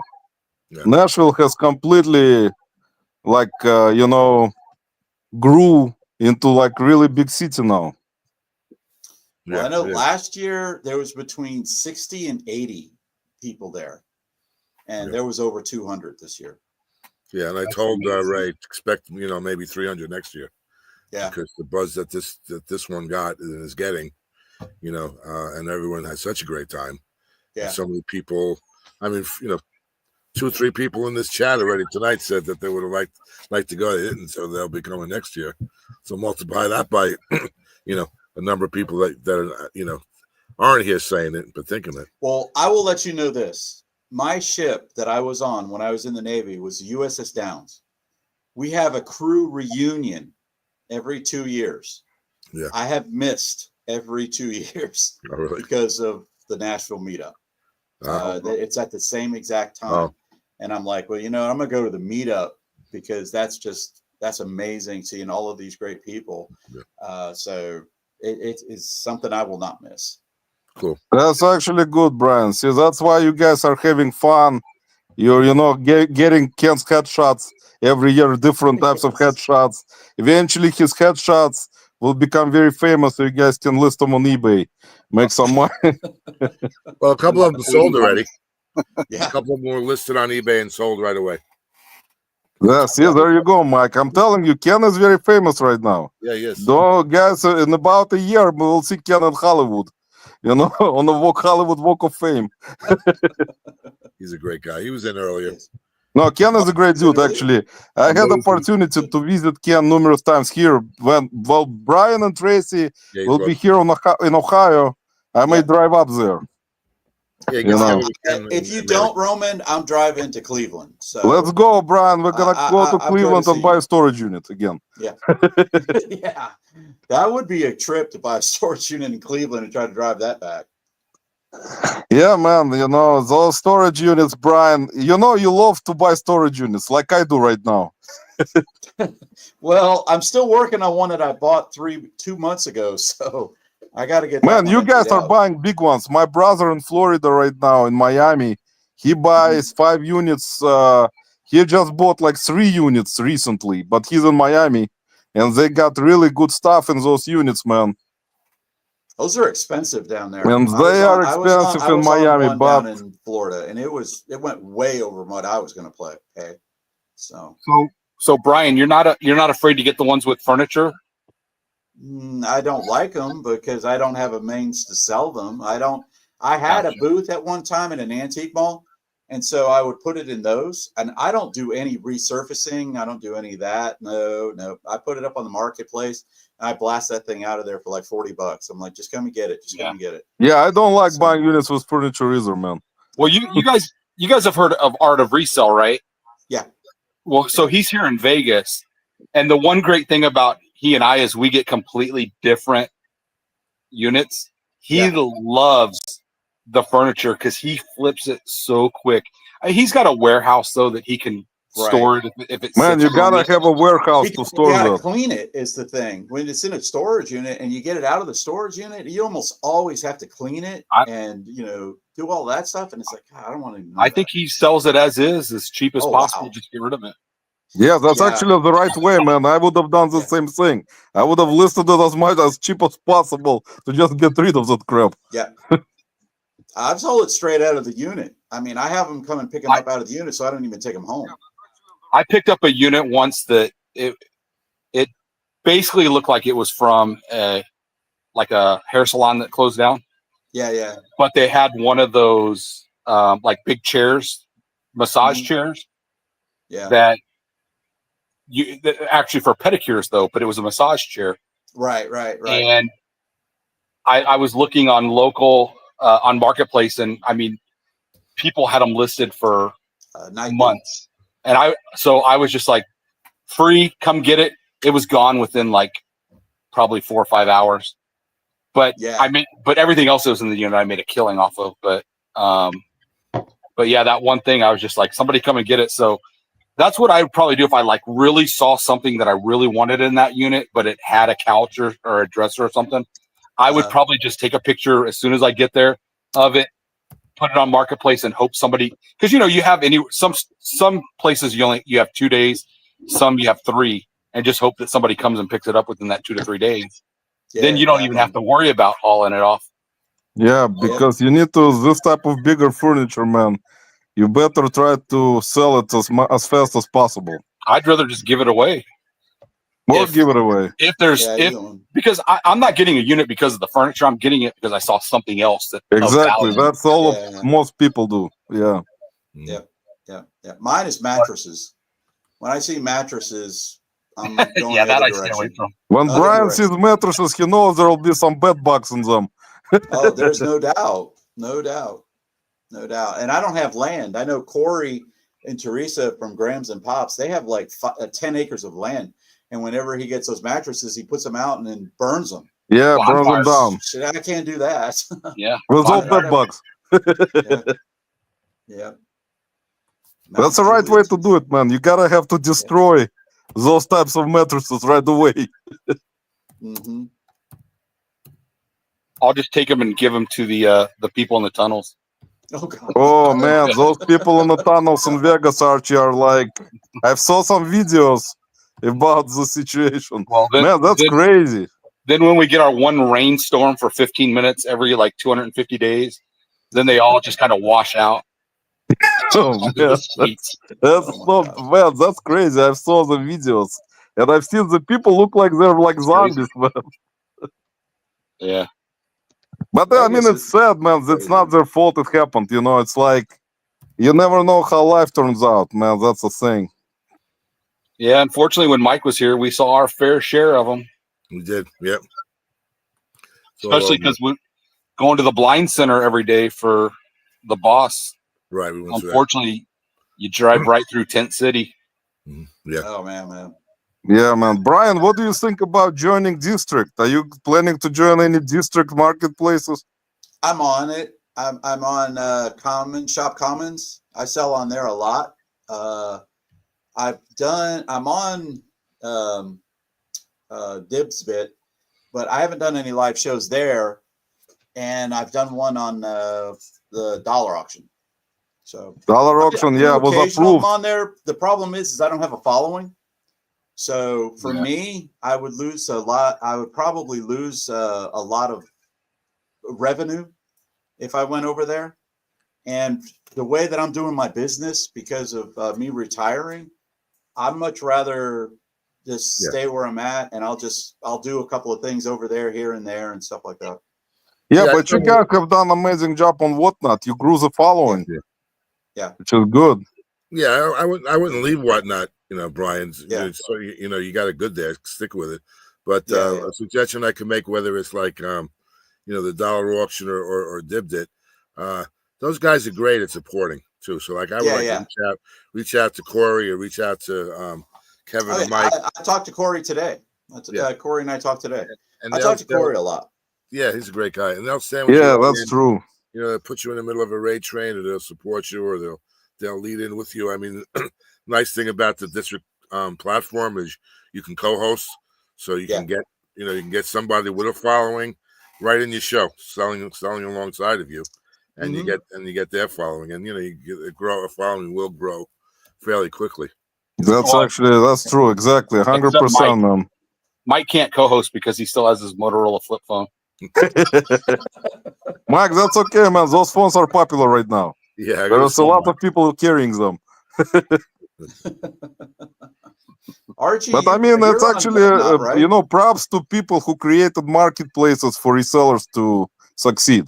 It's not something that happens overnight, but they gave opportunity to a lot of resellers who would like to sell their stuff faster. Yeah. And you can get certain, I would say, all the stuff takes time. Yeah. And people try to help each other out as much as they can if possible. Yeah. Archie, you sell on Whatnot, right? No, not regularly at all. Oh, I've been doing more Dibdit than anything, but I mean, I've done Whatnot. The last Whatnot I did, I kind of piggybacked off John with Flip It Ain't Easy, because he did his show like right after his live, which was perfect. So Mike actually was part of it. So we just kind of did like our own little raid train. Yeah, that was kind of cool. Yeah, I remember. Yeah. But I actually had a lot of success on Dibdit because I had a lot of like vintage military patches and pins, like thousands of them. And I made a killing with I think I did 4 or 5 shows.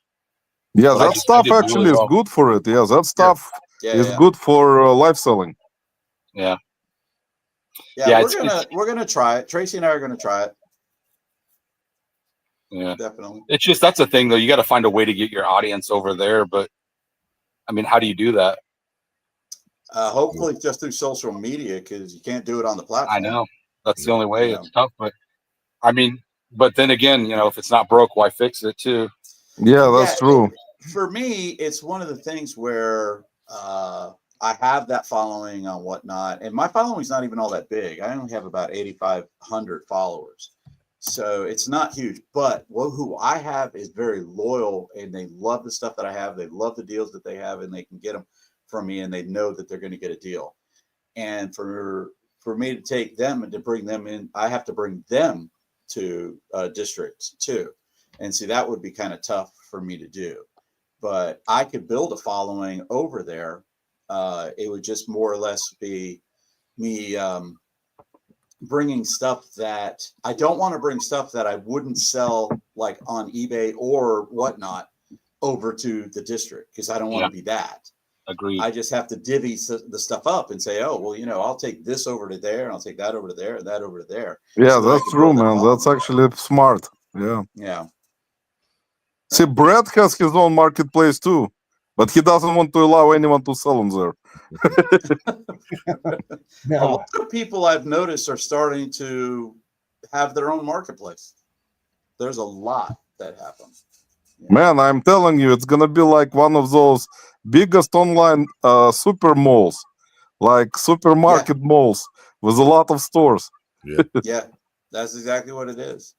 No, I'm happy for anybody to sell over there. I just don't have it. I don't have any customers for them yet. So, Brad, what's the name of your site? Playmobil. It's just all Playmobil stuff. That's cool. I actually just learned that Brad likes to sell Playmobil stuff. That's cool. Yeah, what about Legos? Do you sell Legos? Oh, I'll sell anything. I've sold a lot of Lego, but yeah, our kind of specialty, I guess, is Playmobil. So. Yeah, Playmobil stuff I find a lot at the bins, man. Like a lot of different pieces of it. Yeah. So like, how did you get into that niche though? So I mean, were you like a big fan as a kid or what? No, never. I never even knew what it was. Couple of years back on the 127, so 2 or 3 years ago now, probably about 3 years ago. We were in Dunlap, Tennessee, close to Signal Mountain on the 127, and there was a vendor that had 2 of the really big totes. I mean, like the monster totes of it. And they had it priced for like $250 or $200 or something. And so I was like, you know what, let's just buy it. And during the process of figuring out how we were going to sell it, you know, like, are we going to put it back together in sets? Or are we going to do whatever? You know, one of the things we noticed, because a lot of it was vintage stuff, we noticed that it parts out really well. So it's like, okay, so the next time we saw like a lot of it, it's like, we don't even have to worry about if it's, you know, if it's complete or anything like that. If it's complete, great. We could put it together as a set, or we could part it out because it'll sell. We got plenty of room to store it. And then my wife she kind of just started finding little hacks about even like, one of the things that people don't really sell a whole lot is just the little individual figures, but that's true. She will take the little individual figures and put them together with like some accessories. Cause just imagine from all those totes, all the accessories and things that we have. Yeah. And like, I'll give you an example. Last night we sold, it was probably about this time last night, my phone chinged 33 different times in succession because somebody bought like 33 of those little characters. Man, that's great. So we're selling a $5 or $6 character, but we're selling a bunch of them at a time. The other thing that we saw too was we have like today I shipped out to she was a new customer, but I shipped out to 3 repeat customers. So we get repeat customers every single day that are buying more of it. That's nice. And so we built up a really good like base there. I'm trying to get those people over to Playmobil, right? Playmobil. That's the people I'm trying to get over there, because if I can bring those people over there, they'll buy from whoever's over there. So I sold $4 figures last night, but I sold $256 worth of them in one pop. So, there you go, man. That's good. You know, one of the beautiful things about reselling is the things you don't know anything about, and you get the opportunity to teach yourself what it's about. But with that said too, it's the contrary too, is, dude, like those military patches and pins, I don't know jack crap about any of it. I went on and sold it, and I made it very clear, guys, I don't know what this is. Screenshot it, see if there's money. I said, I haven't even looked any of it up, and the stuff was selling like hotcakes.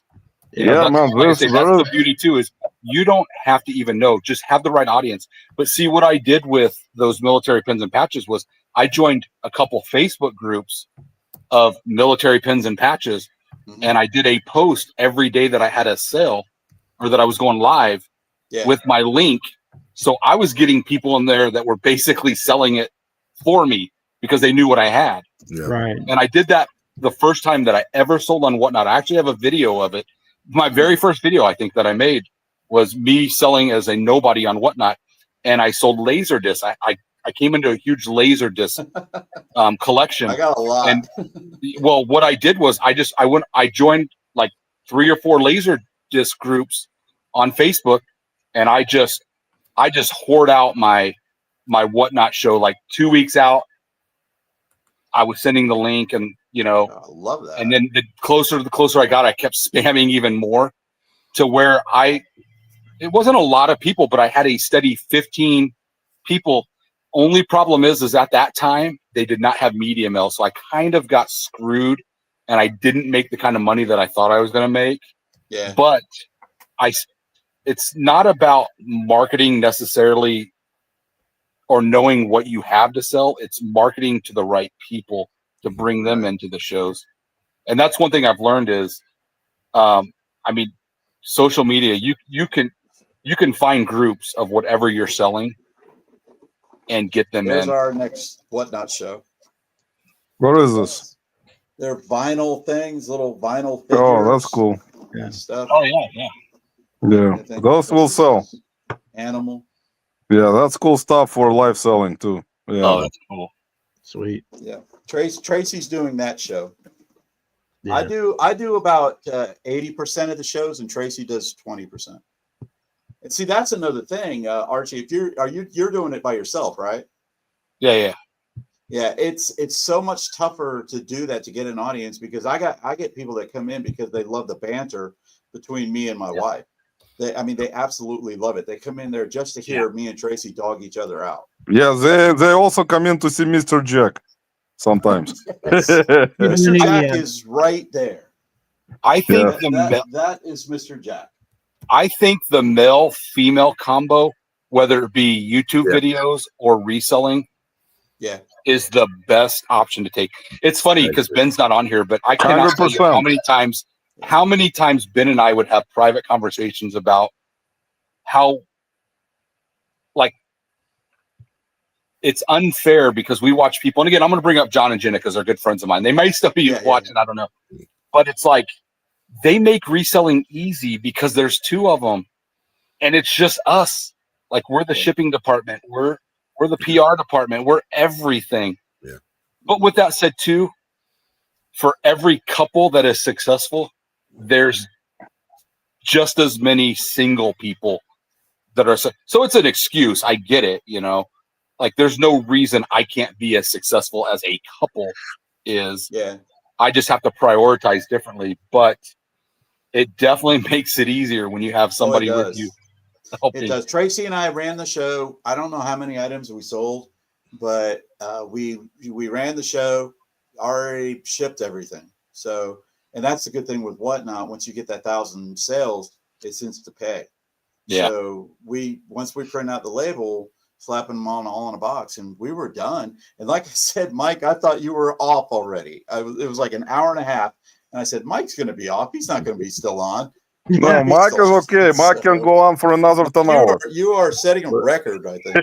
Whatever needs to be done, man. Brian, put it this way. This is exactly how it is when Mike's in town.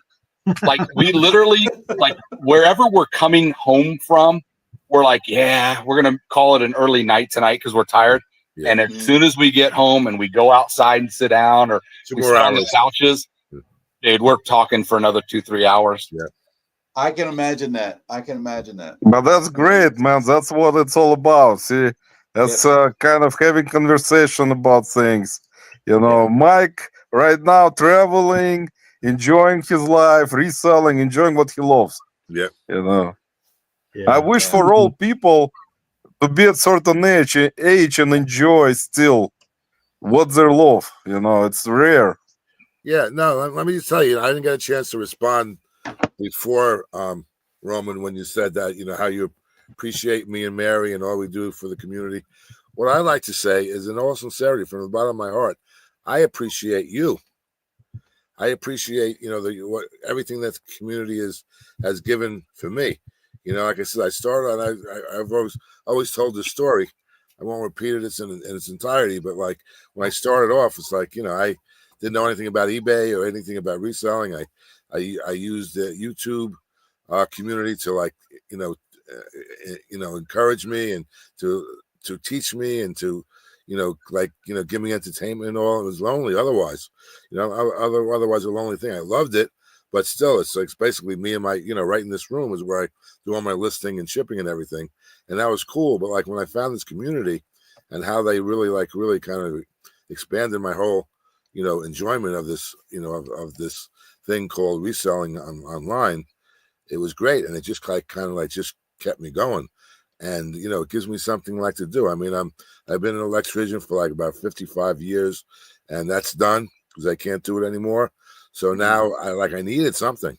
I really needed an activity, and this whole eBay / YouTube life just fell into my lap, and I'm having the best time of my life. You know, I really am. It's like, it's so cool. Yeah, man, that's the thing about it. Especially like you're saying, man, whenever there's a chance of something, after especially what you were doing almost all your life, and then get into something that you enjoy, it's like right now, man, I can tell you it doesn't happen to a lot of people. That's the thing. No, I'm very grateful, very fortunate, and I realize and I appreciate that, and I don't forget that, you know, 1 minute of any day, like you were talking about. You wake up and you have your gratitude, to God or whatever you believe in, for like just having another day. And I definitely, do that each and every day. I wake up and I'm grateful for. And you are surrounded by great people, man, all the time that appreciate all your support that you've done.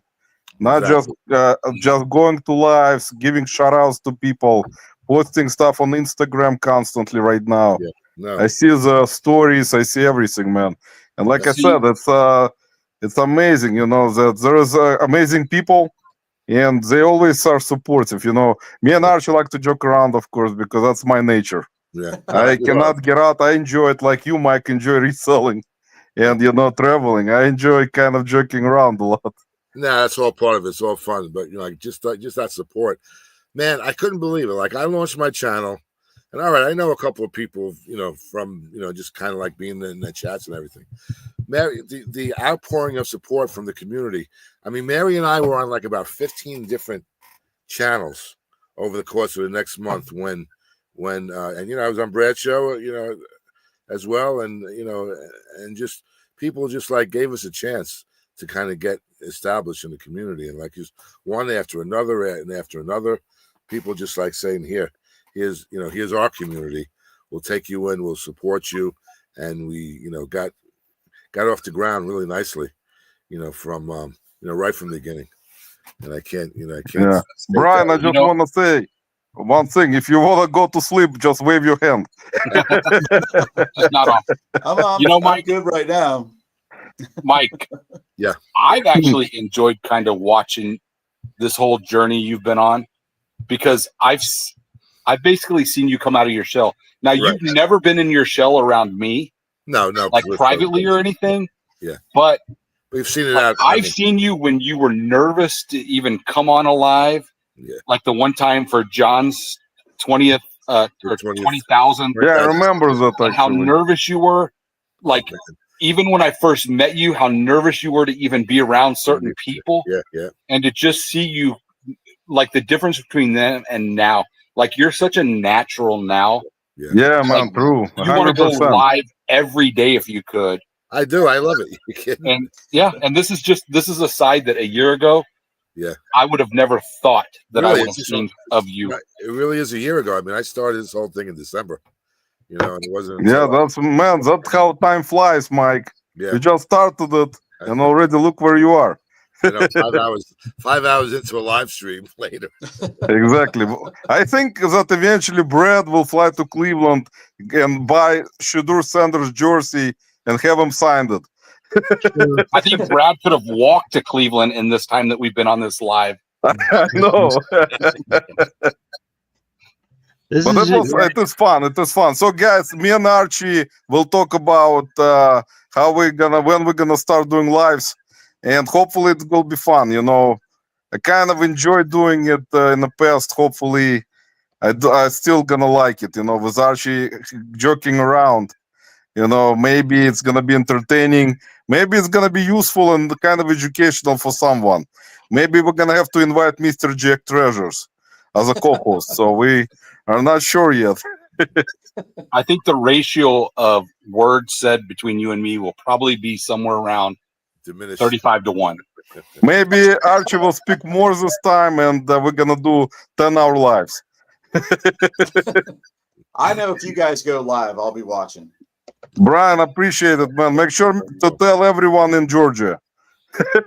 I'll tell everyone in Georgia, all the 5 people that I really hang around with in Georgia. Everyone who buys storage units, man.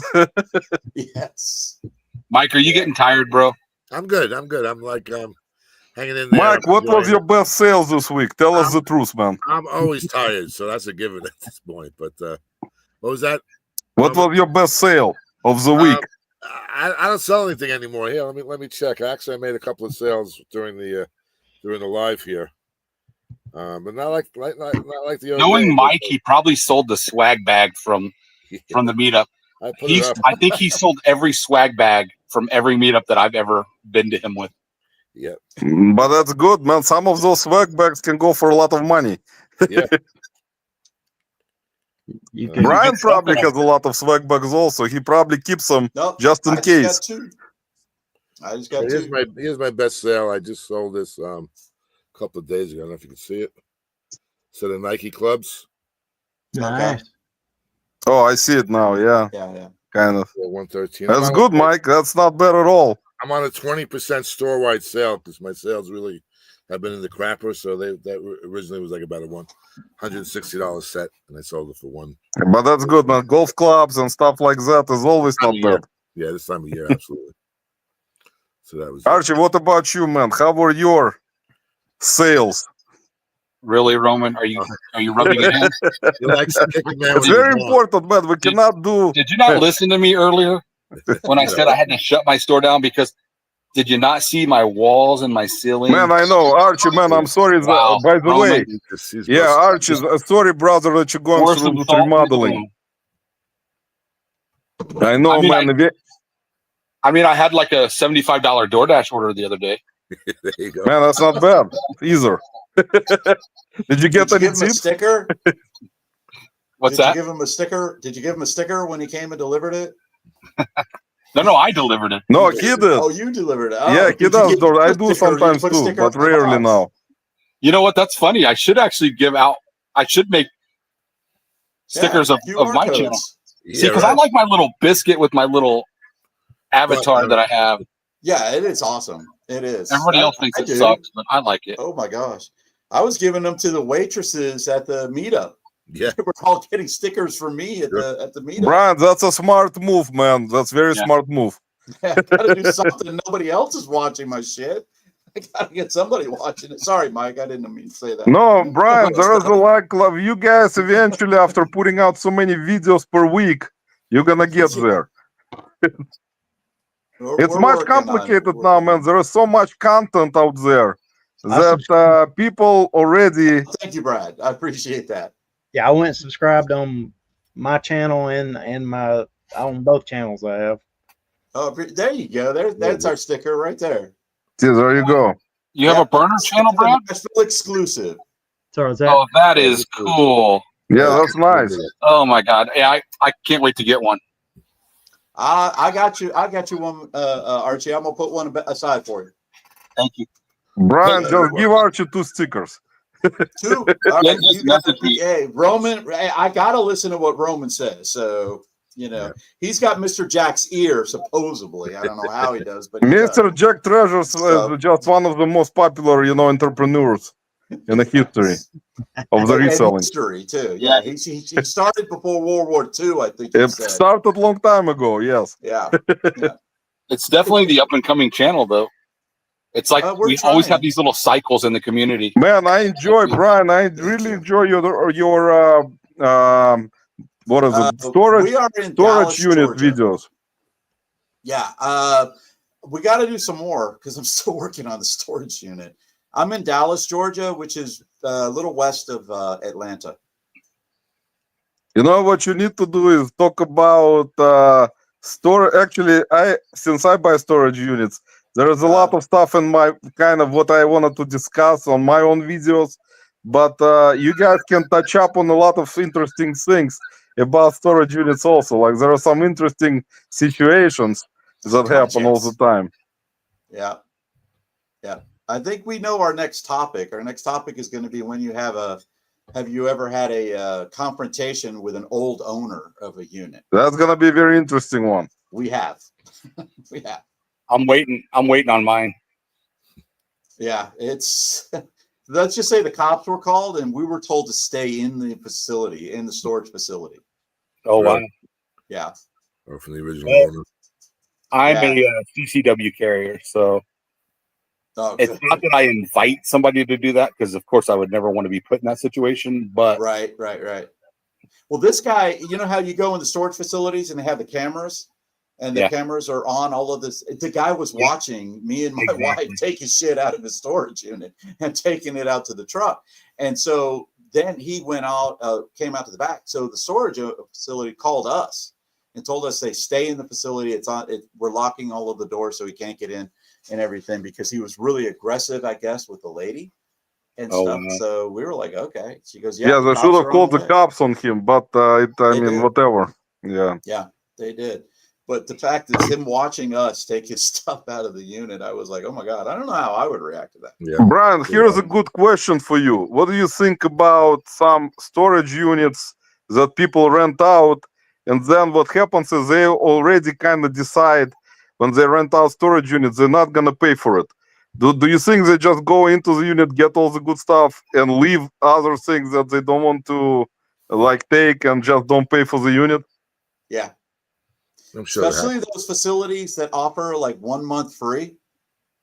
Yeah, I kind of avoid those because in Georgia, it costs so much money, and I don't know about. I think Vegas might be just as bad, but it costs a lot of money to get rid of tires.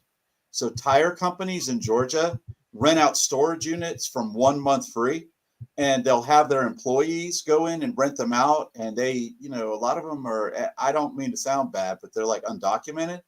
So they don't get any kind of a hit on it at all. So they take all of the tires, instead of taking them to the dump, they put them in the storage unit.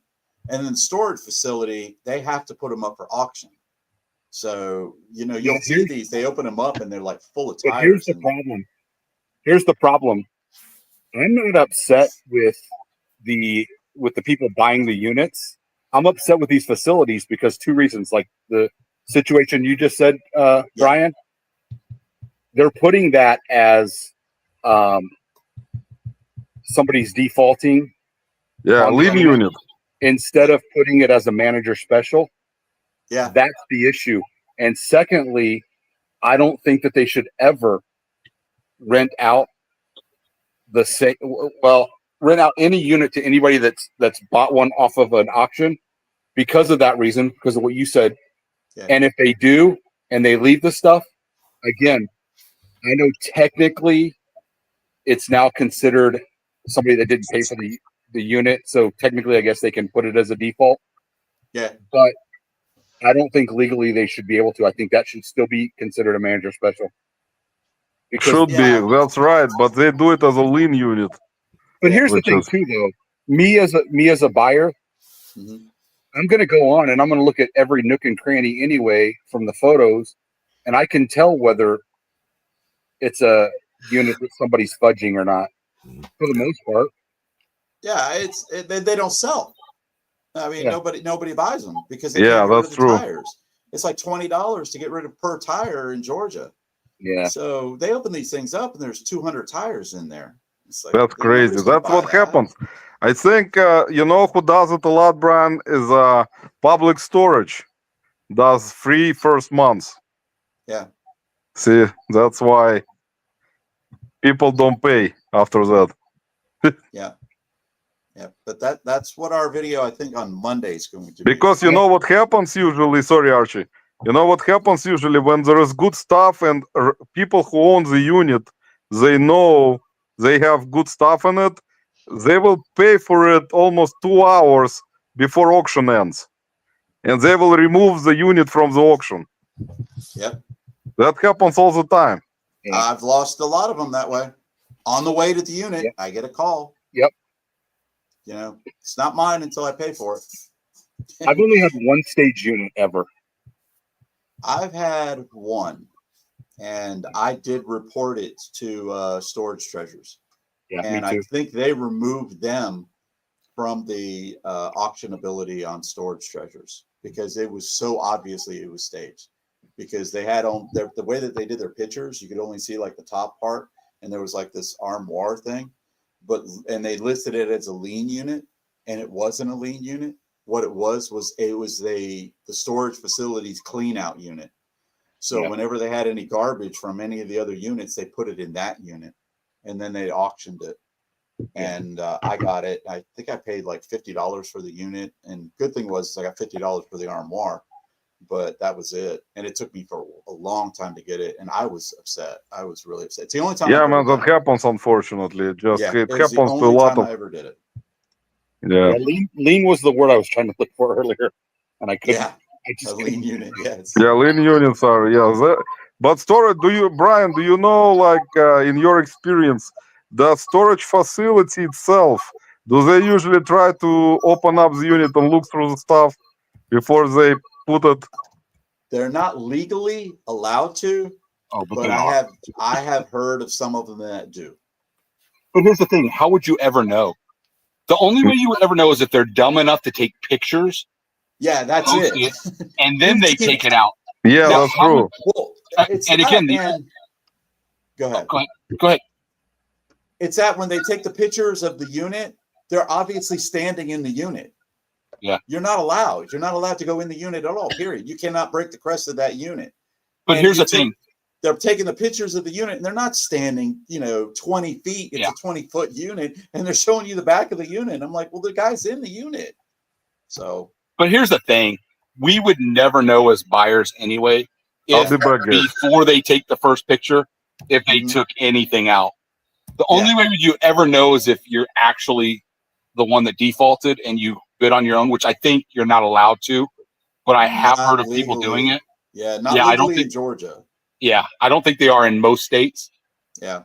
But that's the only way you would know. But then again, what are you going to do? You're going to rat on yourself and say, oh, this was my unit before, and then now you just broke the law anyway. But yeah, they're definitely siphoning from the unit before they start taking pictures. Yeah, I mean, it's tough. It's tough. Have you bought a unit that the facility wasn't supposed to sell? Never. I got two. Two of them. I think I saw a video on one where that happened too. It's not a fun situation because the facility calls me. I already paid for it. Actually, it's happened to me 3 times. Once they sold the unit to 2 people. One of them was me, and then another guy came down to get it too. And he says, well, that's my unit. And I said, well, I already paid for it. And he goes, so did I. And it's like, and we were both at the facility and paid for it at the facility. That was a mess. But the facility calls me up and they're like, hey, we weren't supposed to sell that unit. Can you bring it back? And I'm like, no, I can't bring it back. Half the stuff already went to the scrap yard or to the dump. Yeah, you're not legally obligated to. No, my lawyer, that was the first phone call I made. I called my lawyer and he told me, he said, no, once you legally pay for it, it's yours. That's why the facilities have a bond and they're bonded. Yep. So they're held responsible for that. But one of them, I did let them take it back because it was a really, really big unit. And the manager told me he was going to give me a deal on a unit. That never came back, but it happened. We did it, boys. We did it. 5 hours, Mike. 5 hours, Mike. Congratulations, man. Okay, you just set a new record. 5 more to go. I'm going to wrap this up. I promise. Mike, let's do 10 more hours, man. And we'll go home.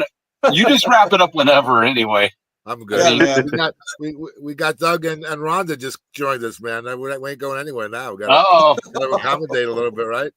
Well, Mike, how was anyone got really drunk at the event, or everyone was sober? I didn't see anything. I didn't see. Well, Mimi did fall. I don't know if that was over at the game terminal. I heard about a couple people, but that was it. Yeah, I didn't see anything. No, really not much. Oh no, there was somebody that was drunk at the hotel. Oh yeah, he was trashed. I think he was trashed at the hotel the whole time. Was he part of the group or just I guess with the hotel? Yeah, he was part of the group. Oh wait, this could be fun guessing. Let's see if Roman and I can guess. Is this somebody everybody knows? I can't say because I don't remember his name. Okay, so it's not somebody that we all know.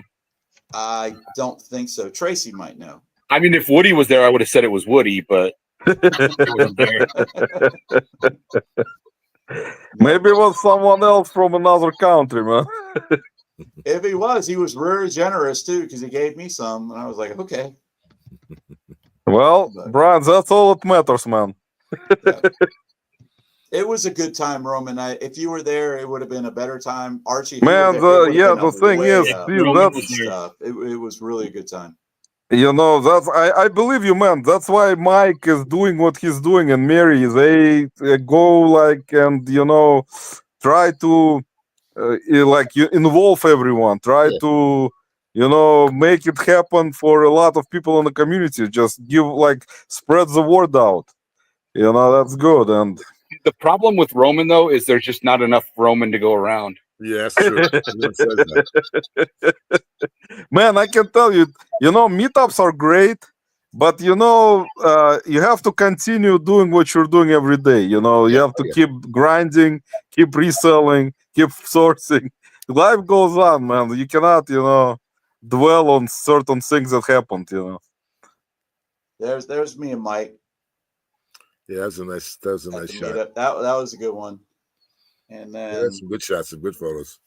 Yeah, and there's the kiss. Yeah, the kiss heard around the world. There you go, man. That's the best that wasn't one. the only one. No, not the only one. No, really not the only one. You know, I always say that these meetups, they're like the complete opposite of when I had a W-2 job, because I went on vacation to get away from people, to get away from the people that work for me. But now, man, I'm telling you, I'm the same. Well, for the reselling community, it's like just the opposite. Always alone. You guys are my coworkers, so it's nice to go out, stop what you're doing for a weekend, and just hang out with like-minded people. Yeah. And you know what? We don't even have to talk about shop. We just have fun. Yeah. Let our hair down, like Ben. Let his hair down, and just have fun and socialize. That's really what this is all about. These meetups. Yeah. I mean, obviously the networking and everything is great, but just being around other people that are like us. Yeah. That's what we need sometimes. That's a good type of that's a good type of vibe, Archie. See, that's what's important. Yeah. I would have just went there to take a photo with Ben. You guys are all my wives. There you go. Oh, you bitches. Yeah, it's so great. It's so great. I was trying to be respectful to Brad by not saying that. Yeah, Brad is very Brad will tell us that God will not forgive us right now anymore. Hey, remember one thing though. Jesus hung around with the unholy more than anybody else. Well, I mean, other than his 12 disciples, but they were all unholy at one time. And that's why I hang around with you guys. See, there you go, Brad. God bless you, man. God bless you, Brad. See, we're gonna talk to Jesus for you tomorrow, especially me. I talk to him every day. No, I'm unoffendable, dudes. How many people we still have in the chat, Mike? Well, we're picking up some speed. Well, we're going between 15 and 20. Man, that's nice. Thank you guys for sticking around and listening to nonsense that I say. It's all good. It's all good. Now, Chris the Goose was there, right? Yeah. Yeah. His name's changed, right? Or is that the same? Or is it all the cool people were there, Archie, with the exception of you, but you're going to come next year, so that's all right. I was there in spirit. Yep. Archie was there with his great spirit and dogs. I was there in the chat when Mike was live yelling at him to turn Mary's phone down. I remember it. I wasn't catching it. I was just trying to, do my best just to kind of keep moving forward with the whole thing, and I couldn't even read the chat. It was tough. Mike, I'd rather go there any day than Roman. Archie, it would have been impossible for him to try to sit down and actually do it like he did at Boston at the Plains of Profit. It was no way. I'm sitting there. He's like, I want to make sure I get Brian on there because he dogged me because I didn't go on in Plains of Profit because I was sick as a dog. Yeah. And he was like, yeah, still. I said, I would have made your show, is what he said, I think. So he was going around and he went around and talked to everybody in there. It really was awesome. Yeah. It really was awesome. Yeah, we saw that. Mike did an amazing job just going around and talking to Ben a lot. Ben at the time was still sober, so he was saying some stuff. Still. Yeah, it was cool. I was having fun. I mean, I know it wasn't the most polished operation around, but I wasn't going to let that bother me. It is what it is. Oh. And it did good, Mike. It was really good, I thought. Yeah. Major win in the house. Yeah, Doug's here, and a couple of people came in the meantime. And that was like, that's why I was glad that actually we had the opportunity to do the live hangout tonight to kind of, compensate a little bit. I still have my coverage. I got to edit my the footage from the Nashville Meetup. I'm going to put that out later in this week, so I'll have all of that. It's going to be a blast, Mike. We're all going to watch and leave comments, especially me. I'm sure you will. Looking forward to it. Just the only problem is you're out. you and Brian are outnumbered by the non-meetup fellas over here. Yeah, that's all right. Of us that weren't there. That's okay, no problem. Yeah, that's actually true. Kind of, it's a reality of life. Yeah. But Brett told me if none of 5 quarterbacks don't work out for the Browns, he would be happy to step in and play some quarterback for the right amount of money. Dan Marino can still probably sling it. Man, Dan Marino at his age, man, looks like Tom Brady right now. You know what? Speaking of older quarterbacks, you heard about John Elway. What about him? Nobody's heard about what happened with John Elway? No. Well, I guess I can't remember the guy's name, but whoever is a business partner now, but it was his agent. But they were at this Coachella, or not Coachella, stage whatever was in California, the big country thing. Yeah, Coachella. And I guess the guy fell off the golf cart that John Elway was driving, was in a coma, and he just passed away. Oh man. Yeah, that's harsh. That's not good. And this is his business partner, opened up the winery with him. And then, like I said, it was his agent. The guy was 62 years old. Man, that's how life goes, Archie. That's what I was talking about earlier. You never know, the thing man. is both their wives were on the golf cart and John's sons. Oh man. So, and I don't know. I don't know the details as far as like how it happened or what was going on, why the guy fell off, but fell off. And yeah, I mean, you literally go from having probably one of the best times of your life with your best friend, business partner, to now you're unfortunately. Man, that's what happens. That's how fragile life is. You never know what can happen. Well, we're wrapping it up, guys, on that note. Yeah, that's it, guys. Mike, thank you for having us today.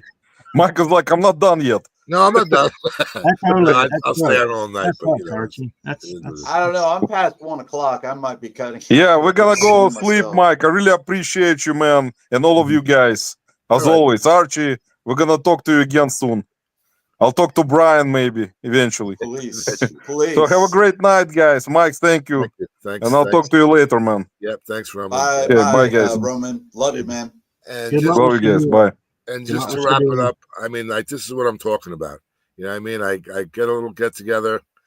People come out of the woodwork. It's 5 hours later. People are still coming into the chat. I mean, just like the end of the meetup, Mike. Yeah, right. Everybody just did not want to go. Right. And I was late leaving because I was supposed to leave a lot earlier because I had a Whatnot show and I had to do my Whatnot show on the road. So that's it. You don't want to leave. No, and it's just like really invigorates me, encourages me to continue doing what I'm doing because, like, my heart's in it. Obviously, you could all tell that, and I get that encouragement every day. Whatever I do, whatever I put into this, channel, I get back tenfold. So I'm going to continue doing it. Appreciate that. Yeah. Well, Archie, I look forward to seeing you on a podcast with Roman. I think that would be amazing. Yeah, we're gonna try it. I told him just to give me like 3 or 4 weeks to get all this situated and everything moved back into the house. Yeah, I saw your post on Facebook. I was like, man, I wish I knew somebody that could help him out in Vegas. It all worked out in the end. I'm doing good. Sweet. Guys, y'all have a great night. I got to cut out. Tracy's in sleep, I think, already. But I appreciate you, Mike, having me on. Always a pleasure, man. You're always my welcome. friend. Y'all have a good one. Peace out. You too, buddy. Yeah. Take care. Good night. Yeah, I'm probably going to go too, Mike. I don't know if you're going to wrap it all up, but yeah, I'm wrapping it up now. I can't. This is like a cooperative effort.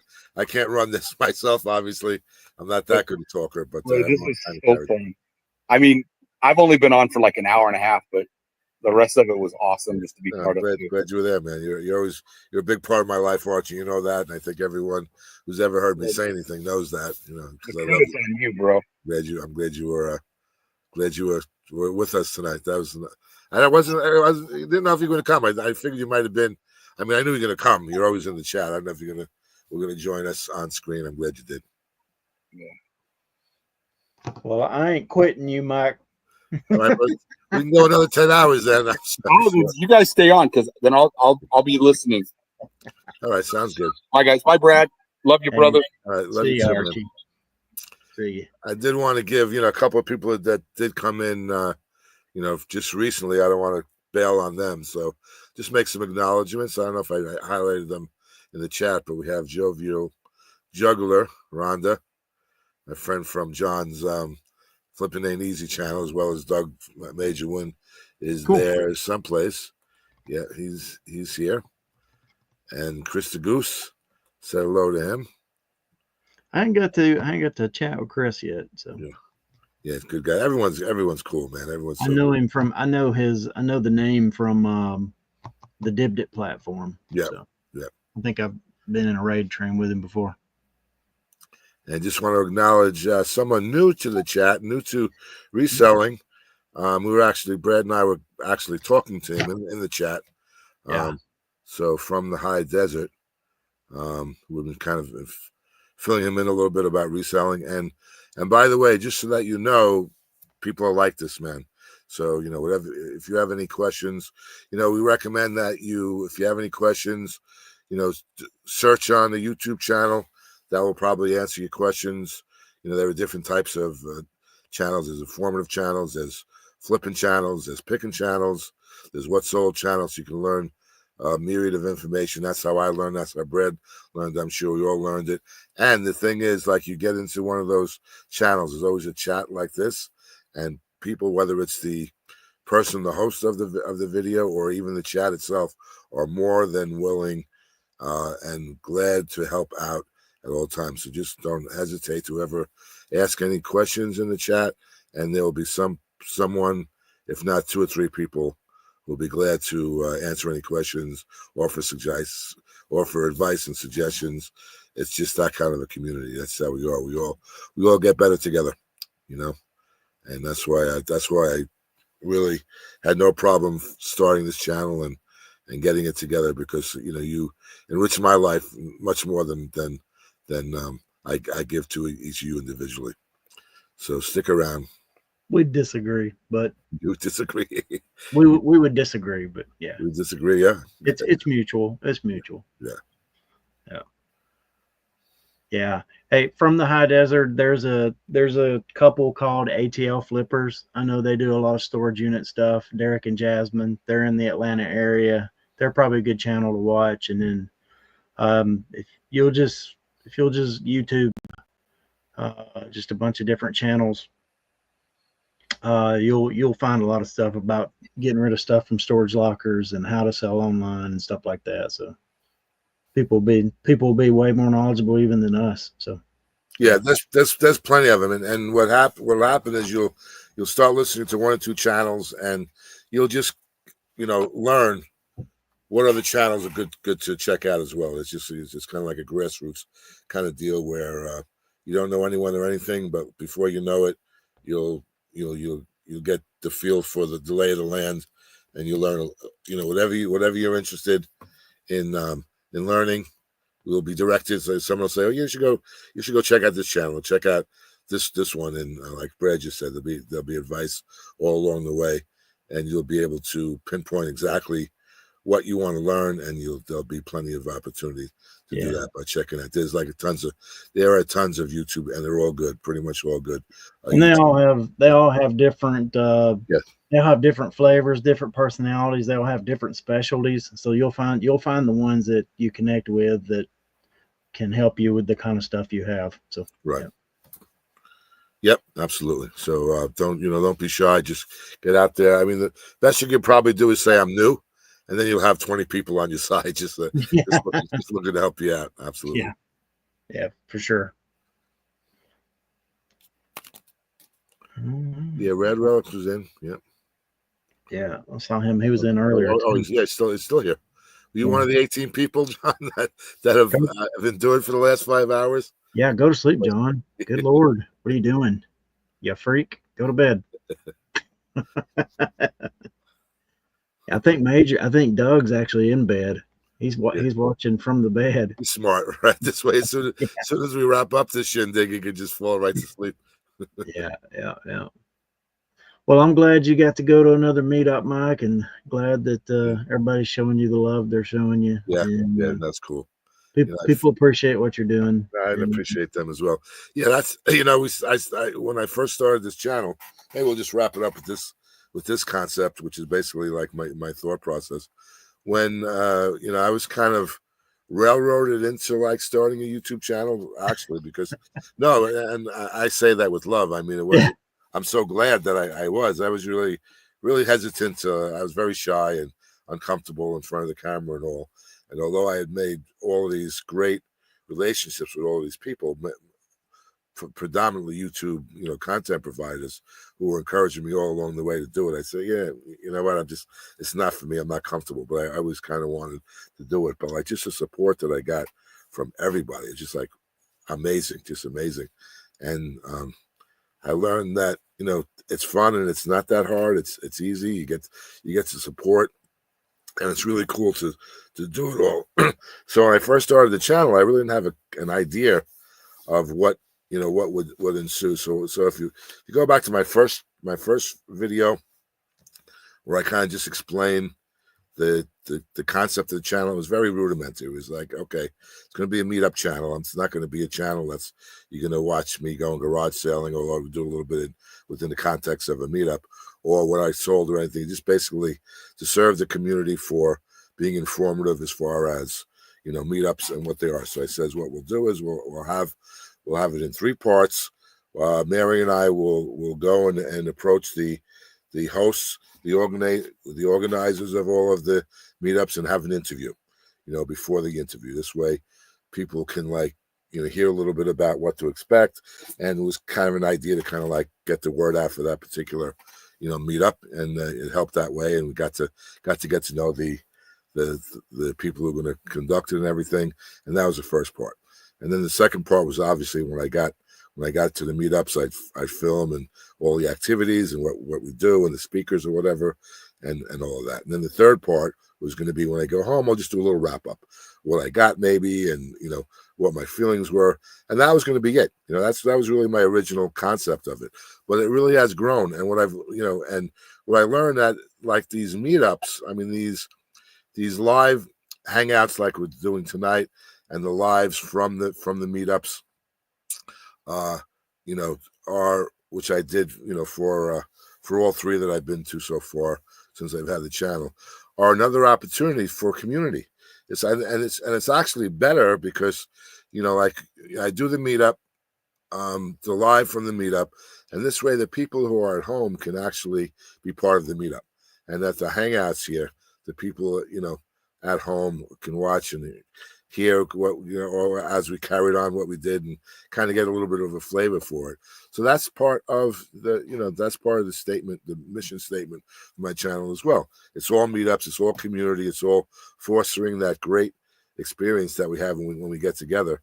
So the channel really has developed a little bit more than just a 3-part before, during, and after into like interaction and whatever. And what we are also starting to do, Mary had a great idea, is to just feature people who have live shows, because again it's just an extension of the community of the meetup. So we will be having various different people who have their own live shows and interview them or get together with them and maybe do a live with them.